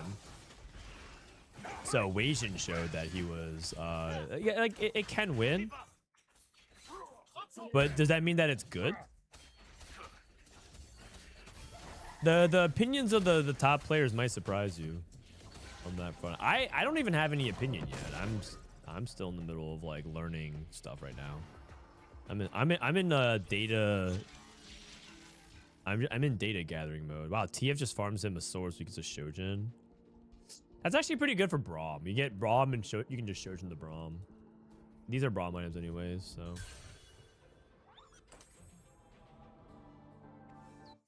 These two Kog'Maw items are insane, and yet one of them went 4th. It's just crazy.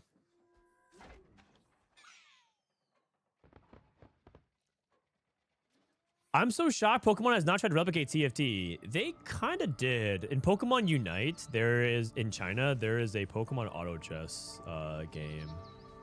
The fact that they never released in the West, though, after all, it was released a while ago. The fact that it hasn't released in the West makes me think that it's not going to be.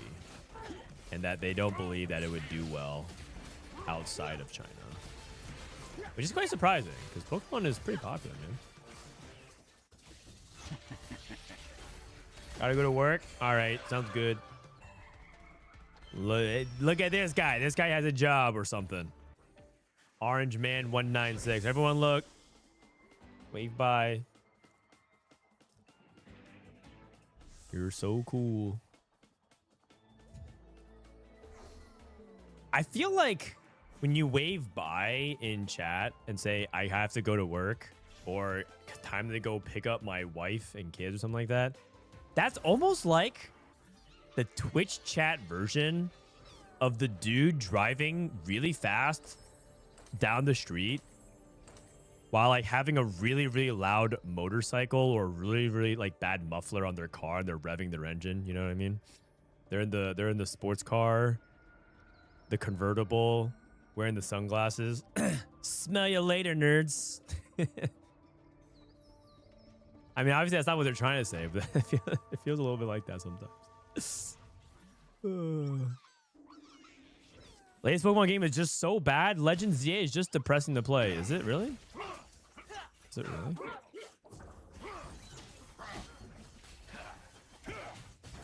GG, gotta go queue up on my 1700 LP account. I can't relate. Not yet. I'm halfway there with chat. Sorry, gotta go to my super hot and very real girlfriend is waiting for me. We're all very happy for you. Kiyoon lost, so it's gonna be 2 reroll players. Exalted Adventure. So the Exalted Adventure was Rakan 3 with the Indomitable. You know, I wish they named this something besides the Indomitable. I wish they named this something like funnier. Like grabby hands. And then yeah, or something, I don't know. The Indomitable is just so weird. It's just weird. It's just a weird name for an item.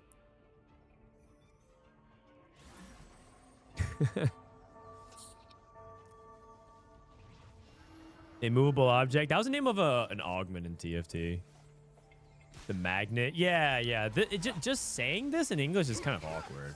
It's too many syllables, and it also feels like a title bestowed upon a worthy champion or nobility. Like, it's almost like a title for Rakan, the Indomitable. Isn't that what they like call someone in Game of Thrones when they were introducing them to the Iron Throne?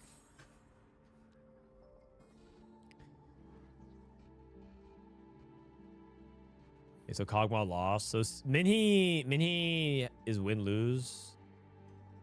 Actually, that was the first time he lost to Greya. So it looks like he's 2-1 versus. So it's definitely winnable. It's not like Katarina has anything scaling. Might be TG items. He has Braum now.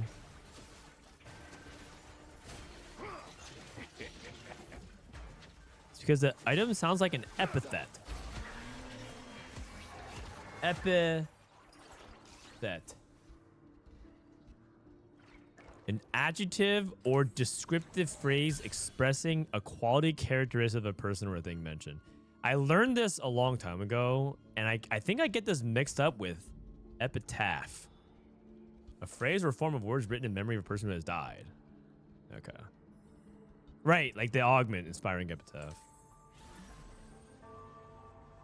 Epithet. Epitaph. What's the best cat fruit if you didn't hit a scaling one? So, Graya's playing Dark Amulet. I know some people like Hemorrhage, and I know some people play Crimson Veil. So, I'm starting to think Cat is just good. Like, if she is probably the only champion right now who has like more than 2 playable fruits. She has like 6. You can play over 9,000. You can play Max Arcana. You can play Not Done Yet. I've seen people play Hemorrhage. I've seen people play Dark Amulet and won the game. So, like, I guess Katarina might... Doesn't that just actually mean that Katarina might be a little OP? Maybe she's the best comp in the game now. Maybe Janna takes a seat. Because, like, if she's good with any fruits, that just means that she might be so good it doesn't matter what fruit you have. It's possible. It's possible. All right. Ad break coming in, and then we'll jump in with Wajan's game, BRB. Which prismatic trait is easiest to hit? The easiest prismatic trait to hit is probably Star Guardian. But they're all hard. That's Cat with the Exalted Adventure. That is true. That is true. But there's a lot of ways to get power equivalent to Exalted Adventure, isn't there? Like, isn't that you could also say, because like Exalted Adventure gives you rewards.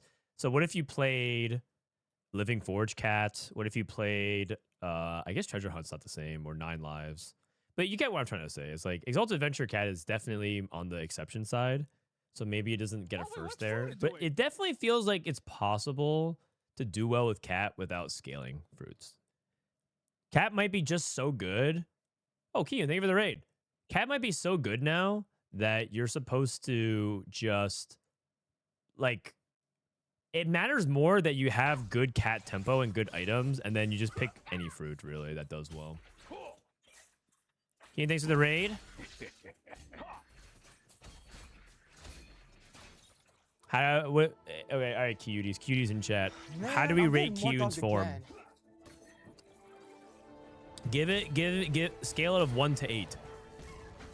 What do you rate?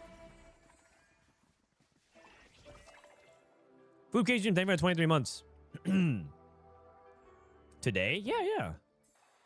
Because the thing is, you're only as good as your most recent day in TFT. Okay, that's not true, but if I say that, that sounds smart and profound, and maybe that's just like an adage or like a saying that catches on, and then all the players would get so tilted because, like, oh my god, Frodan kept saying you're only as good as your most recent day, and this is so not true. And then all the fans use that as like a way to backseat their players. 6.x average? Really? I thought he was doing pretty well in some of the games I saw. Oh, he only slept 3 hours? Oh, rough. Yikes. Wajan's playing Jace Caitlyn. It looks like scrims are dying off, by the way, or finishing off, so we'll probably start playing ranked after this. Looks like scrims are closing down for the day.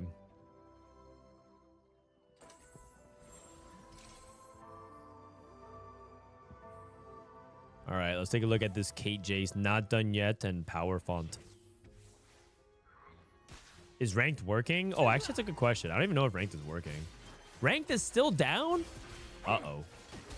Does that mean I have to play some set 7? Say it ain't so. Say it ain't so. I'm feeling some Street Fighter. You want me to play some Street Fighter? Oh, man. What if I have to start practicing 2x KO soon? I haven't played a single game of it yet. I basically, all I've done with 2x KO is I've sat in the training room for about 10 to 15 hours and just practice some characters.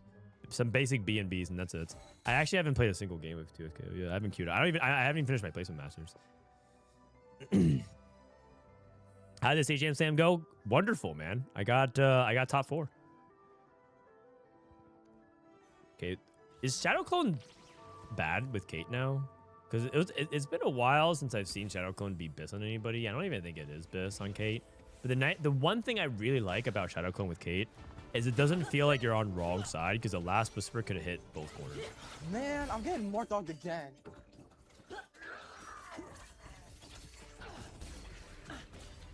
Low-key, I've been here for the other games, not even TFT. Oh, it is JG, by the way. We see JG on the Nico. I think JG Titans BT sounds like a good build as well if you're not getting Engine Knight.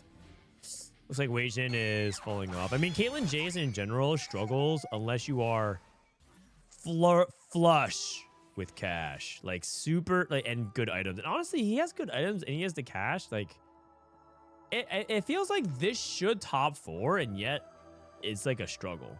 Is he missing anything? He's missing, I think he's missing anti-heal. Is that it? Is that the reason why he's struggling? Also, the Z attack cat is falling off over 9,000.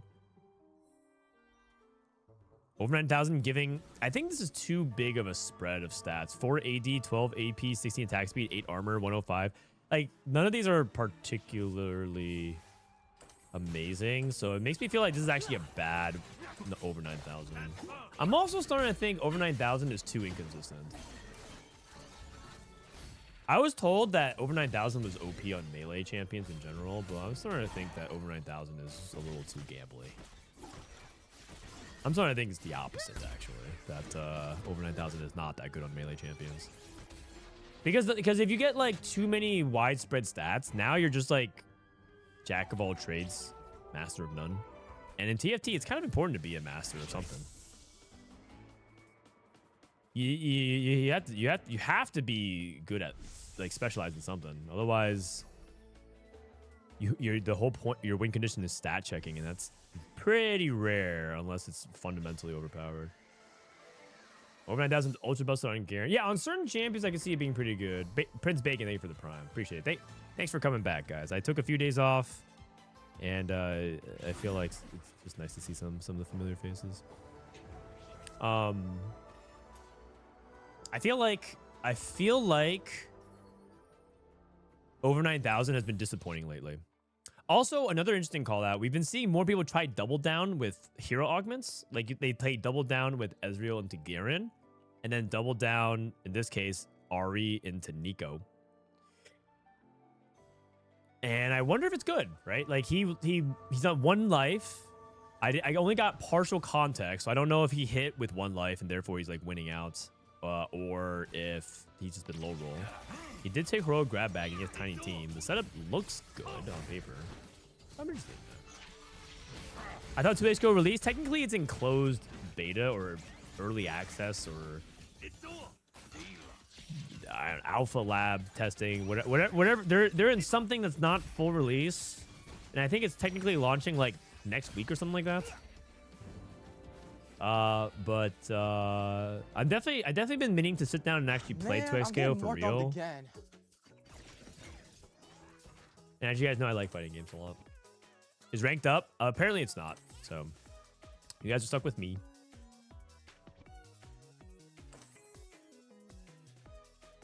Big C, TFT, thanks for 4 months as well, man.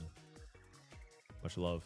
To prove my point, I grinded Once Upon a Galaxy, and now I'm Plat 2. It's been a blast. Oh, you played Once Upon a Galaxy? You're Plat 2? That's pretty good. I'm at Legend, and I'm trying to grind back to the top 500. I was in the top. I was at like rank 300, something like that, and then I stopped playing for a week, and now I'm like rank 1,300, something like that. I fell pretty far behind. Time to retire at TFT and be a pro phone auto battler. Pro. Yeah. I think it's pretty fun though. I like Once Upon a Galaxy. I do think that the current patch is not my favorite, but they're about to release it. The reason why is because they do like a pre-expansion patch. Weijin's dead. I mean, I don't think Caitlyn Jace is that good. They did like a pre-expansion patch, and so this pre-expansion patch has not been great in my opinion, but We'll see. We'll see how the expansion lands. Where's Goat 3 Soju been? He's been deep in the tank. I'm pretty sure Soju has been winning a lot of... He's been watching every sports event, and I think he's been, like, winning a lot.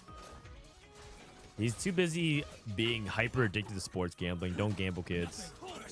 As you know, gambling is cringe. But I think Soju's actually been winning, like, a lot. And I'm worried because I think the thing about Soju is that when he starts winning a lot, he does this thing where he, like, thinks he's invincible. And yeah, usually the people who think they're invincible when it comes to gambling tend to not be very invincible soon after. So we'll see. We'll see. So if he streams, he's lost. If he streams, he needs some funds for the rejuice. But the thing is, I think he's having a lot of fun with League Worlds because with League Worlds, like the thing about it is like with League Worlds, Soju has followed League. He used to be an amateur league like semi-pro, right? He like has followed League for so long that I think he actually has like a general slight edge compared to the average person that is gambling because he like follows League Worlds, so he knows it.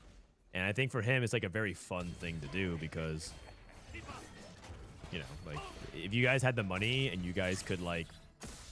Do you guys remember? Okay, do you guys remember there used to be a fantasy TFT game for the official broadcast?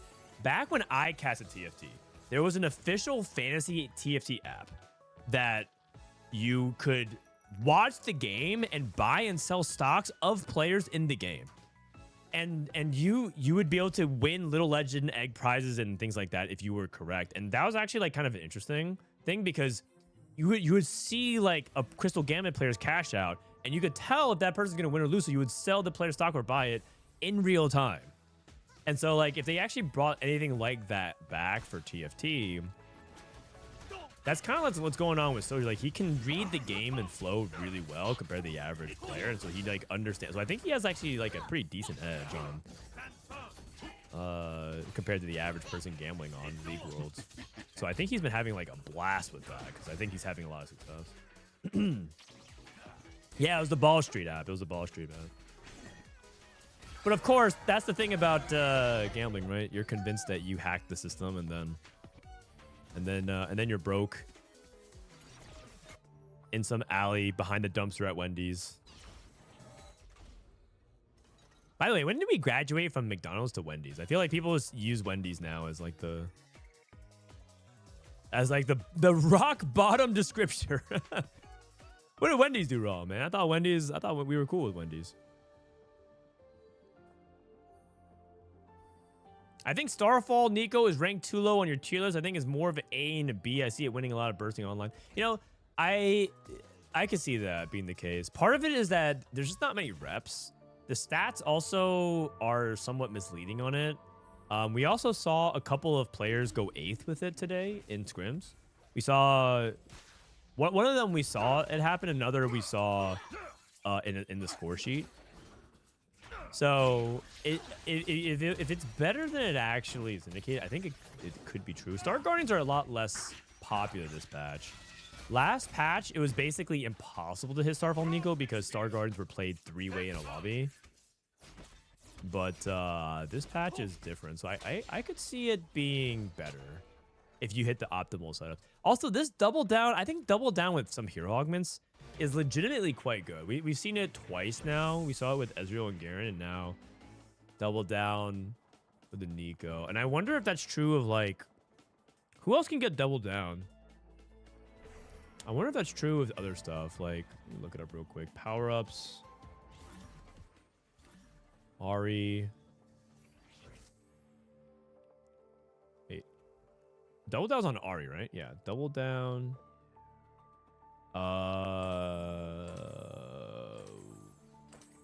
It's not listed here. Oh, okay. Ari, Janna, and Ezreal. Okay, so there's only 3 champions that can get double down. So what would you pick? I guess you could play Malphite hero augment and play Janna with double down. That's interesting. It's only Janna and Ezreal. Then how do you explain this?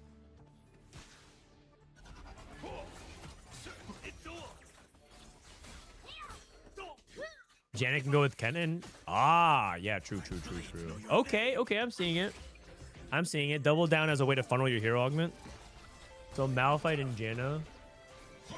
Nothing for Vi or Mundo and nothing for Shen. I mean, I guess you theoretically could play like Ahri and Shen because she ties to the Bastion, but probably not. S can go with Garen. Yeah, that was the example that I first saw. We actually saw that I think 2 games ago or 3 games ago.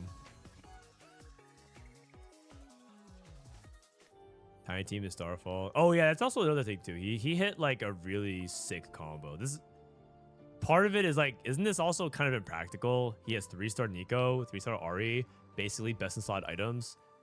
Tiny team, hit a Cassante too. It's pretty ideal. Like this should win. Like if there's a time where Starfall Nico wins, it should be something like this. This isn't set 7? Not yet. We might play some set 7 if ranked is still down. I think this is the last scrim. I think people are wrapping up after this. It's very, very late across the world. Like, isn't it like midnight in Asia right now? So I feel like these guys, Jazlatte, Achi, Terry, these guys are putting the work. Also, Starfall Nico lost. It lost to Mech Pilot. Interesting. They killed a lot of the comps. Oh, wait. So how many comps do we have for set 7? Hold on, we have to take a look. You know who's in charge of the set 7 tier list? It's not Dishsoap. That guy's busy. It's Soulless. Let's take a look at what he has. Soulless and me. Wait, you have a lot of comps, man. What is this? You have a lot of comps. Jade Whispers. Guild Deja. Number 1. Bro, this Soulless guy's kind of a hard worker. Oh, I mean, you don't have this filled out. We'll fill it out later, but Guild Deja. Okay. All right, man. I mean, so the deal is Soulless creates the structure, the skeletons. He puts like the units in, the items, stuff like that, and then I'll fill out like the tips because Soulless's strength isn't exactly writing. Okay. You guys, the rank is still down, right? So I guess we're forced to watch another scrim because do you guys want to go set 7 or watch one more scrim? One more scrim or set 7? Because ranked is down, right? Sage. Wait, EU ranked is up? Wait, is it? Don't lie to me now. Is EU up? All right, I'll have you guys vote real quick. All right. Set 7 or one more scrim. Set 7, one more scrim. Please vote. I'm going to go to the bathroom. I'll be right back. We'll do an ad break then while I go to the bathroom. BRB. And you guys can vote 1 or 2. 1 or 2, BRB.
Alrighty.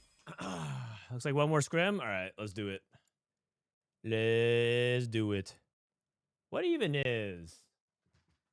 So we have Whispers, Duelist. Oh wait, I need to fix the set 15 stuff. Okay, so the set 15. What do we want to do? So, right.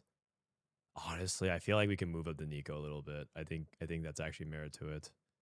Let me actually let me check that later. And then in the meantime, we go Garen Yuumi. Let's go Garen Ezreal. And then let's go Ezreal with double down. I could see it. But the thing is, oh, you don't really even need that, right?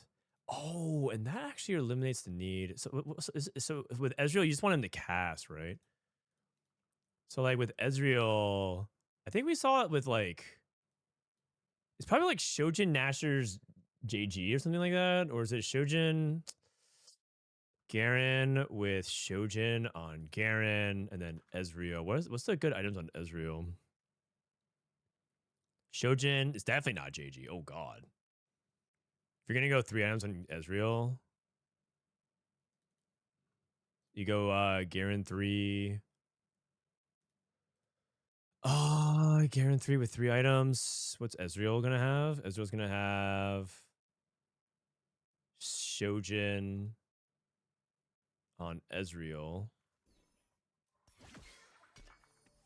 Shojin Nashor's +1 GS. And we're in like deep. We're like, oh, I have to go to silver. I have to go to silver. It's just Shojin Nashor's +1. I have made up my mind. It's just Shojin Nash. It's all good. I'm not about to look at silver stats. Okay. Double down Ezreal is strong for generating mana for Garen.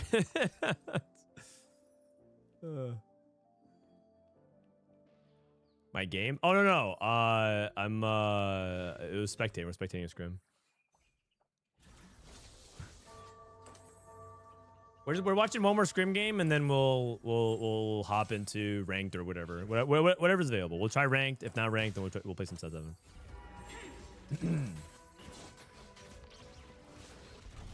Does anyone know when TFT rank will be back? I'm not sure. Maybe it'll never come back, and then finally people can feel freed. It's the greatest gift of all. Now you can stop playing set 15, so that you can start playing your other games and get ready for set 16. You're freed. You are freed. The chains have been broken.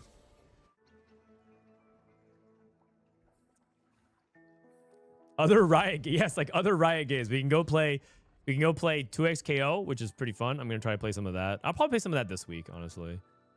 In my I have a in my spare time, I try to play some other games.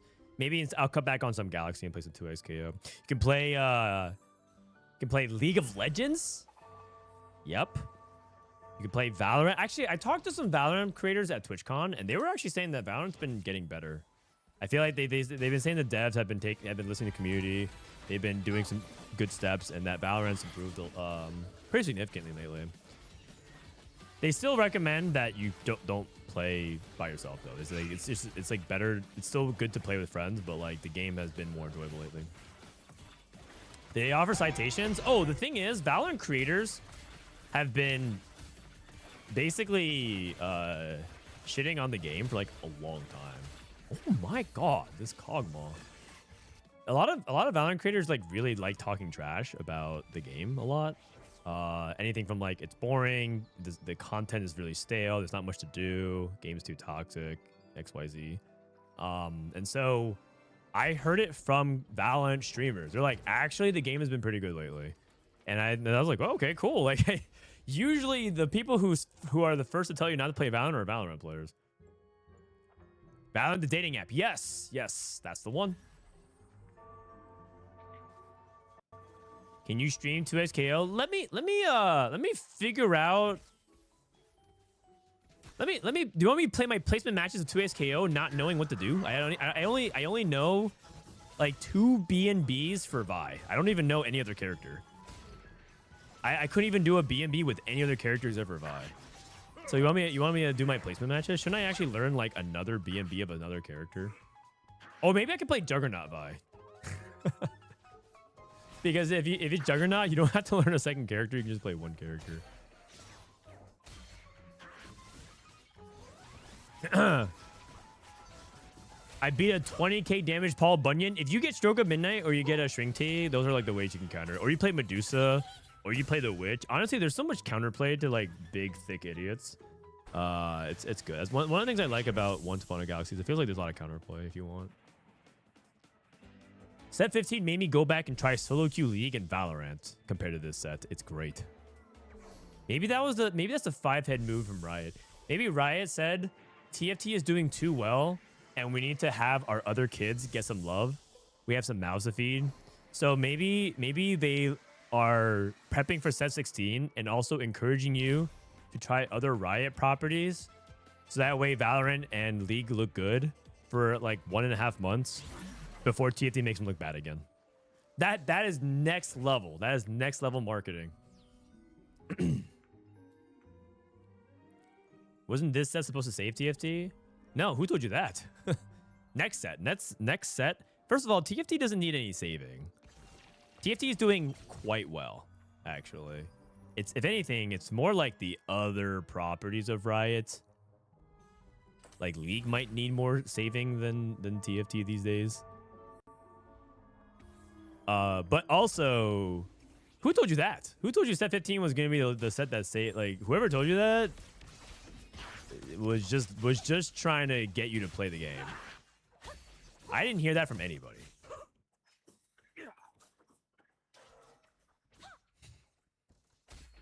This set isn't even that bad. Ooh, wow, that is brave. Woo!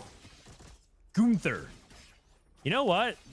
I actually agree with you in about 2 months. I think it's like too brave to say now. Because if I say it now, everyone's going to think that I'm just like doing the thing where I like, oh my God, Frodan is just like once again so defending Riot to the death. He's on the payroll.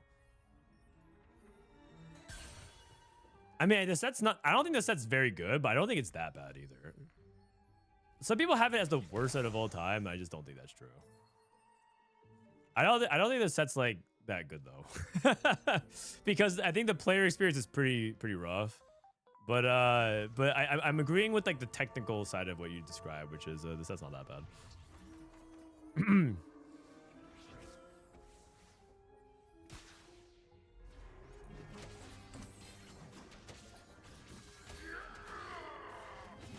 I absolutely love the set. First set I actively played, but I can see how it's bad for competitive players. I mean, I think that there's a lot of fun things about the set, and I think the flavor and the themes and the visuals, there's a lot of enjoyable things about the set, honestly. And if you're like trying to just enjoy the set and you're vibing with it, then by all means, man. I think there's a lot of good things about the set. If you focus on the good things, then you'll be a lot happier. But for a lot of players, I think part of it is that a lot of players are holding Riot to a higher standard, which they should. Holding Riot to a higher standard is a good thing in terms of the macro. And I think that we all know they could do better. And you know what? Next set will be better.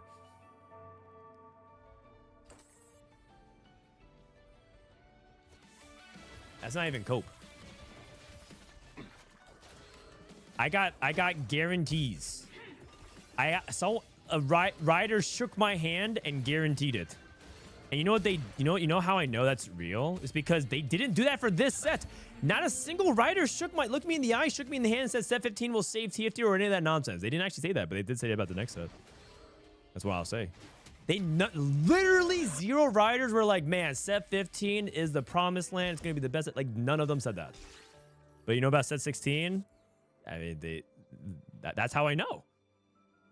And you think Riot would just sit there and shake my hand for no reason and guarantee that with false promises for no reason? No, they wouldn't. No, they wouldn't. John Riot shook your hand, the very one. I called him Mr. Riot though. I didn't want to be over familiar. Do you have any indication if Mort is ever coming back to content creation? I believe that is not in, as far as I know, that there's no update, nor will we get any update for a while, as far as I know. I actually, it's like this weird, like, there's some red tape around it. It feels like it's not even something that can be talked about. That's That's how it feels. You know, it's like one of those things where it's like the people I ask, are they even allowed to talk about anything? It just feels. Okay, 2 people streaking. Tiniest Titan, Pandora's. It's Prismatic. Prismatic, pretty big spike. What's the portal again? Gold subscription. Pandora's. Look at Wasianiverson. See what's up to. Clear Mind, Tiniest Titan, Crystal Gambit push. Aim for the top, belt overflow. We saw people actually trying to grief the streak, right? People griefing each other's streak. Ladder Slayer. Is Mordog returning next set? Well, so the thing is, Mordog is working on TFT. But I think a lot of people are communicating, and I agree with it. TFT is far more enjoyable because it's not like more single-handedly defines TFT, but it is what is one thing that made TFT quite special as a game, in my opinion, is that someone like Mordog is doing what other devs won't do. Like, he goes above and beyond in a lot of areas, like in several areas, not just one. And that is something that's like a good thing for TFT that's separated from the pack. And if it's like, well, other games don't do that, so we shouldn't have more do that. It's like, well, then you can just become as forgettable as other games. Like, it's one of the things that makes TFT memorable, is that the dev communication spearheaded by Moore. It's not just him. It's him and a handful of other people. It's what separates them. It's what elevates you above the competition. And that's ultimately what Riot has to do. They have to fight for our attention. And like, we don't owe them anything in terms of like our loyalty to them. I mean, unless somehow you are committed in ways like, I don't know, maybe you guys took out a second mortgage to buy some T1 Pike skins, but some of you might be financially enslaved. But for a lot of us, they don't owe us anything. There's a lot of really good games out there, and I think one of the things that really separated TFT meaningfully was their dev connection, and to lose that feels like it loses one of the main edges and things that keeps TFT a thriving and alive community. That's the truth for me. That's the truth for me. And so it's one of those things where I think the scene is worse with less dev communication. It doesn't have to be more. He just ended up doing, one, he was good at it, and two, he did a good job at it, right? And he was also versatile. He was willing to do dev talks and co-stream and commentate and play games and host tournaments. Like, usually you get some of that from one person. So it was like he just did a lot. Maybe that's a bad thing in the eyes of some people. It's a fault point, right? Because Mordog one day will I hope Mordog doesn't work on TFT for the next 50 years. It'd be cool, but I think one day Mort won't be on TFT. So like, the idea would be that the game would have to go on beyond him. It doesn't have to be more. It's just that he happened to be a great fit, and he happened to do a lot. So, and the hole is not being filled. Perhaps the most important aspect of everything I'm saying is that the hole is not filled since he left.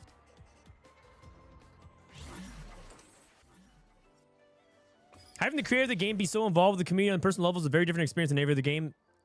Good summary. That's a great summary of what I just said. I think that's that is a very fitting way to wrap it all up. Keepers, 1 buff, 2 buff. So Jazlatte with blue buff, i.e. guard breaker, with a mech opener. He's holding some soul fighter units as well. Curious. Okay, see what he ends up going to. A lot of AD in this lobby. A good amount of AD in this lobby. So the interesting thing is that right now it seems like it's a lot of AP reroll. If you do play AD, it's largely through like 3-cost reroll, like Darius and stuff like that. Maybe some Yasuo. You don't see that much low-cost AD reroll. And also, I wonder if there's going to be any 4-cost play as well. Bronze for life. Okay, interesting. Interesting. I'm not getting T1 Pike, but I'm for sure when 15.7 hit, I'll be getting T1 Yone. The finisher animation is sick. I mean, why not, man? There's still time. There's still time. You can take out another small business loan to get both. Why not, James?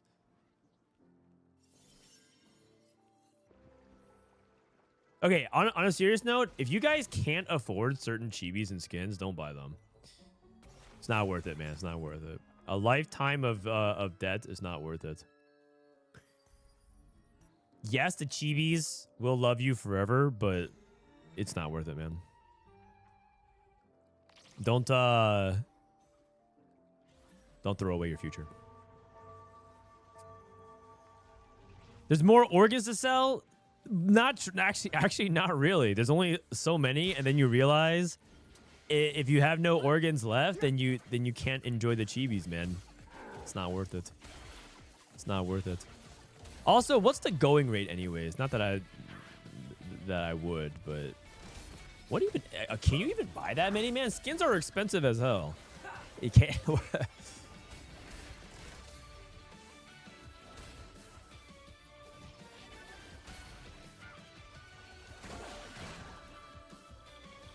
Gamble for it like our role model Soju. I mean, that's a given. That is true. Technically, you might have to only sell one organ, and then you could hit all the chibis. Because the thing is, not everyone will low roll. Someone has to high roll the gacha system, because we say it's a $500 skin, but in reality, there's a person that paid less than $5 for it. So, and also, statistically, it just has to happen where one person will hit multiple of those 5%. So why not you? It might cost you only one organ. Okay, this is starting to get kind of. It's a little too dystopian. Let me. And so I think some people actually might clip me out of context and start taking me too seriously.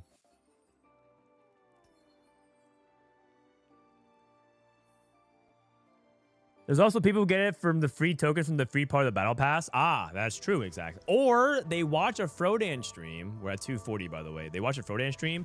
As you guys know, I give away treasure tokens for hanging out in my co-streams. Right? I bribe you guys for your time. I pay you in chibi tokens. You might get that as well. That actually has happened. Someone has used my free pull that I gave them, and they have pulled a chibi. I forgot which one though. It was a while ago because I've been doing it for a long time. But someone did pull a free chibi. Let's take out Wasian spot. 24 HP. This is kind of rough.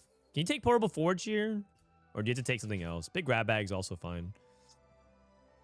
He doesn't need the Reforger though. He already has one. If he's thinking about item fixing.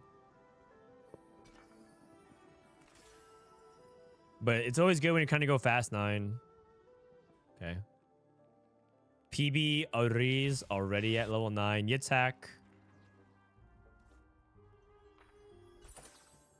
How did you enjoy TwitchCon? I talked about it a little bit for the first half of the stream.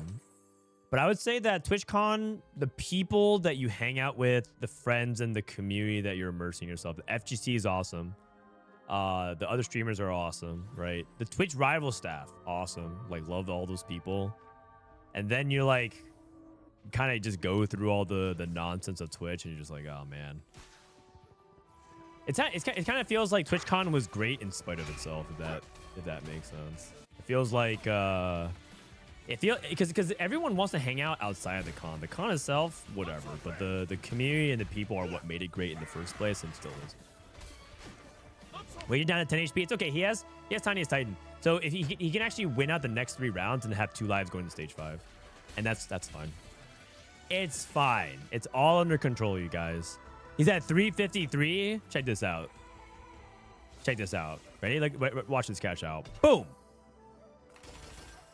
Oh god. Oh my god. This is such a hard turn. He can lose by 3 units though. Going Bastions.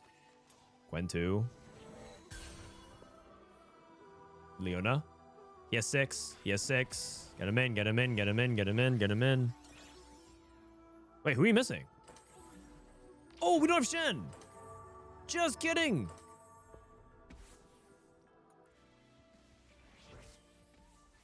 Oh, we gotta make items. Oh, we gotta make items.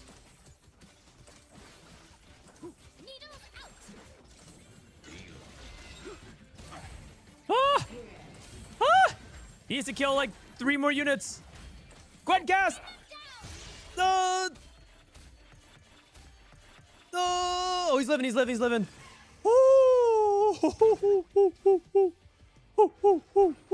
Oh my god. Monka Omega. Holy cow. What was that? If he was even a tiny bit slower on anything, he would have died. Cons are just an excuse for everyone gathered in one city. Yeah, and you know, the TFT community used to gather at TwitchCon, but now that we have the opens, ever since the Vegas Open and the Macau Open, we don't need TwitchCon anymore to, like, as a reason to meet up, so. But the con itself is fun, though. Like TwitchCon is fun because of that. Wait, thank you for the prime. Appreciate you. On PB, I spent over 15,000 treasure token trying to get a chibi and no luck. Didn't even spend money because it's free 3k RP daily. You know what that means, Sky? That means you're priming the pump. That means that you're so ready to hit on live. On live, that means you have to swipe pretty soon because you might hit the pity timer. Okay, that's not how it works at all, by the way, in case you're taking it seriously. But all I'm saying is you're due. All I'm saying is you're due. Don't waste it on PBE. Like, you can't there's no way Riot would let you low roll on PBE and your main account. That's just bad business. Wait, Wage is dead. Oh. Oh.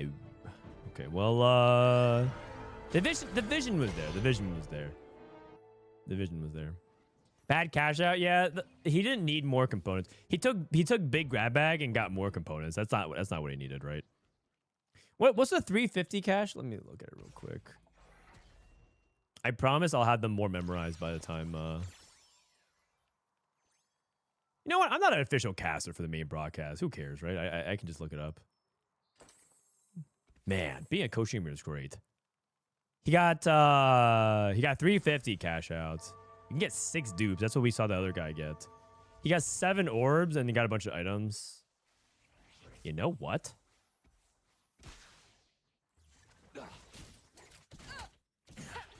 So I think that actually that might have been one of the better ones, cash out wise. I guess, okay, technically 7 orbs is very random. I'm starting to think that's like, it was fine though. Maybe if you got a 3rd fruit, but that would have been even more intense on the APM. 350 sucks. Yeah, 350 is not that great, but I'm talking about like in terms of the outcome that he got. I'm pretty sure I kind of want the 7 orbs. That feels like higher upside. 300 is better. The Tactician's Crown and 15 gold, 3 item anvils, or 3-star 1 cost. So the troll thing about 300 is that you get 2 3-star 1 costs that can like be pretty bad. But yeah, I think he would prefer that for the econ to roll at 9 because it looked like all of his orbs turned into items and he didn't get a lot of gold. Okay, probably the dupes then, because the dupes would allow him to actually, you know what, the dupes allowed him to hit like Swain 3 or something like that. So I take it back. No, you probably want the dupes. You probably want the dupes because the dupes allow him to the 3-star frontliner for Bastion, and then he can actually win. So I take it back. You don't want the 7 orbs. You want the dupes.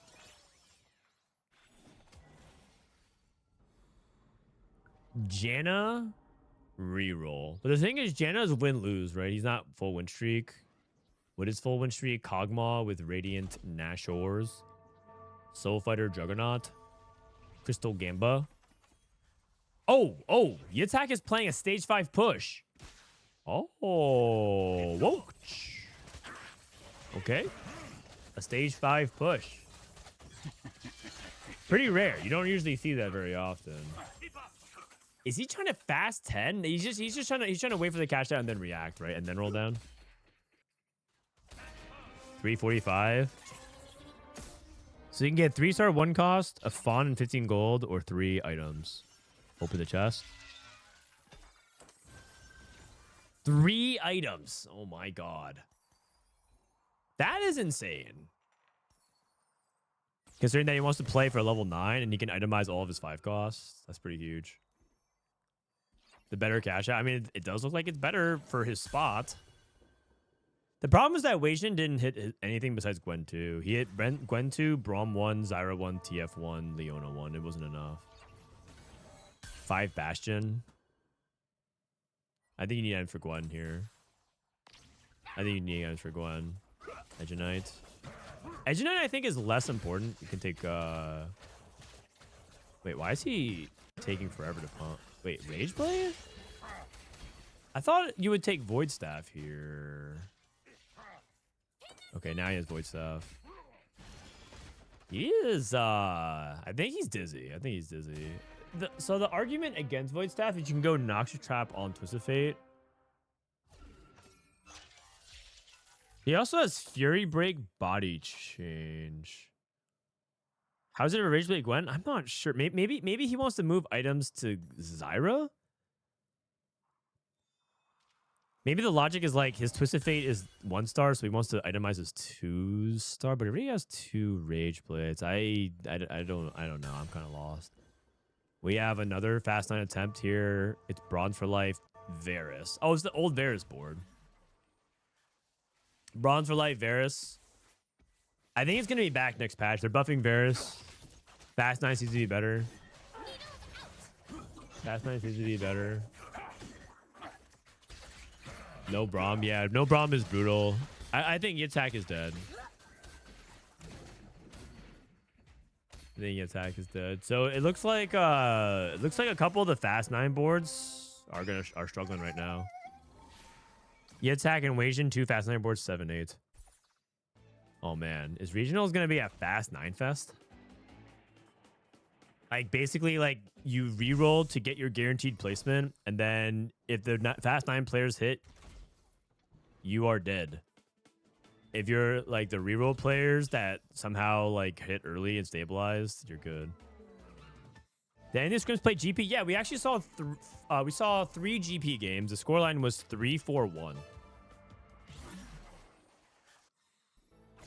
I also want to try GP out myself if I get a spot for it today. That's what the Scrims have been looking like. Okay. Well, again, you have to remember that they still have a little bit of time before the patch if they want to change anything. But, yeah, we'll see. We shall see.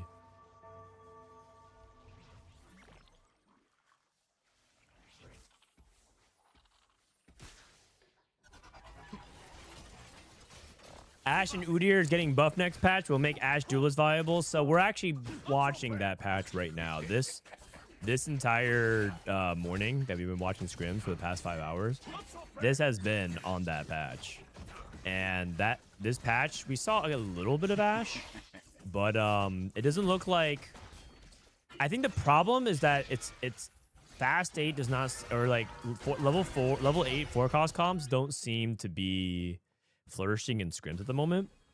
It's entirely possible that the Scrim meta is just sort of in a pocket right now, but it doesn't seem like level 8 forecast comps are doing that well, and Udyr Ashe Duelist is a level 8 comp.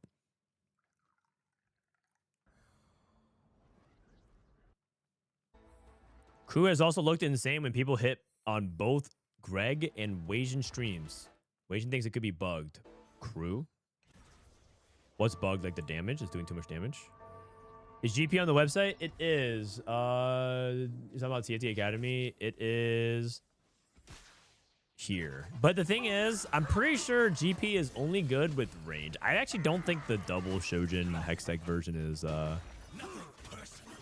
that good. Also, I need to change the positioning of this as well. I think I agree with the way other people are positioning, where you make Kale not like true. You don't have to have a true solo front line, but you can't line up too many things in the front line. So I need to adjust that. Remind me to adjust that after this game. I was in the middle of like doing the double down thing for Ezreal. Watch people force it on ranks. Yeah.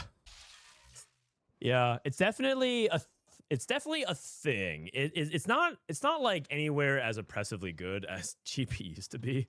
I mean, GP was so good that literally 6 to 7 people could play GP2 on their boards, and it was like correct. There's no way, but there's definitely a GP real game. There's definitely a GP reroll in the meta for sure. I got a second in Masters. Yeah, you could definitely do fine with it.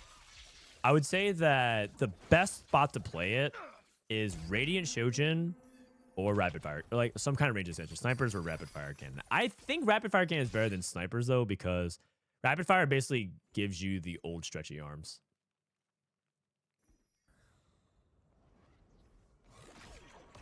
How do you hit Mech Pilot? So you're talking about this. So basically, it's a pretty counterintuitive thing, but you want to get Mech Pilot on Aatrox, and the way to do that is to use a fruit on another frontliner, like another tank. So that way you block one option that Aatrox can get. So let's say you get something like what's like a frontline one, like regenerative. If you get regenerative on that and you can't get down Aatrox, you get +1 chance at Mech Pilot. And so and then the other the tip on top of that is you hold extra copies of the unit. And so yes, you have Aatrox too, but you should hold a 4th and 5th Aatrox. So what you do is you have a tank unit. Let's say you have a tank unit like a Garen.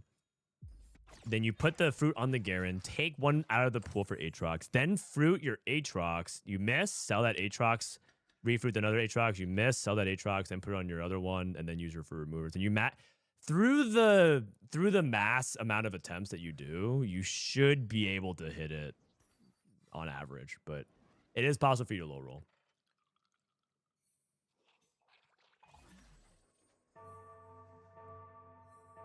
You want to hit on J4? The problem with J4 is that he's harder to find extra copies of.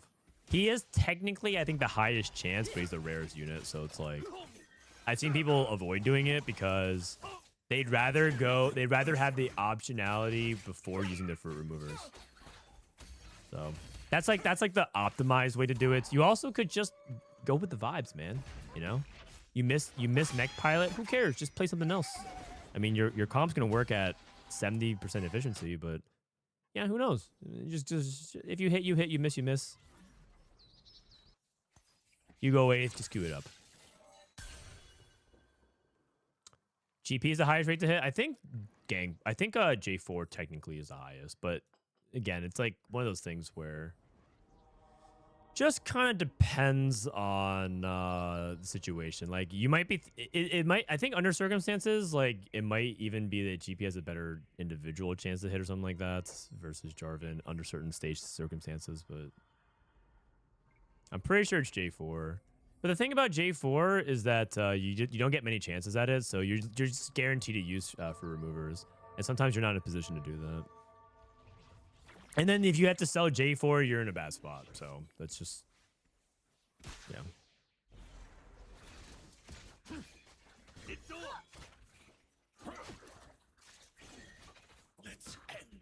You have to tank a fruit or random unit, then chances on Jarvis skyrockets. I mean, it's kind of like that, yeah.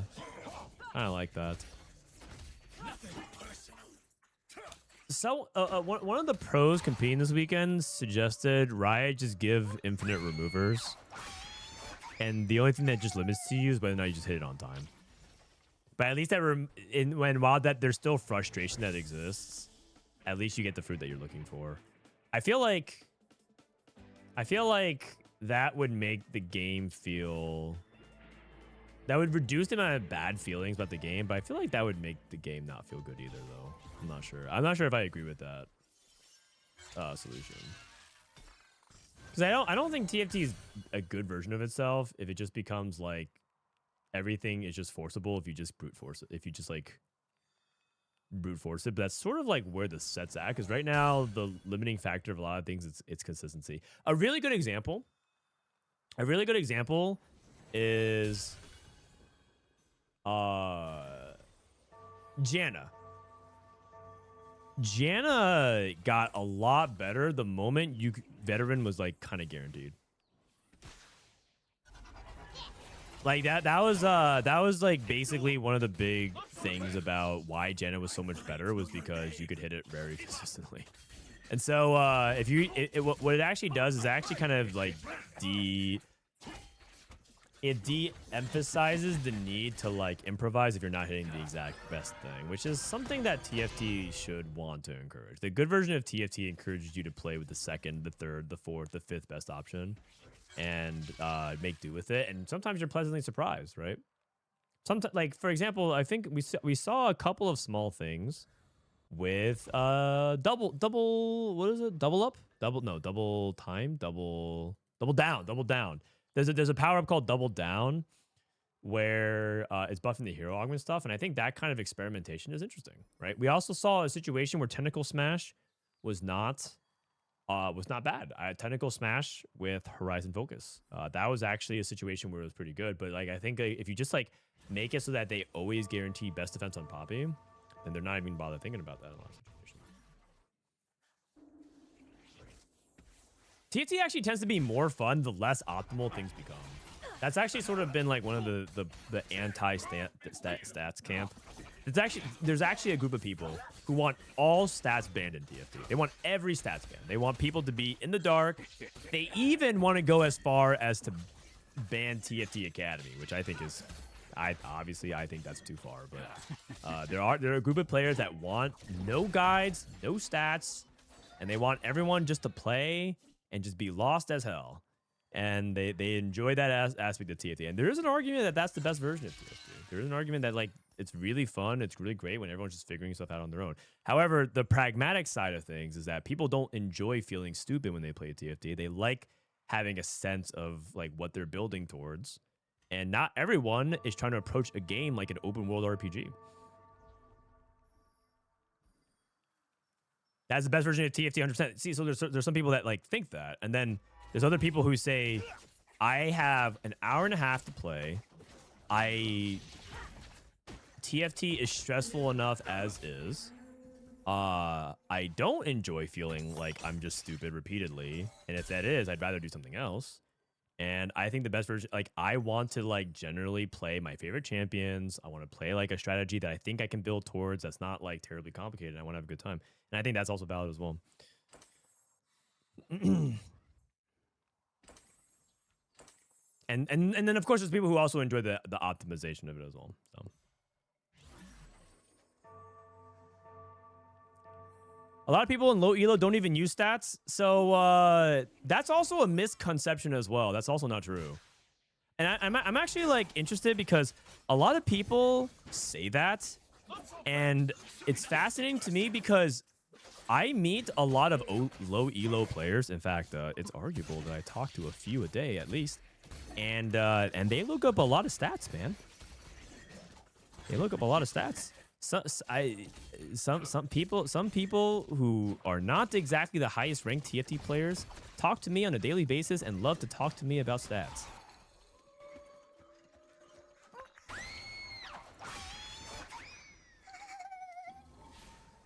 I use TFT Academy to get a general feel of the meta and then make my own conclusions. You know what? You're doing it the right way, man. Because in the end, we are a way for you to help learn about the game, but we won't play the game for you.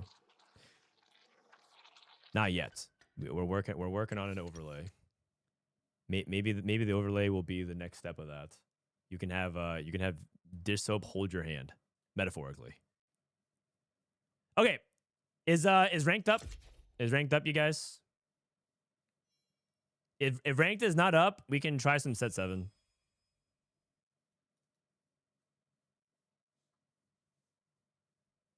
EU is ranked up. Okay, let me check out some ranked. We'll play ranked for a few hours and then call it. Overall, really good set of scrims. I think like the first half of the stream being scrims, second half being games is very good dynamic, and also to help me get a good sense of like who's in the best form.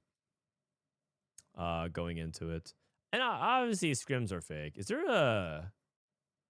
Let me see. Is there a sheet? Did they update the previous sheet?